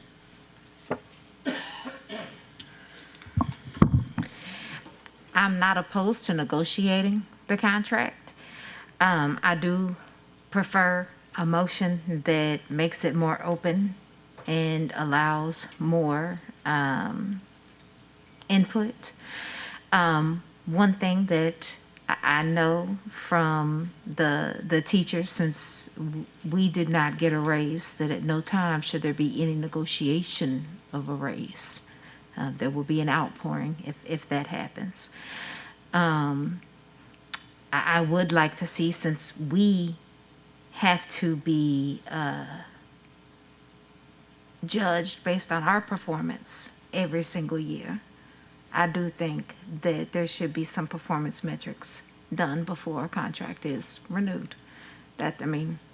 We get ours done. It's based on our performance. So it should be the same thing. Attitude reflects leadership. Thank you. Thank you, Ms. Matthews. Next we have Mr. Eduardo Tintorero.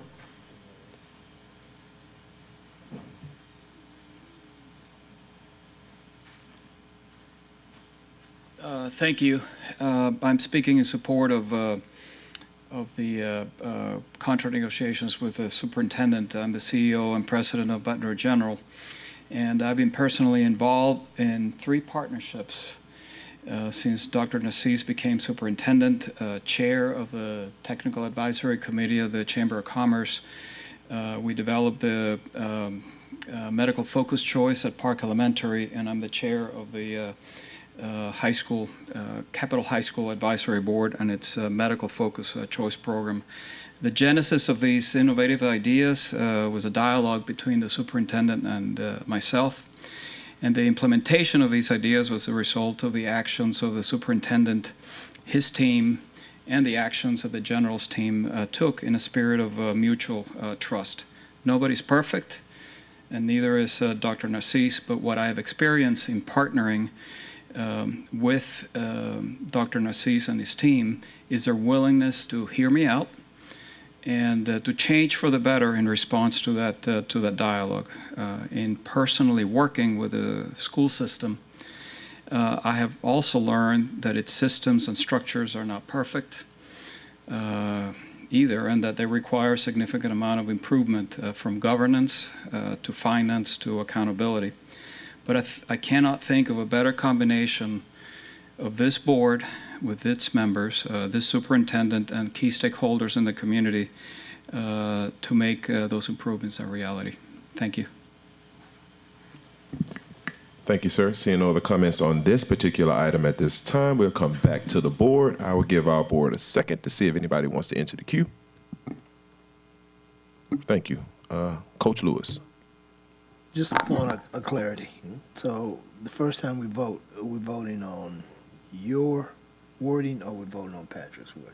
That will be School Board Member Martin's Okay. I'll say modifications to the Okay. item. All right. Yes, sir. And just for the record, that is to give both board president and board vice president authority to start contractual conversations, and it gives us the authority to have those discussions as we work through that process with the rest of our board members as we see fit, and then bring that back to the board once we come up with those recommendations. I kind of synthesized that. You paraphrased it, but Mr. Martin provided the details. I think that's an Yes. accurate correct. paraphrasing. Thank you. And just to emphasize, we still have the public workshop to talk about performance objectives and things like that. All of that's still all the same. It's simply removing the 4-member group that was discussed originally. Yes, sir. Okay. And it's not a substitute motion or anything, that's just the motion, the original motion on the That's table. correct. He just made modifications to the language. Okay, so seeing no other names in the queue at this time, Madam Secretary, please call for the vote.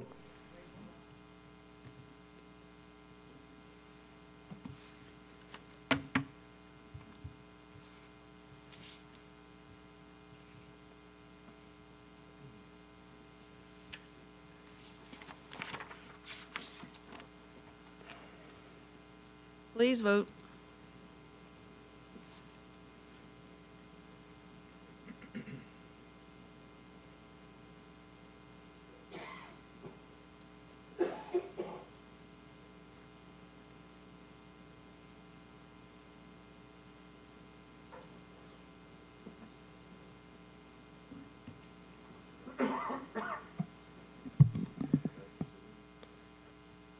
You were one of the makers, right, Nathan? Okay, I'm sorry. We call for a point of information. I'm sorry. Point of information, what I'm seeing on the vote, the language is not accurate to the motion that Patrick modified.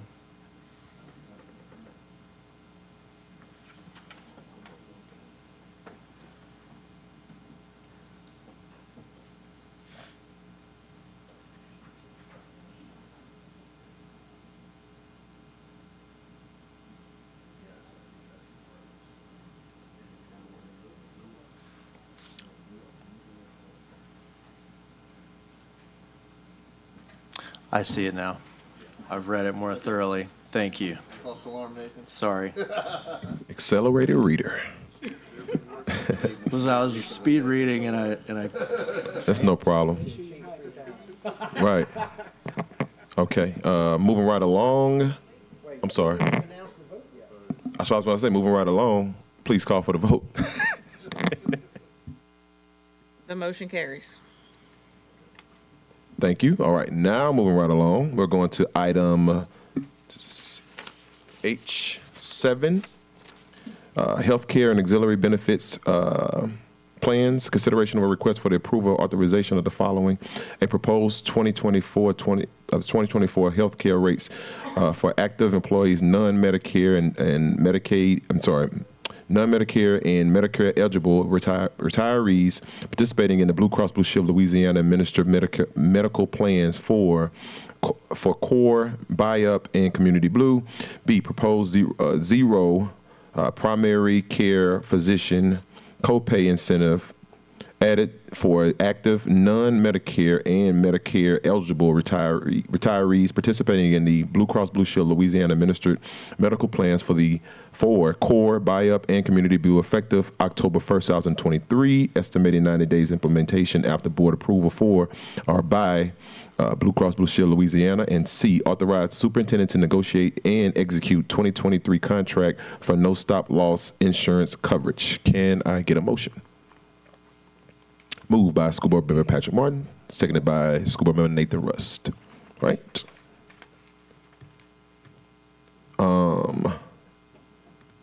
There was some modification to language that came up to us, and I expressed that, and I sent that out to the board.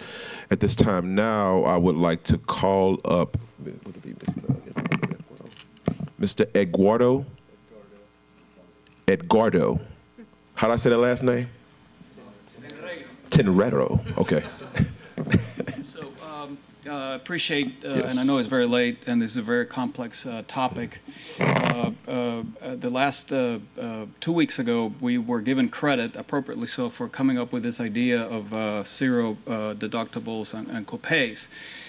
And the idea here is that I had was less about giving something to the much-needed teachers and employees, but it was primarily focused on how can the system, the school system, save money, and that's by giving a price signal to your members and your health plan to choose low-cost, high-quality providers. You have a network called Community Blue that is exactly composed of low-cost, high-quality providers that cost a lot less to you as a system than the broad network.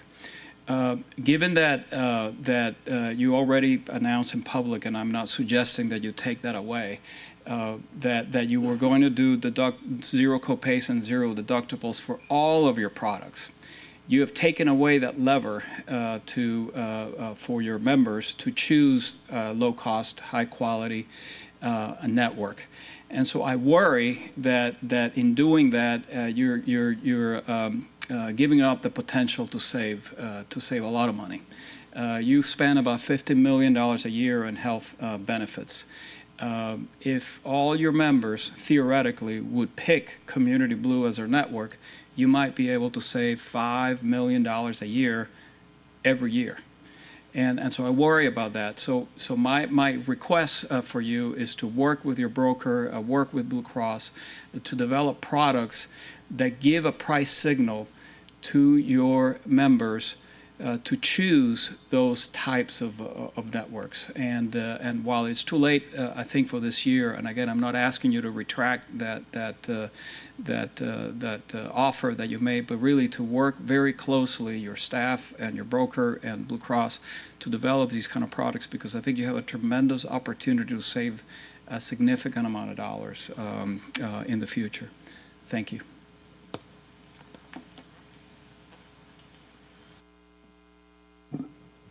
Okay, School Board Member Martin.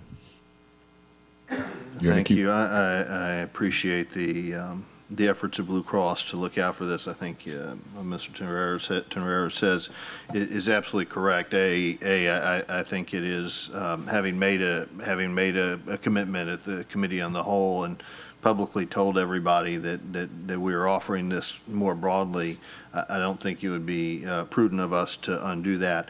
But I think he's absolutely correct. I've worked with the LSU First Health Plan, self-insured health plan, very similar to what we have to do here extensively. And Baton Rouge General, Baton Rouge Clinic were always tremendous partners with us. And he's absolutely correct. It is important to provide financial visibility to our members to choose services that are high quality but also low cost to us. So I think it does bear strong consideration as we move forward toward next year. Thank you.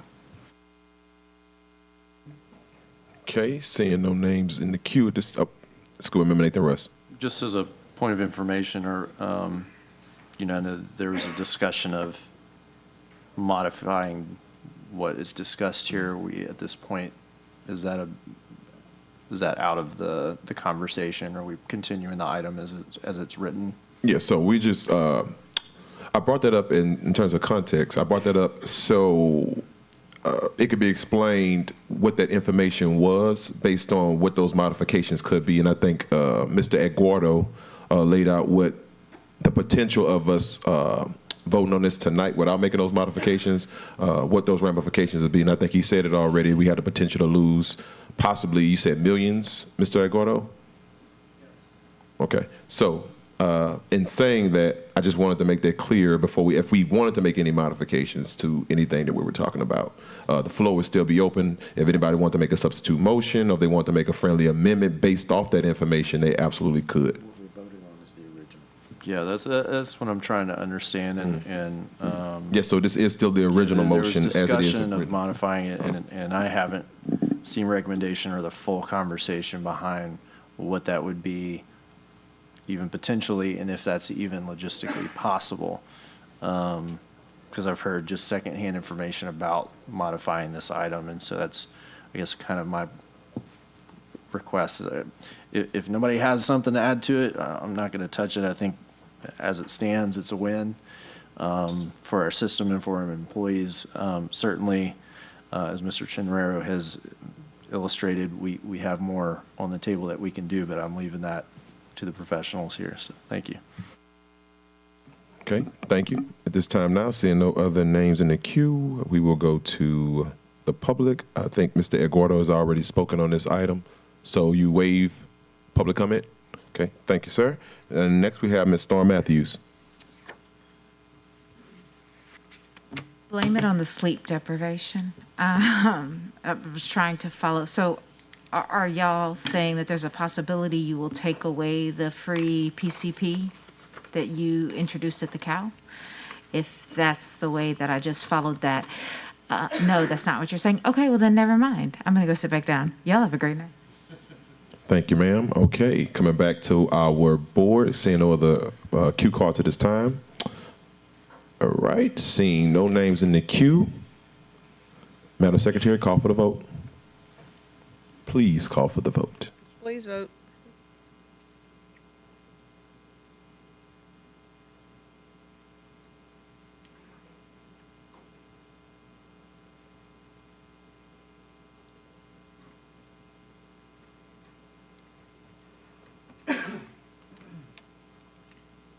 The motion carries. Moving right along, item I1, announcement of meetings. Board workshop to be held on July 22nd, 2023 from 10 a.m. to 4 p.m. at the Executive Center. Some of all board members may attend. Public hearing board workshop to be held on July 31st, 2023 at 5 p.m. in the Central Office Boardroom. Special meeting to be held on July 31st, 2023 immediately following the public hearing board workshop in the Central Office Boardroom. Committee of the Whole to be held August 3rd, 2023 at 5 p.m. in the Central Office Boardroom. Mr. Goday, please do us the honors. Meeting adjourned.